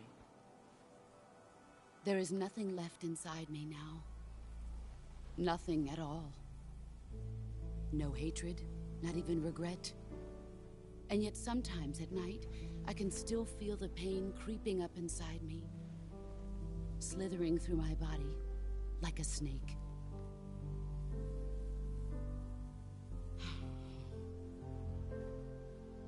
I've never talked this much about myself before. Thanks. Thanks for listening to me.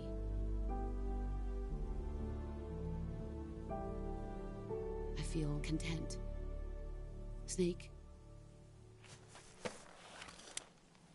commence the operation. I raised you. I loved you. I've given you weapons, taught you techniques, endowed you with knowledge. There is nothing more for me to give you. All that's left for you to take is my life, by your own hand. One must die, and one must live. No victory, no defeat. The survivor will carry on the fight. It is our destiny. The one who survives will inherit the title of boss. And the one who inherits the title of boss will face an existence of endless battle. I'll give you 10 minutes. In 10 minutes, MiGs will come and bomb the hell out of this place. If you can beat me in less than 10 minutes, you'll be able to escape in time. Let's make this the greatest 10 minutes of our lives, Jack. Boss. You're a soldier. Finish your mission. Prove your loyalty. Face me. I come.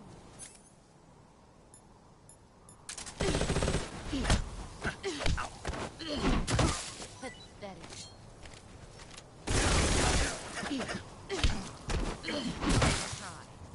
All these.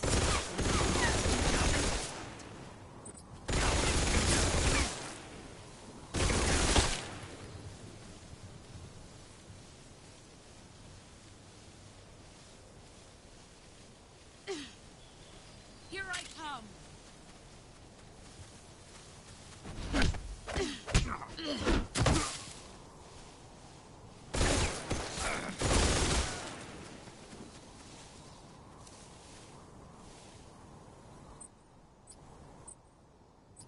Oh my God.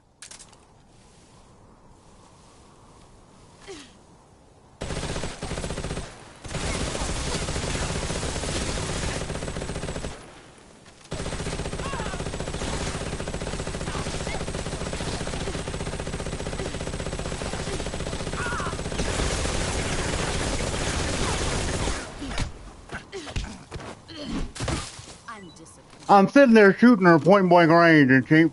Heads up, Snake.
Oh my goodness. I do not remember the boss being this hard of a fight, ever.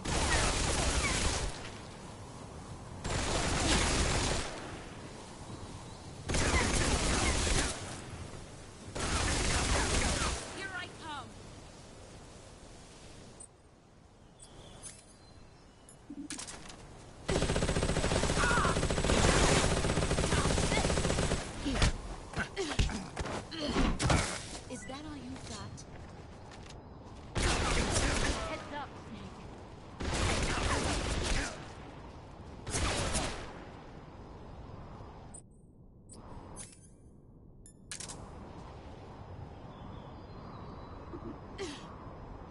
Get ready. See, I'm putting her shooting at her point blank, and she's dodging bullets. Come on, Kojima.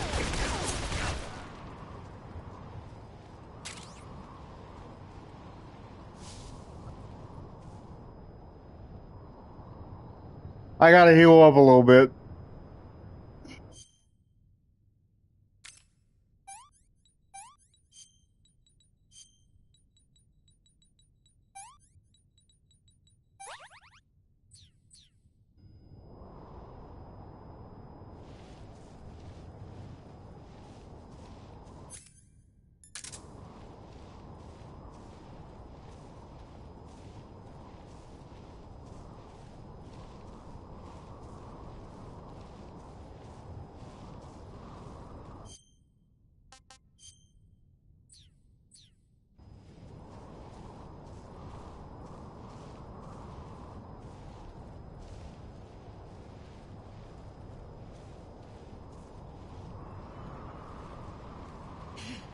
There you are. Get ready. Here I come.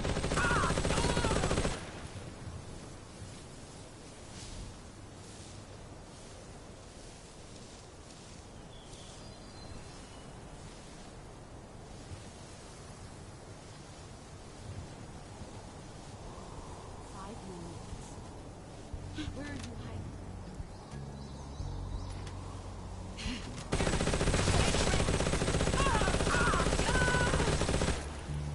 Got it.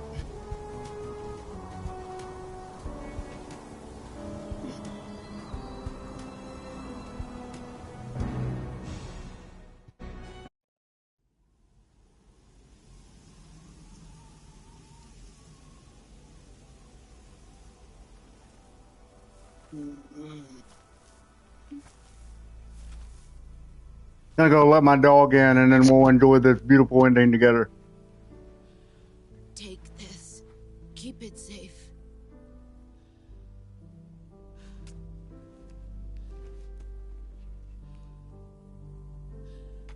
It's our only hope.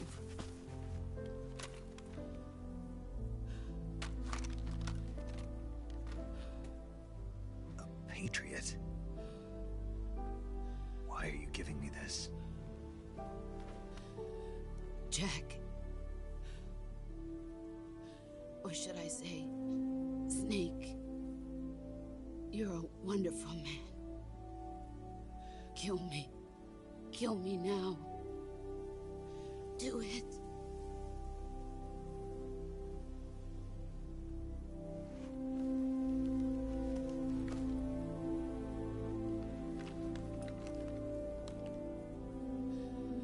There's only room for one boss and one Snake.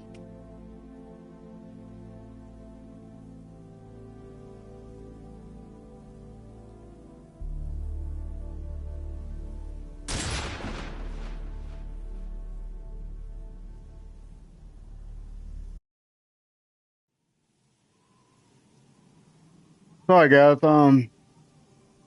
I thought you have a little bit more to say.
Ready to go, Snake?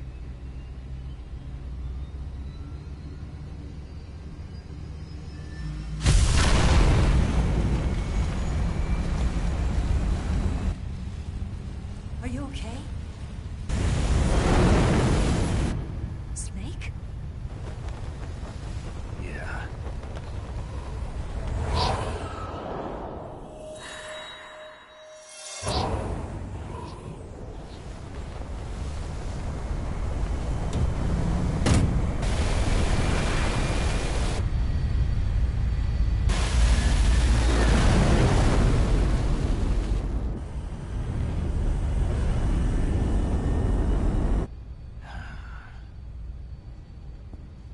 I told you you could trust me.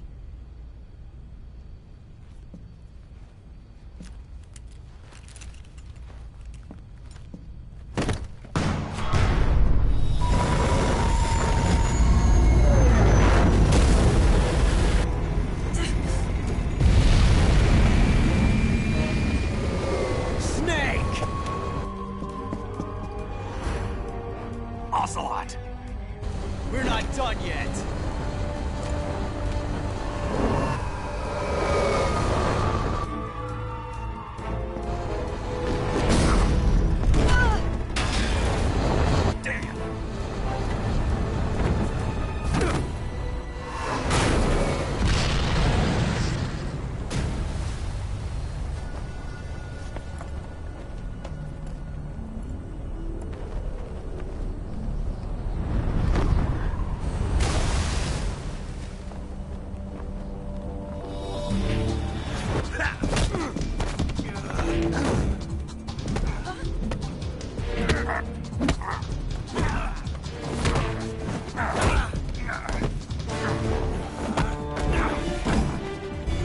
Too heavy!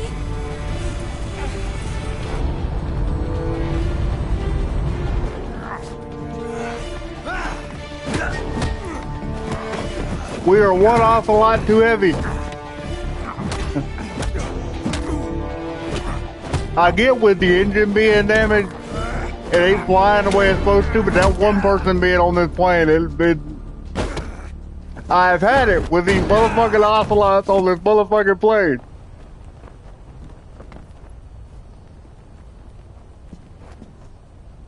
Snake, try to remember some of the basics of CQC.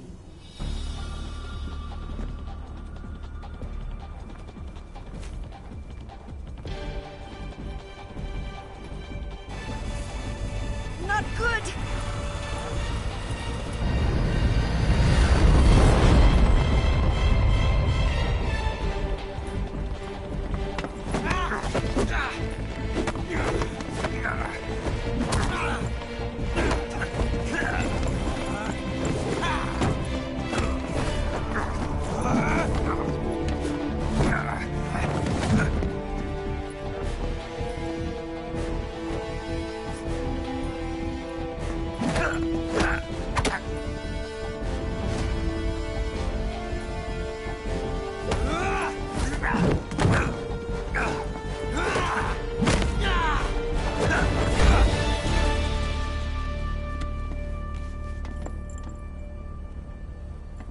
Picked up a few new moves.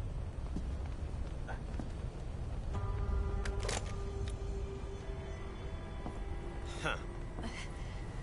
It doesn't feel right to shoot an unarmed man. But I'll get over it. Eva!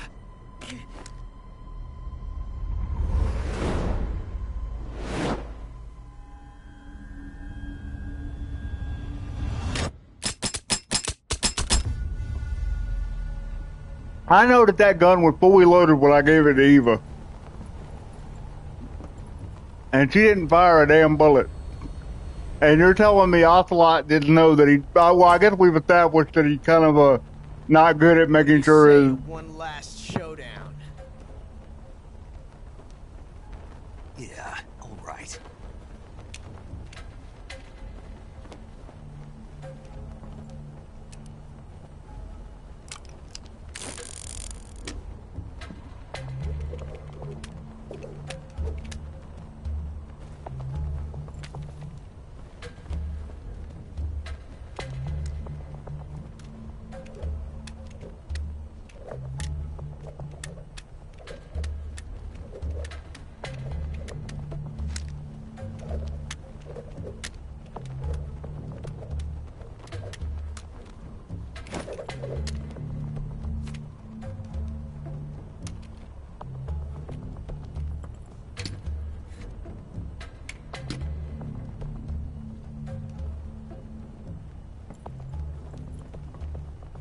What's your name? Snake. No. Not that name. You're not a snake, and I'm not an ocelot. We're men with names. My name is Adamska. What's yours? John. Very well, John. Plain name. But I won't forget it.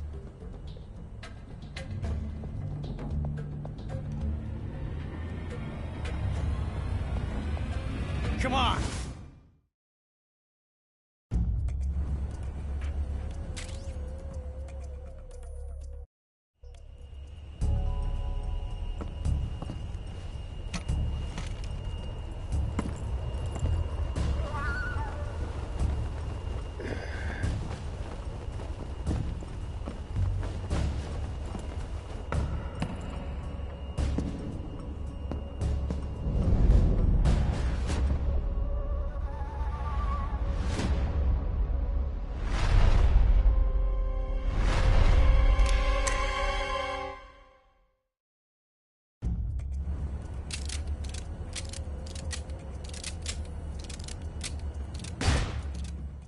I want to see if it actually hit the ground. Nope. But it did go on that side versus that side.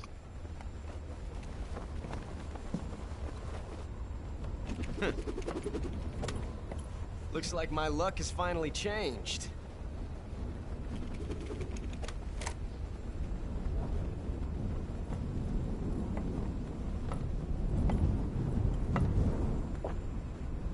Till we meet again, John.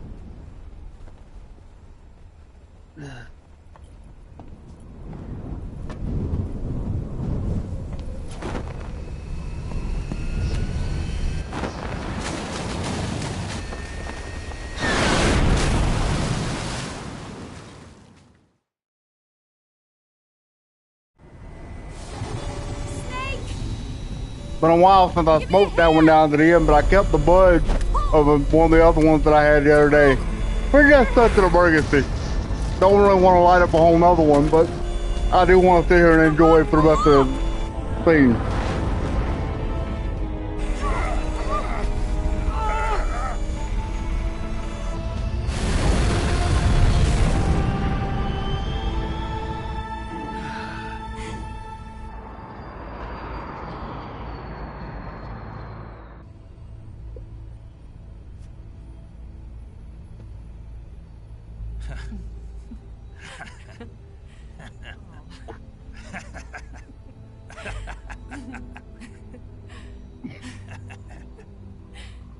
made it. Yeah, we sure did.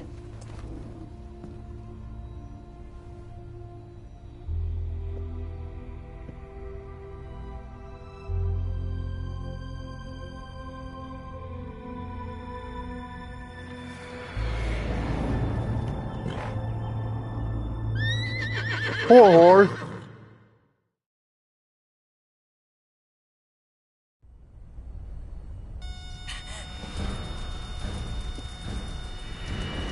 Oh no, Miggs!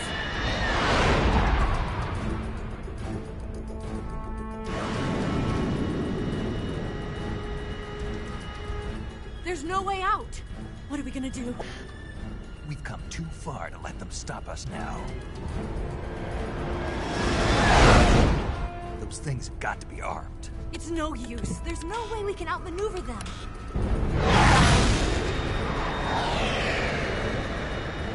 They're gonna shoot us down. We were so close. Weapon systems on. Locked on target. I got tone. You were great, Eva. Huh?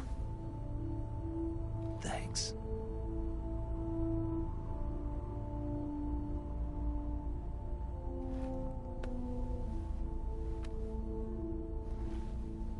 Oak 19, this is Control. Stand by for a direct order from the chairman. Oak 19, return to base immediately.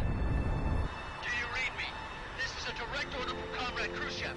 Return to base immediately. Oak 19, do you copy? Understood. Aborting mission. RTB. Look! The MiGs are turning back! Woo!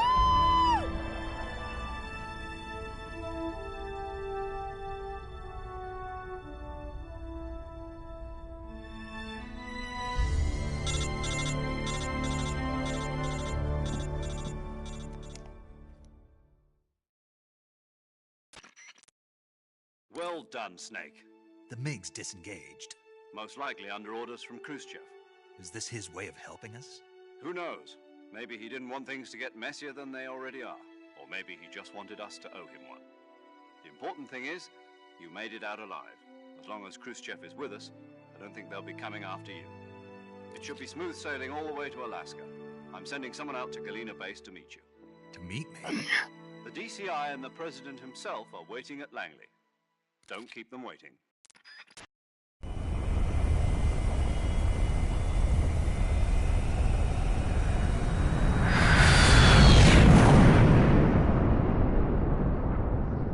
I don't know. Of course, I guess Russia and Alaska, that's really is right there on the line. I was about to say, I don't know that I believe that that plane gonna make it that far, but it might.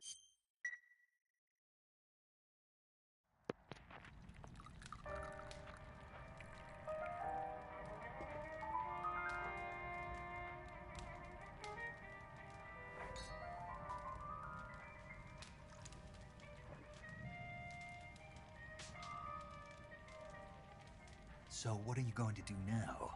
Go back to the KGB? What do you want me to do? Did you ever think about coming back to America? I can't go back. I've left America behind me. But you saved this country. I didn't do it alone.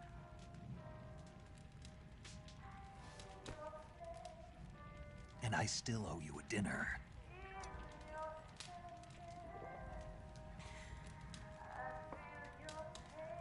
Is that part of your mission too? Or is it an order? Or is it an invitation?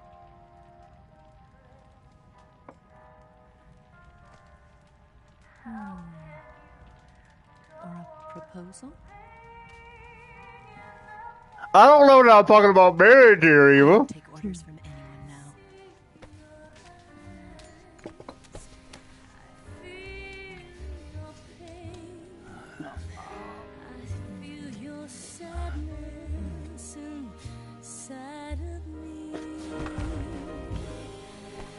Open your heart and smile for me.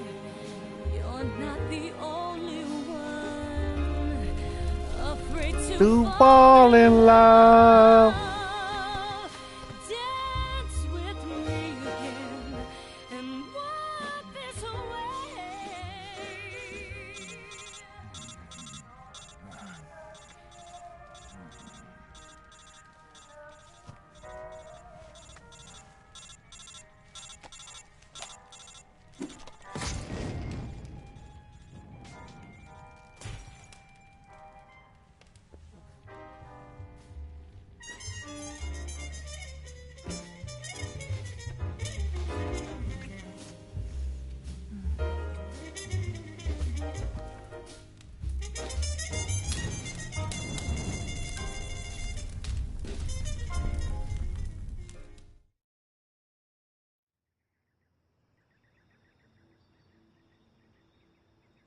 He keeps all of the scars that you get throughout the game, because that's that burn scar that he got that I had to heal up from whenever I was fighting. I think it was the Fury.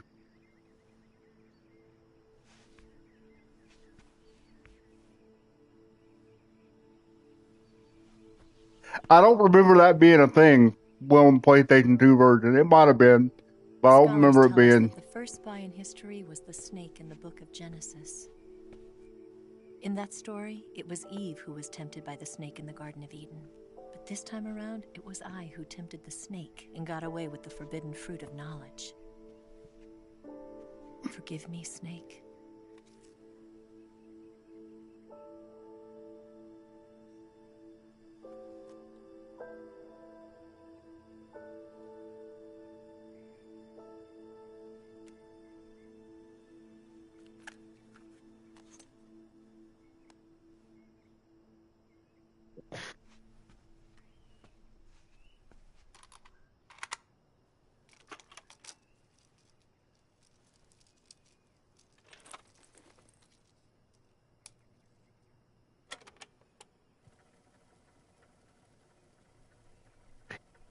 Good morning, Snake.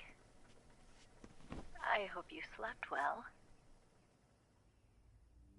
First of all, I have to apologize. I wasn't sent by Khrushchev. I'm not a KGB spy, and I never worked for the NSA. I'm an agent of the People's Republic of China for the General HQ 2nd Department of the People's Liberation Army. It was all a lie. I tricked you. And I'm sorry.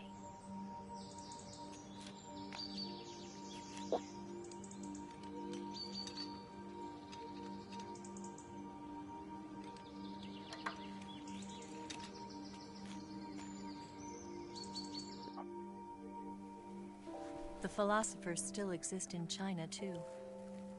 You see, my mission was to find out where Volgan was hiding the philosopher's legacy and steal it.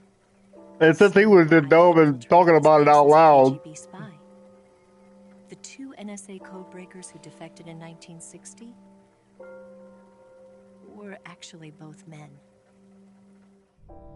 The real Adam never showed up at the meeting place, saving me the trouble of having to eliminate him. I sneaked in by pretending I was Eva. And you and Sokolov and Volgan, you all believed me. The philosopher's legacy was originally held in common between the US, Soviet Union, and China. We couldn't let the Russians and the Americans take it all for themselves. The Chinese government had its eye on the legacy too. I got the film containing the legacy, and also the nuclear missile launch data from the Shagohod. 5 years ago, the Soviet Union stopped supplying us with nuclear weapons technology. Since then, China's Liaodong easing, hydrogen bomb, and space rocket projects have fallen behind. But with this data, our country will be able to develop its own nukes. We'll create a deterrent force to rival those of the US and Soviet Union. Everything has gone according to plan, thanks to your help. I too am one of the philosophers. I'm an agent of the philosophers, a graduate of one of their charm schools. I was raised in a joint US-Soviet-Chinese facility to become a sleeper agent. This was before the war. Back then, they were collecting children from all over the world. As a result, I'm indistinguishable from a native-born American. So it didn't surprise me when you and Volgan couldn't tell the difference. But she knew right from the beginning. She knew because before the war, she was at one of the philosopher's schools too, as an instructor. The boss was the only one I couldn't fool. She was the only one who knew I was a fake. She told me everything. Why did she open her heart to me like that? At the time, I couldn't understand it. But now, I think I do. Snake. She wanted you to know the truth. She chose me to tell you. That's why she saved my life. I've lied to you so many times, but not this time. My orders from the government were to obtain the legacy. And to eliminate everyone who knew the truth about what happened. In other words, I'm supposed to kill you.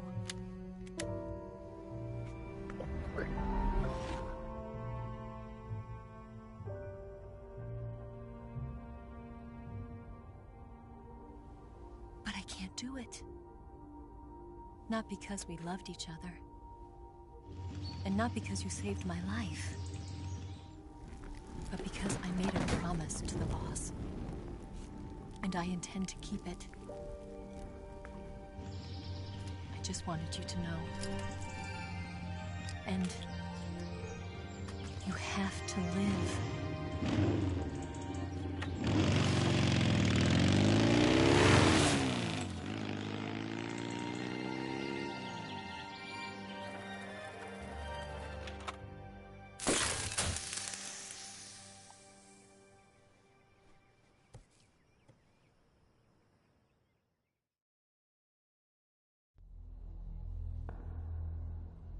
Snake, listen to me. She didn't betray the United States. No. Far from it. She was a hero who died for her country. She carried out her mission knowing full well what was going to happen. Self-sacrifice. Because that was her duty.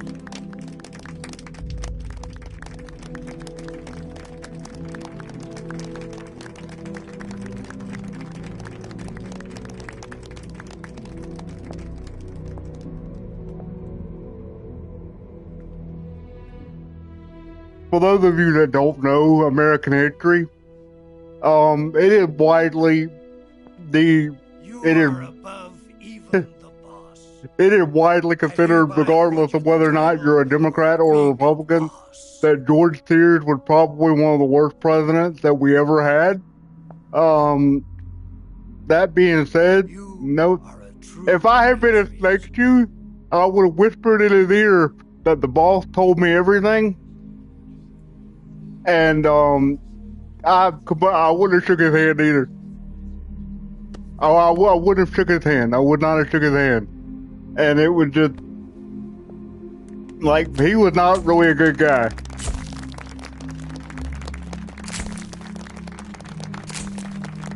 Don't wrong. Every single president we've ever had has had their own bit of stuff.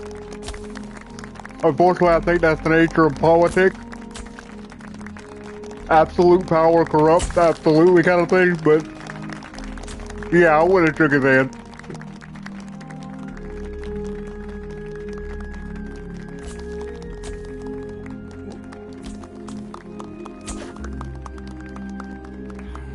You know, we could use an infiltration unit like Fox in the army.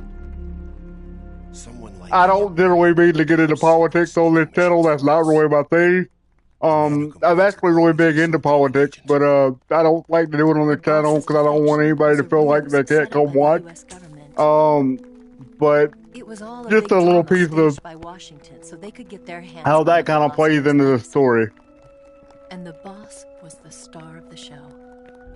They planned it so that they could get the legacy that Colonel Volgan inherited and destroy the Shagohod at the same time.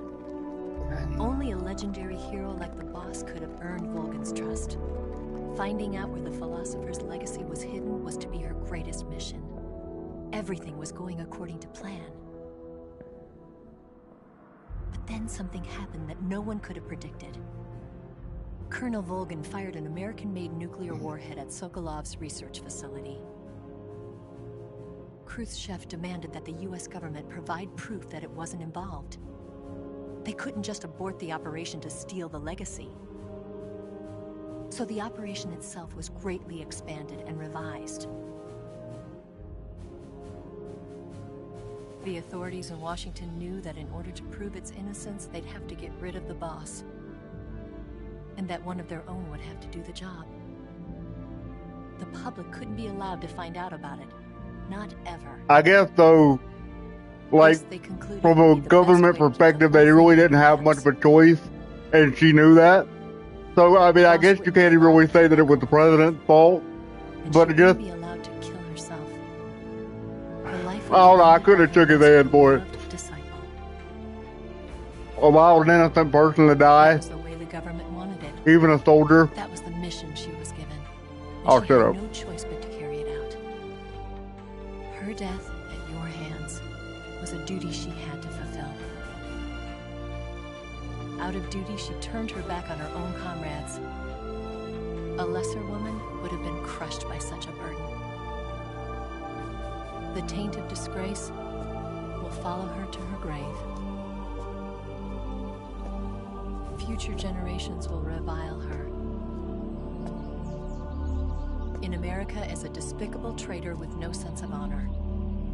And in Russia as a monster who unleashed a nuclear catastrophe. She will go down in official history as a war criminal. And no one will ever understand her. That was her final mission. And like a true soldier, she saw it through to the end. But I think she wanted you, of all people, to know the truth. She wanted to live on in your memory. Not as a soldier, but as a woman. But she was forbidden to tell you herself. And that's why she told me. Snake, history will never know what she did. No one will ever learn the truth. Her story, her debriefing, will endure only in your heart.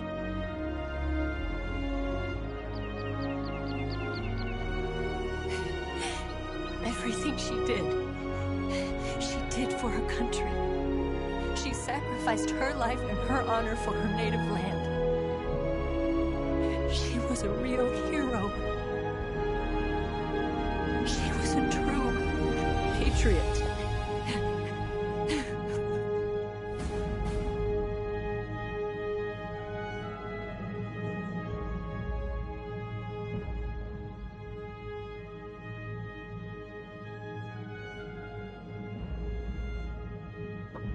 Woo! China conducted its first successful nuclear test in the Delta. Ticket joins the APRA. The government conducts studies of emergency medical treatment. The Department of EMT Systems. Eva disappears without a trace. Paramedic Zero disbands Spock. The United States.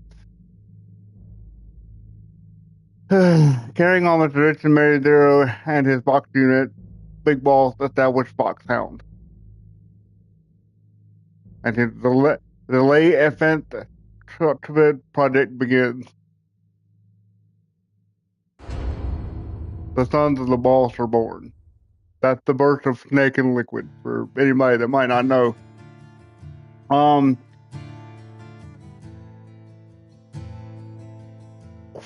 Just enough to last.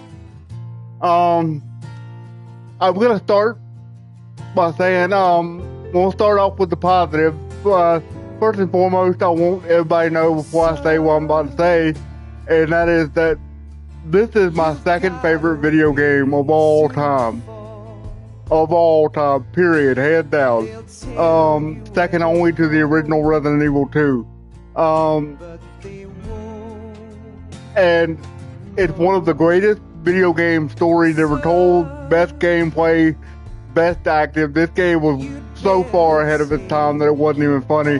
A lot of people like to say that Metal Gear Solid 2 was so far ahead of its time and he predicted a lot of the things in the future, and he was right. Like, but to me, this is just a better crafted story. You know, the character of Snake, specifically the Big Boss version, is probably my favorite version of Snake. He's just the most complex. Now, Solid Snake is the close number 2 for me. Not much of a fan of Venom Snake. That just overly convolutes the story for Snake. I think maybe he was trying to tie up some loose ends to the story from way back in the original Metal Gear and Metal Gear 2. Most of people probably didn't play that game before the Master Chief Collection, but before the before the Volume 1 of Metal Gear, when they re-released it. I'm having trouble pulling it out of my head right now, but I bought that and it was a lot of fun. It's great to have a copy of the original Metal Gear Solid 2 again, and even the original version of this. Like I said, from a story perspective, this is a lot of fun. From a gameplay perspective, having your own camouflage when you're playing it at more than just easy difficulty, which was what I was doing for streaming states. I like to be able to have a conversation and be able to enjoy a cigar and talk with you guys on time whenever I actually do get people to look at my stream. I just thought that's why I play it on very easy. Plus with my disability, I don't, that's just a lot going on and it's difficult. Like I said, I've always played that and I'll play for fun. The ending of that game always gets me. Even, this is probably the 30th plus time I've played and beaten this game. Not specifically the remake version. This is only the second time I've gone all the way through it. But just always fun. Always fun. It used to be back in the day, back when I was college age, I would literally start playing this game first thing in the morning and it would be an all-day affair. Me and my brother would sit down and play it. Me and my sister would sit down and play it.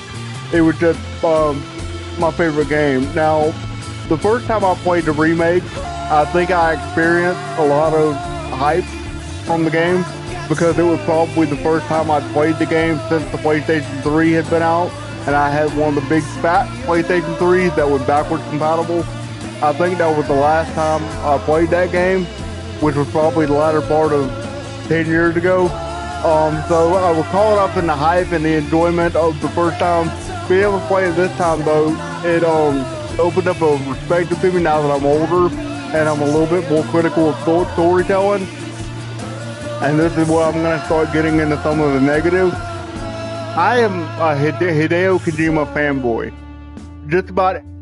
Not just about, every single Hideo Kojima game that I have ever played, with the exception of Metal Gear Solid 5, I have loved and I have played multiple times through, and this includes Death Stranding 1 and 2.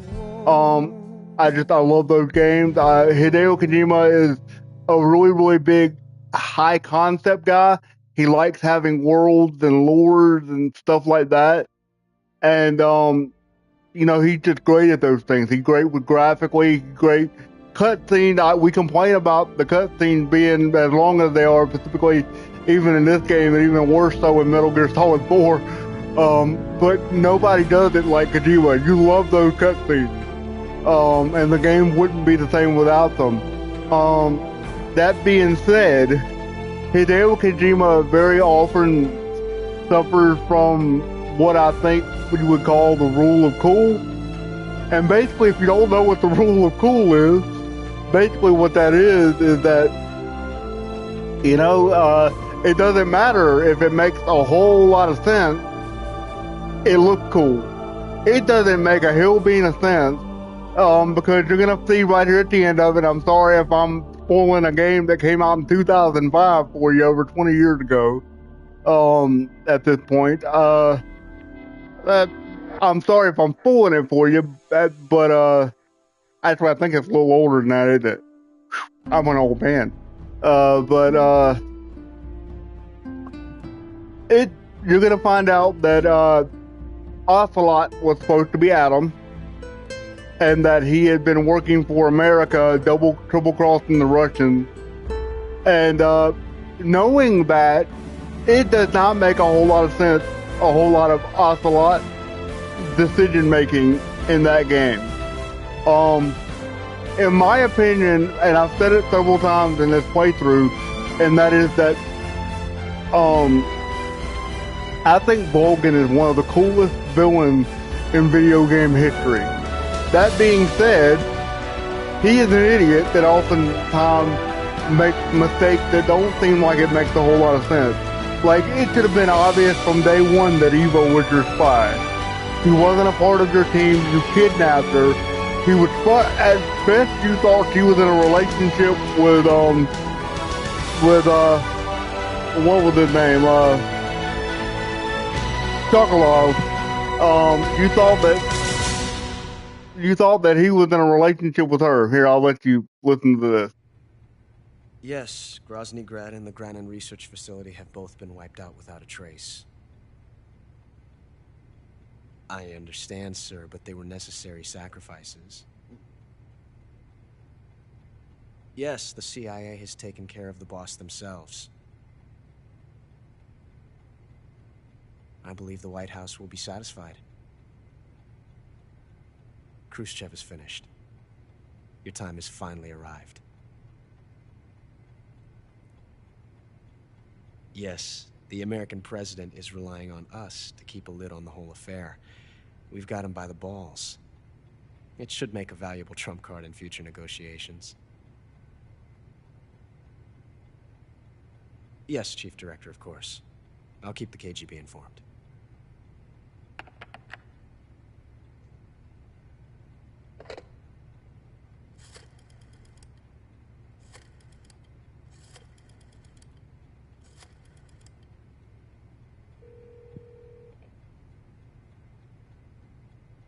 Yes, it's me.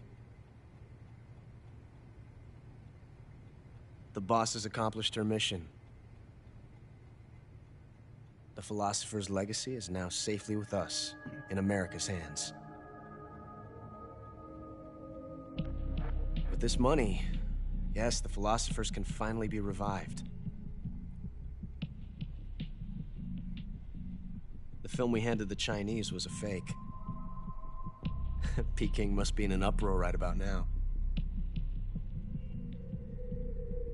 I'm afraid so. Only half the money has made it back to the United States. The KGB must still have part of the legacy. Yes, the weapon has been reduced to ashes. That's right.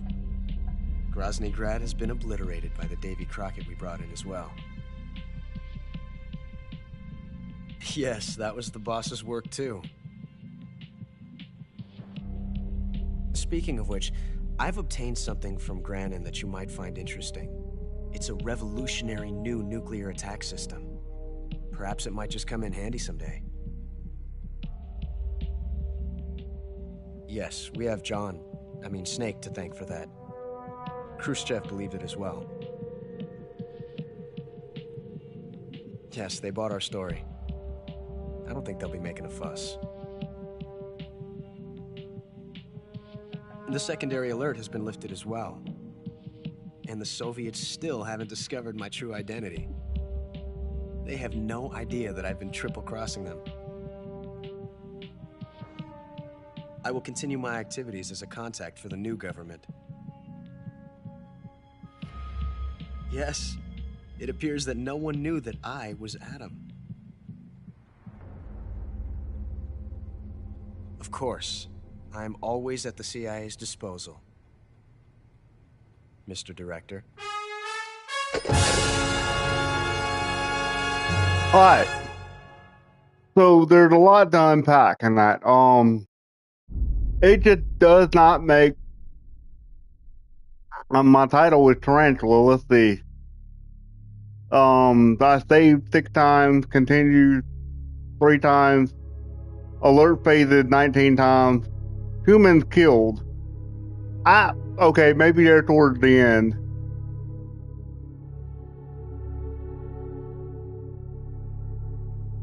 Twelve life bars worth of damage I took. Life medicine used 0.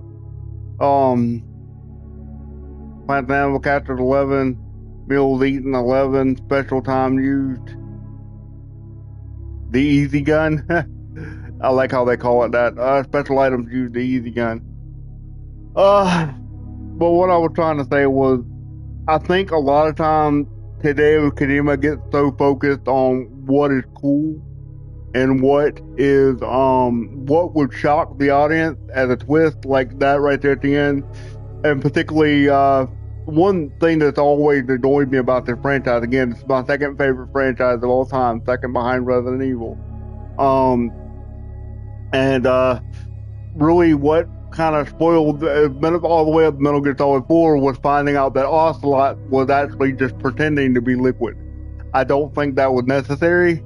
I think that there was another way you could have added Ocelot to the story in a way that made a lot more sense. And I think that as long as we were using nano machines and stuff as an excuse, people would have accepted the Ocelot being in somewhat of control, or Liquid Snake being in control of Ocelot, and maybe having a mental battle between the two, rather than him just being a doppelganger and just having to perform for that. I think that there was a better way of doing that. Again, I think he does it a lot for shock value, and there are a lot of things in this game, like particularly like with the Shackle Hod, things that annoy me this time around a little bit was the Shackle Hod being able to crawl around. Now, I understand that it's a video game and they're going to do things for video game's sake, but it really shows something about the limitations of the big bad machine this time that wasn't a Metal Gear that they had created, was the fact that it's very limited in its movement if you don't make up an excuse and just let it crawl around. That kind of annoys me, especially whenever you hear it roaring and screaming. Like, it's a machine. It doesn't do all that. That's stupid. I don't know. It just, there was a lot of, particularly where it stood with Ocelot. Like, going back and playing this game and knowing that he is Adam. First of all, as far as I know, they never explain why he didn't show up for the meeting. He just didn't show up.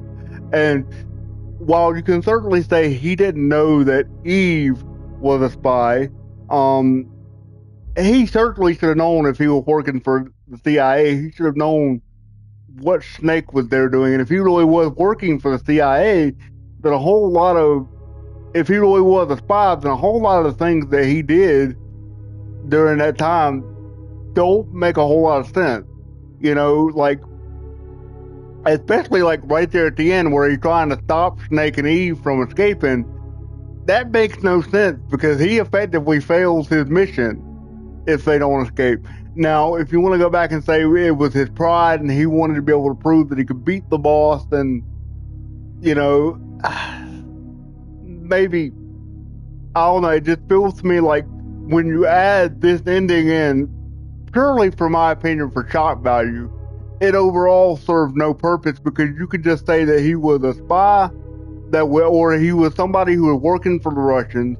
He was the leader of a paramilitary group called the Ocelot Squad, and they were a group for hire. And then when he met the big boss during this mission, he began to idolize the big boss and everything the big boss stood for, and that's why he goes on to serve with Big Boss later on in the franchise. You could have done it just like that. You didn't have to do this whole he was working for the CIA and this, that, and the other, because it really just makes the story not make a whole lot of sense, because nothing he did in this game makes any sense when you get that last little bit of information that we just got. Nothing he did. And please, if I'm wrong, show me in the comments, because I would love to have this thing fixed, because that always created a big plot hole for me for no reason. And that's something that, as much as I love Hideo Kojima, again, there's really only one game that he has ever made, and that was Metal Gear Solid 5, that I just could not get into, and that broke my heart. But the reason I couldn't get into Metal Gear Solid 5, first of all, because it was really an unnecessary thing. He could, and first of all, let's be clear. Hideo Kojima had made it very, very clear after Metal Gear Solid 2 that he was no longer interested in making Metal Gear games. That doesn't mean that he hated Metal Gear. It doesn't mean that he didn't like it. He wasn't proud of it. He was. He wanted to pass it down to the next people on the team to continue telling the story. I can admire that. I acknowledge that it comes with its own set of issues. And so we're acknowledging that he didn't want to make them. He didn't want to make Metal Gear Solid 3. Originally they had a whole nother director set up for that, but with the backlash from the fans that it wasn't going to be him, he stepped in and he made it. And then they pressured him and forced him into making Metal Gear Solid 4, where he thought he was going to tie up a lot. And to be clear, the ending of that game ties up a lot of the story. It ties up a good chunk of it. It convolutes a lot of it for no reason, but it does tie up a lot of it. And that was supposed to be the final hit, and then he goes and they pressured him into making Metal Gear Solid 5. He didn't want to do that. Now, I understand why the fans got mad. Let's be clear. There's a lot of story going around, and there's a lot of people saying, I never saw any of it, but there's a lot of people saying that there's a lot of creators of the game, from Metal Gear Solid 2 and 3, Hideo Kojima and people at Konami, that were getting death threats, outright death threats, because fans were pissed off because he wasn't going to be continuing the story. Now I can understand why fans were pissed, because he left Metal Gear Solid 2 on a massive cliffhanger. A massive cliffhanger. And he had no intentions of ever following that up. He wanted to leave it for somebody else. The problem with that is that nobody's ever going to follow that up, because it was all in his head. The whole story is in Kojima's head. So passing that along to somebody else, even if you told them everything that you were planning on, they're never going to follow it up the way that you would, the way that you had it built. They're going to want to put their own flair on it. It would have been its own thing, and I understand why fans got pissed about it. I do not condone death threats over a video game. Let me be very, very clear about that. I do not condone death threats of any kind, but especially not over a video game. But you left it in a place where you just couldn't leave it. I mean, if he really wanted to finish the story and didn't want to do any more Metal Gear, then he should have wrapped up Metal Gear Solid 2 and made that the end of it, and not done for the rule of cool, or what he thought was going to be cool. He switched out, and you're not playing as Snake predominantly in Metal Gear Solid 2. You're playing as a whole new, brand new character named Raiden. So he never intended for that to be the end of the series. Again, Hideo Kojima does a lot of things that I don't think fully get thought through.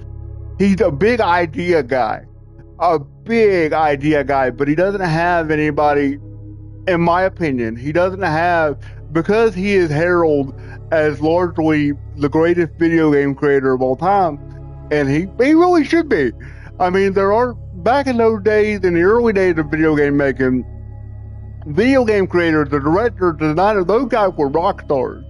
You knew all of these names. The guys that created Resident Evil, Team Silent with Silent Hill.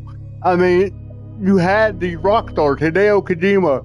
You had Cory Barlog and the guys that created God of War. I mean, you had all these big names. And Hideo Kojima and Cory Barlog really are the last two of those guys remaining. And Hideo Kojima, I love Cory Barlog overall, but Hideo Kojima, Cory Barlog, I can't touch him. So I think because he has this aura that comes with him, there's not really anybody on the creator room that takes big idea that Hideo Kojima comes up with and filters it through something. Nobody ever tells him, hey, I don't think this works. Nobody wants to mess with it.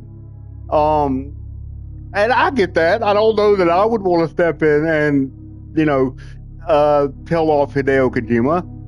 Certainly wouldn't be a thing that I would do. But he doesn't have anybody around that filtered him. And you see this a lot in Death Stranding. There are a ton of plot holes in Death Stranding. And maybe he's only 2 games into that franchise and they're doing a third one. They are. I don't know what they're doing with it. I don't know if we're going to move on with BB as the main character going forward. Or Tomorrow, as they call her now. I don't know if we're moving with that forward or if we're going to bring back Sam Porter and Norman Reedus. I hope we bring back Sam Porter and Norman Reedus because he's really the one that carries that franchise. But you do see a lot of plot holes with that as it sits now, just because it's such a high concept scientific thing, much like Metal Gear. A lot of plot holes, a lot of things that don't make sense. And I don't know what it was. Maybe it was because this was the first time in my truly mature adult life that I've actually played this game and sit down and analyze the story. Normally, I still had a blast. It's still my second favorite video game of all time. I'm gonna play it again, and no doubt. But I don't know. The plot holes and the things that didn't make sense really annoyed me, especially right there towards the end, in a way that just did not make sense. And particularly, it was a lot surrounding Ocelot, because I knew how this game ended, and going into that, nothing makes sense for what he would do. And again, it was the rule of cool, and stuff like, I don't know, just the Cobras being very underdeveloped characters in comparison to every other character that we have gotten as far as villains go in this franchise. I would even say, while I like the Cobra unit more than I do the Beauty and Beast squad from Metal Gear Solid 4, you can't say that the Beauty and the Beast squad aren't more fleshed out characters. They are. You get entire backstories for each one of those characters. Like, he really did take, for the guy that didn't want to make that game, he really did take time to flesh out all of the characters. I just, like I said,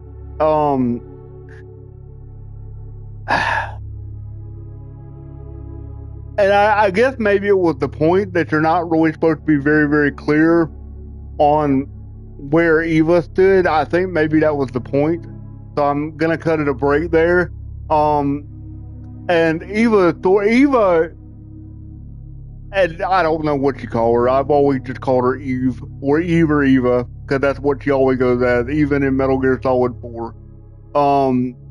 Eva and the boss are 2 of the greatest female characters ever made in video game history. Like, anybody that wants to sit here and tell you the politics that there aren't any good women in gaming, look at Metal Gear Solid 3 and tell me there aren't good women in gaming. I mean, hands down, this is the best version of James Bond in an American field. Eva is the best Bond girl that ever created, and not even in a Bond franchise. And it was created by a guy from Japan. It was awesome. The ending of the story where Eva is telling Snake about Boss, it still tears me up to this day. Every single time I play this game, the ending of it tears me up. I can't help it. It draws the emotion because I feel the pain, because I understand. And I'm not a soldier, never have been a soldier. I've never served in any form of military in my life. It's one of the great. I wish I could have. I really do. My disability and stuff, it just wasn't ever going to be in the cards. But if I could go back and change anything about my life, I wish that it would have been physically possible for me to have been a soldier. I have so much respect for military service men and women. I wouldn't have the freedom that I have today to be a person who is physically wheelchair bound, and I have a full-time job. I own my own house. I have 2 children. I had the opportunity to be married. Those are not things that happen for somebody like me in other countries. And so I've always loved soldiers and military because they're the reason that I have that freedom. They just are. And if you're a military person and you're watching this video, thank you so much. We're coming up right here on the 4th of July. We just had Memorial Day pass. And I wanted to say thank you. But and that's why the ending of that story always tripped me up, because the idea that you knowingly and willing to be remembered as basically a terrorist, responsible for some of the greatest atrocities of American and world history, and she was willing to go down like that to complete her mission. And that part just always chokes me up. Not a big fan overall of where the story goes from this point. Like I said, I'm not a fan of Metal Gear Solid 5. I've made that clear. The whole thing about that game just threw me off. I think the fact that I knew ahead of time that I wasn't playing as Big Boss Snake, that it was this other character, Venom Snake, before I even played the game, probably ruined it for me. The fact that it wasn't David Hayter doing the voice of Snake. Don't get me wrong, I love me some Kiefer Sutherland. Always have loved Kiefer Sutherland. Just about everything that man does in acting, I've always loved. But he's not Snake, and I had no interest in being Snake. He got paid a paycheck. I don't think he knew anything about the Metal Gear Solid franchise. He got paid. They wanted to make a big budget thing. They brought in actors like Troy Baker. Don't get me wrong, love Troy Baker. Just about every character he's ever played in gaming, I've always loved. Joel Miller is one of my favorite characters in video game history. And that's largely because of the way Troy Baker plays him.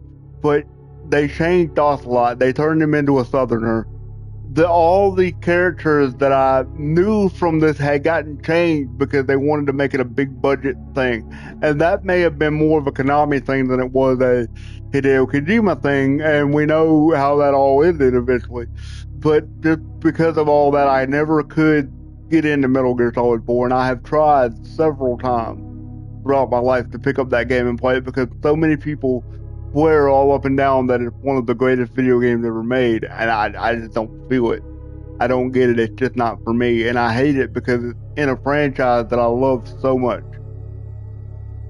But it was just it felt like it was so unnecessary. It felt like there was an easier way to clean up that plot hole from the original 2 Metal Gear, and it may have been a plot hole that I don't know that a whole lot of people were really worried about, because by the time Metal Gear Solid 5 came out, the number of people that had played that original Metal Gear that at that time had only ever been released on computers, and it's not much more than a basic Mario game from back in the early 90s.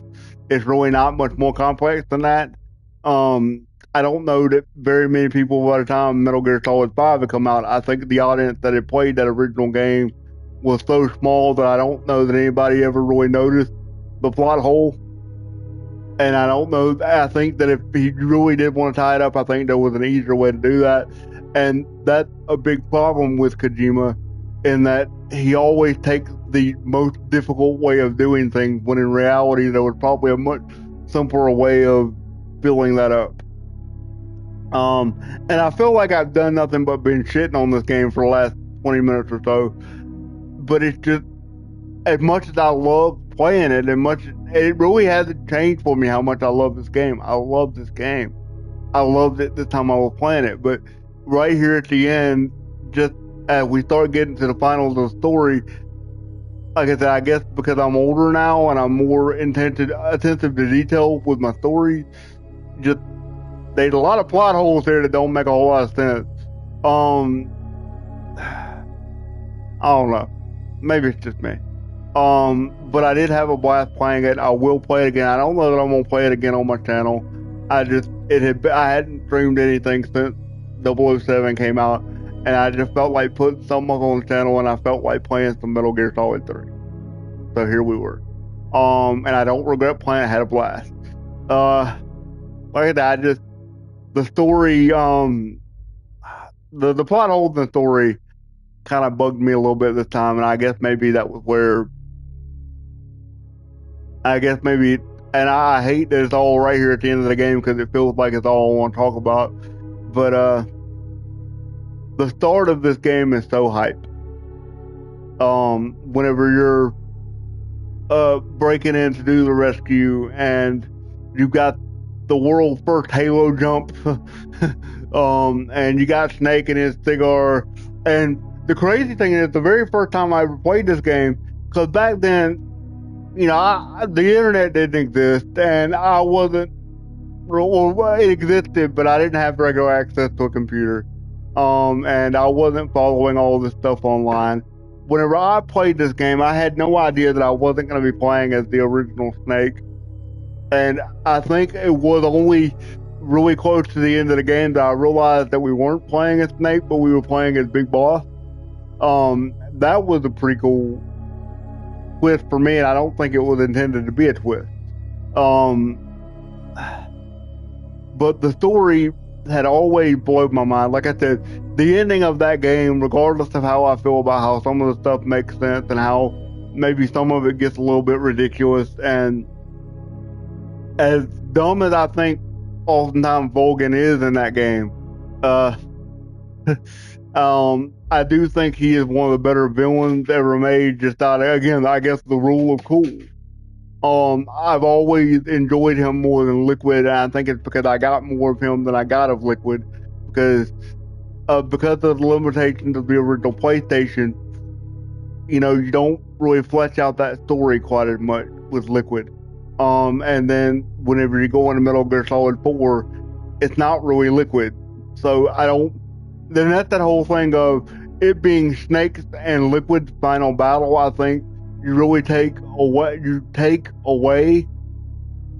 the gravitas of that being their final battle in part 4, when it wasn't really Liquid the whole time. It was just Ocelot pretending to be Liquid.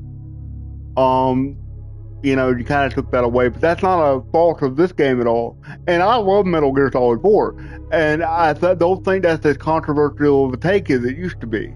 And you see that a lot with a lot of Hideo Kojima games. Whenever they first come out, they aren't. And it certainly doesn't happen with all of them, but it does happen with a lot of them that whenever they first come out, they're not really liked. They always make money because it's Kojima, man. But you know, they're not really liked, or the story is weird. But over time, you start seeing people come around to it. You see a lot of that, like in movies. John Carpenter, a lot of his films when they first come out were not very highly regarded, but over time they develop a cult following because, you know, people start to understand what he was doing. Hideo Kojima is very much the same way. And I love Metal Gear Solid 4 for all of the convolutedness of it, for the ridiculousness of it, the idea that we're playing as Old Man Snake in a war zone. It's kind of as ridiculous as it is that he's supposed to be as aged as he is, but he's still getting around the battlefield like that. A little ridiculous, much as I love it. I don't know. Like I said, I've always loved the gameplay of this game.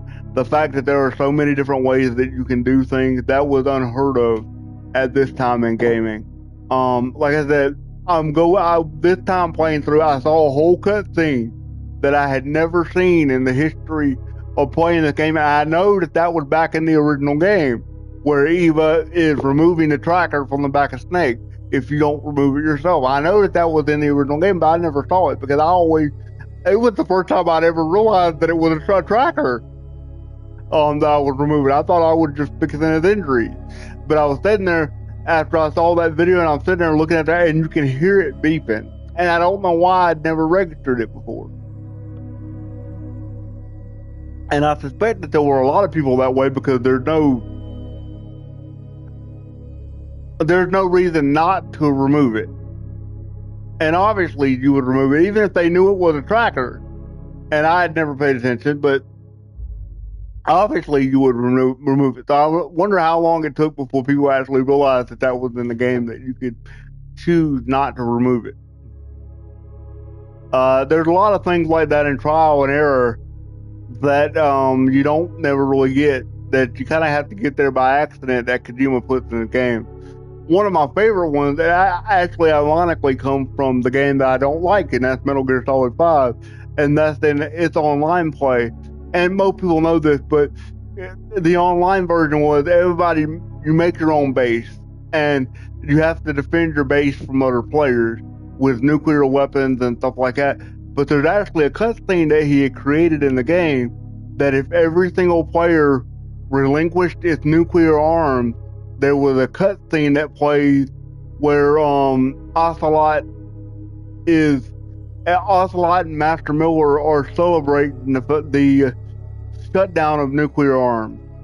And that only came out a few years ago because of a glitch in the game that allowed it to be played. And thankfully, some people were smart enough to know how to save it. But other than that, if it hadn't been for that glitch, we certainly still would not know anything about that cutscene. Because what are the odds that every single player across the world that were playing that game online were ever going to decide, hey, let's just turn off our nuclear weapons? It was never going to happen. But Hideo Kojima had created that. And I can't help but wonder how much stuff like that is actually in these games that nobody has ever seen before. And that's why I get back around that. I love Hideo Kojima so much because he put stuff like that in the game. I really don't mean to jump like I was dissing the game. Like I said, it just a little bit got convoluted, and in my older age, I've become a little less patient for stuff like that. But at the same time, I can't say that I didn't have fun. I had a blast from beginning to end. I literally finished the game in 2 sittings. And it's incredible. I had so much fun. But I guess that's all I really wanted to say. I keep thinking that maybe I move on and play Metal Gear Solid on the channel. I've got it in the collection that they had released, and I'm so ready for Volume 2 because my understanding is that that's going to have Metal Gear games that I've never played. I've never played Peace Walker. I didn't have the handheld unit, and I didn't have the handheld unit to play it. And the game, by the time I think you were able to play it on the PlayStation Plus store, but I'd never gotten around to it. So I've never played it, and I understand that's actually kind of a fun piece of story. It's yet again another game that I don't know. Did Hideo Kojima make that one? I don't know, but the story was really, really good. The art style of it is very interesting.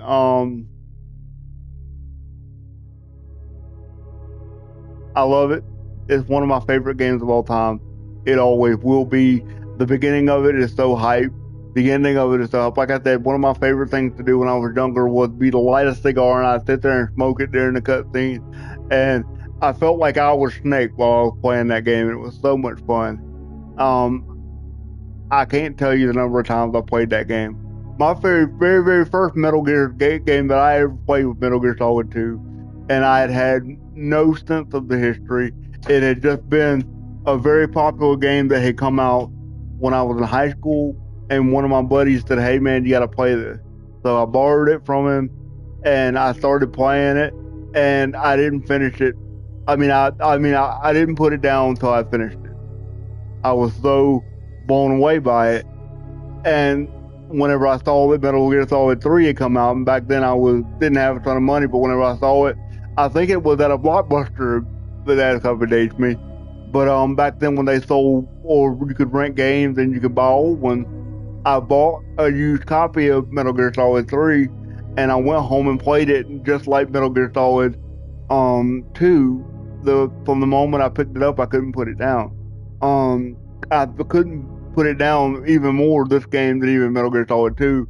And I was on the hype train when Metal Gear Solid 4 came out. I mean, I literally bought a $350 PlayStation just solely because I wanted to play Metal Gear Solid 4.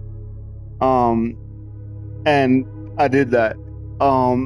And just in all of that, this gaming franchise has always been one of my favorites. Got some of the best characters. Ocelot, amazing character. Snake and all of the different iterations except for Venom is an amazing character played by David Hayter. And the fact that he gives each version of Snake, whether it be Big Boss or Solid Snake, he gives them so much their own personality. The character Otacon is an amazing character. The Gray Fox, the Cyber Ninja is amazing. The great woman in characters in gaming, Olga Garlukovich from Metal Gear Solid 2, an amazing character.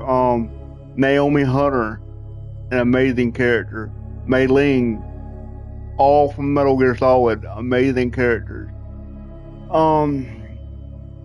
I mean, shoot, even I forget what you call them, but from Metal Gear Solid 2, Fat Man, you had Vamp. All of those characters were amazing. And I have even come around to love Raiden. Really wish I could have played the Metal Gear Solid spin-off, Metal Gear Solid Rising. I never got to play that one, which I had. I hope they do re-release that at some point. That'd be great if it was going to be part of the Master Collection, Volume 2. Maybe it will be. I don't know. I haven't looked a ton into it other than that. Shockingly, Metal Gear Solid 4 is finally going to be freed from being on the PlayStation 3. And it's going to be released now to newer consoles. And a whole generation of people that have never been able to play that game are finally going to be able to play it. Because I do think it's a great game. I feel like I'm rambling, but I'm enjoying talking. I've got so many thoughts that are popping out here on my head. So if you're not enjoying this, this is the end of the stream, and you can turn it off if you want to. But I sit back and I think so much about how much I love this franchise, and I really, really do hope. I hope and I pray that Konami is going to look at the success, because I do think that there was a substantial amount of success with this remake, and there was a substantial amount of success with the Silent Hill 2 remake, which was truly amazing. I hope they look at this and say, well, let's do Metal Gear Solid, the original Metal Gear Solid. And then maybe after that we'll do Metal Gear Solid 2. I would love to see those games remade into modern graphics. But I would like to see them do more of the Silent Hill 2 approach, where they add a little bit more to it. Stay faithful to the original story, but add a little bit more to it. Maybe they're afraid to do that because it isn't Hideo Kojima doing it. And they're worried about messing. I would say they're worried about messing with such a piece of art, but shoot, they did it with Silent Hill 2. Silent Hill 2, by a great many people, is considered to be the greatest video game of all time, and I completely understand that. It's an amazing game. But they played with that a little bit, and they made an amazing remake in Silent Hill 2 remake. They added so much to it, but stayed true to the original story and the original characters, and it was incredible. I'd love to see them do that with Metal Gear Solid if they remade the original. I almost feel like kind of have to, and I think I discussed this a little bit in the last stream. I hope they do that. I know they've already cleared out that they've already stated that they've given Bluebird Team the permission to do Silent Hill, the original Silent Hill, and I think even Silent Hill 3 remake. And I'm here for those. They will be on the channel. Silent Hill 2 remake is on this channel. Go play it. Go watch that. Go check that out. If you haven't played it for yourself, go play it. But Silent Hill 2 remake, I played that game at a very dark time in my life, and I know it's gonna sound kind of cheesy, but that game helped me. It helped me wrestle with some of the emotions that I was going through at that time, in a very real way, and I'm looking forward to getting into the original Silent Hill and Silent Hill 3. And I would, like I said, would just love to see them give this franchise that same treatment. It kind of breaks my heart to think that we're probably not ever going to get another Metal Gear game, and that is another brand new Metal Gear game, because two reasons. First of all, I don't know that the fan base would ever really accept it, because it wouldn't be Hideo Kojima doing it, almost certainly. I don't think even Konami has. I think their pride is tied up in that. I think Hideo Kojima's pride is tied up in that. I don't think even Konami has enough big enough bank account to make him come back. Just because of the stories about the way he was treated at Konami. So it kind of breaks my heart to know that we're probably not ever going to get a brand new original story for Metal Gear, and if we ever did, it almost certainly isn't going to be on the level of Hideo Kojima, because he tied up the original story. The story's done. There's not really any new stories that you can tell without, having to do some, retconning, or, we're gonna jump the shark a little bit. You're gonna have to tolerate a little bit of BS in the story to explain what's moving forward. And I think a lot of this franchise already ask a lot of that of its fan base to just accept things and not ask a whole lot of questions. Because, like I said, there are a lot of plot holes here.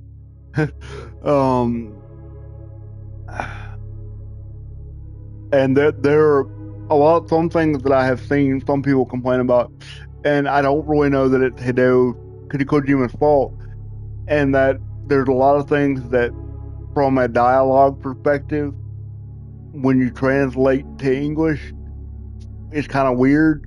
Like a lot of the abbreviations and stuff that are very common in the Japanese language. Whenever you put them over here in English, it just sounds weird. And even that still today I found myself kind of cringing at some of it a little bit in this story. But I don't know that that's really his fault. That's just him being Japanese and trying to make an American-based video game. Some things are naturally going to get lost in translation. And overall, I don't know that it really bothers me specifically all the time, just because in a lot of ways, I think that adds a unique flavor to a lot of Hideo Kojima's games. You can tell by the dialogue that it's a Kojima game without even knowing what the game is. If somebody would read you some random lines that came off of it, and you're even vaguely familiar with his work, you're probably going to be able to nail it.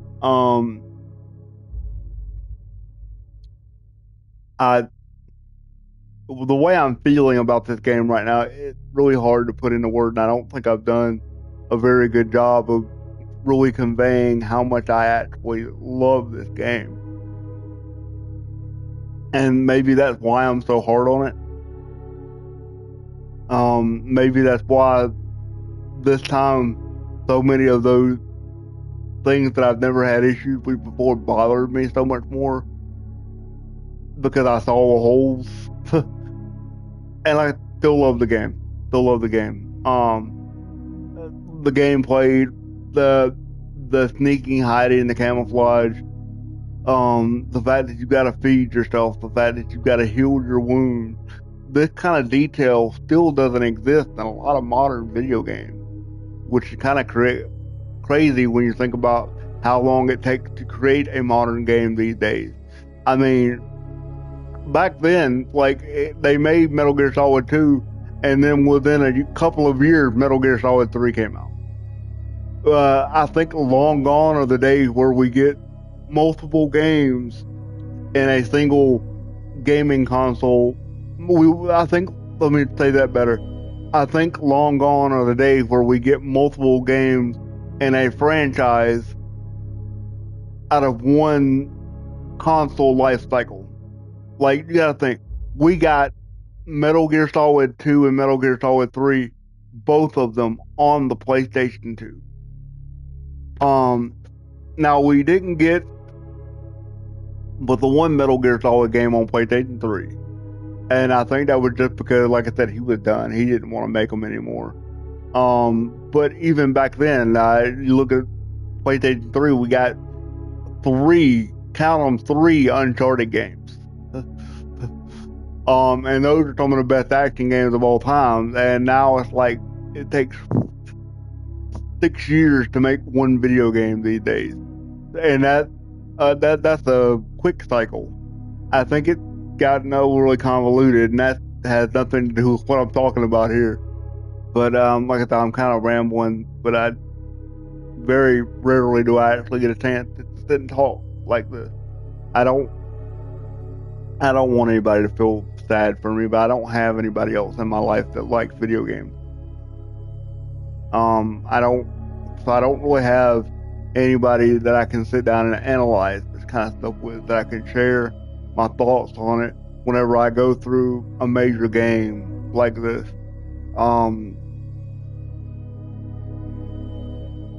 Just being the only person that you know that likes video games is difficult, and that's weird considering how many people, how big of a franchise or how big of a market there is for video games, and even for people my age. Like, it's still a major multi-billion-dollar industry, and I don't have anybody else in my life that plays video games, so I don't really have anybody else that I can share this with. I can't share the excitement of a new video game. I'm so excited for the new Wolverine game that's coming out later this year, and I've got nobody I can talk to about it. And boo-hoo me, right? But I think I'm just trying to explain why it is, and I'm rambling, and I've got so many different thoughts that I'm just kind of going through it. I don't have anybody else talking about it, so I'm here. I'm talking to you guys about it. And thank you for letting me do that. If you're watching this later, I really appreciate that.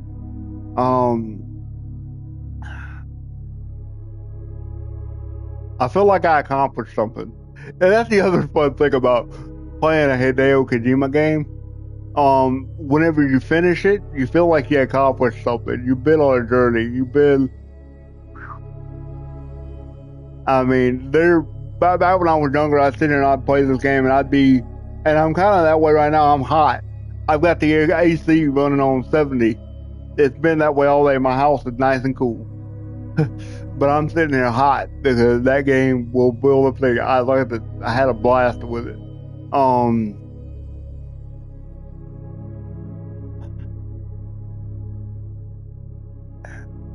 I really am just sitting here talking just because I don't want to end the stream and I don't want to stop talking.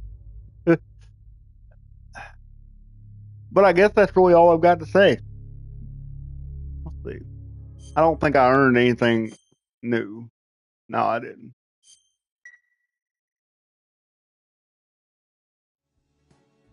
Nah, I didn't. I mean, it wasn't the greatest playthrough I'd ever done.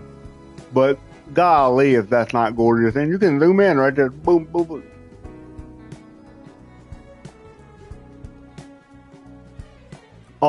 Leave it in the comments if you're a Metal Gear Solid fan. Tell me what your favorite game is. Is it this one? Do you like the remake or do you prefer the original? I think most people prefer the original, and that's okay. But I had a blast with this remake. That poor horsey sitting there. The MiGs never did come and bomb the place, so in my head canon, I like to think that that they went and got the boss's body and they actually buried her in that memorial. I try to think, is the body, can you lay it? I don't think you can see it. Wouldn't chop me at all if you could, just because one thing they did, if they weren't afraid, if they were going to be afraid to make changes, the only other thing you could do at that point was to do a one-to-one perfect recreation, and they really did do that. They didn't change anything. You can have your issues with the graphics and how it made some of the faces look, and that's fine. In my opinion, if you play it on the legacy filter, if you put the legacy filter over it, that solves a lot of the issues that you have from a visual perspective. I like the way it looked this time a lot better.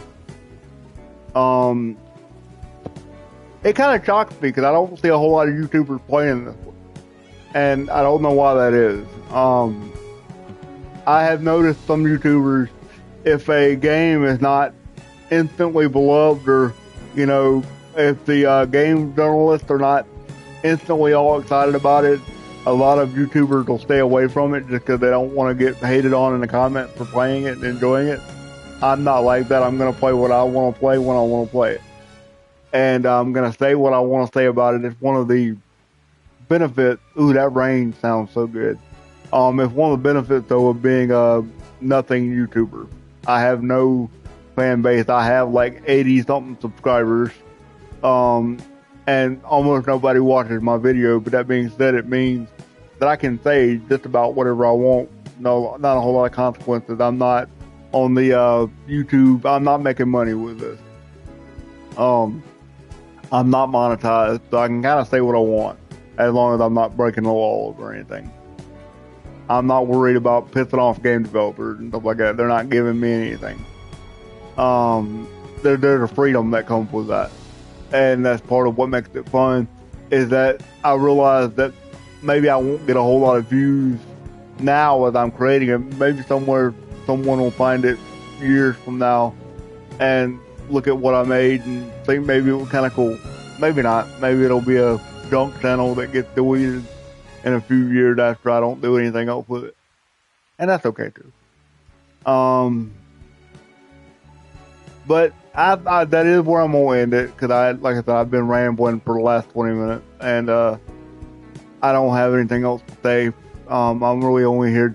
I don't want to end it. So what I will say is that, guys, please remember that common sense is not that common. Be patient with those around you. Try to be kind as best you can. And guys, remember that I love you.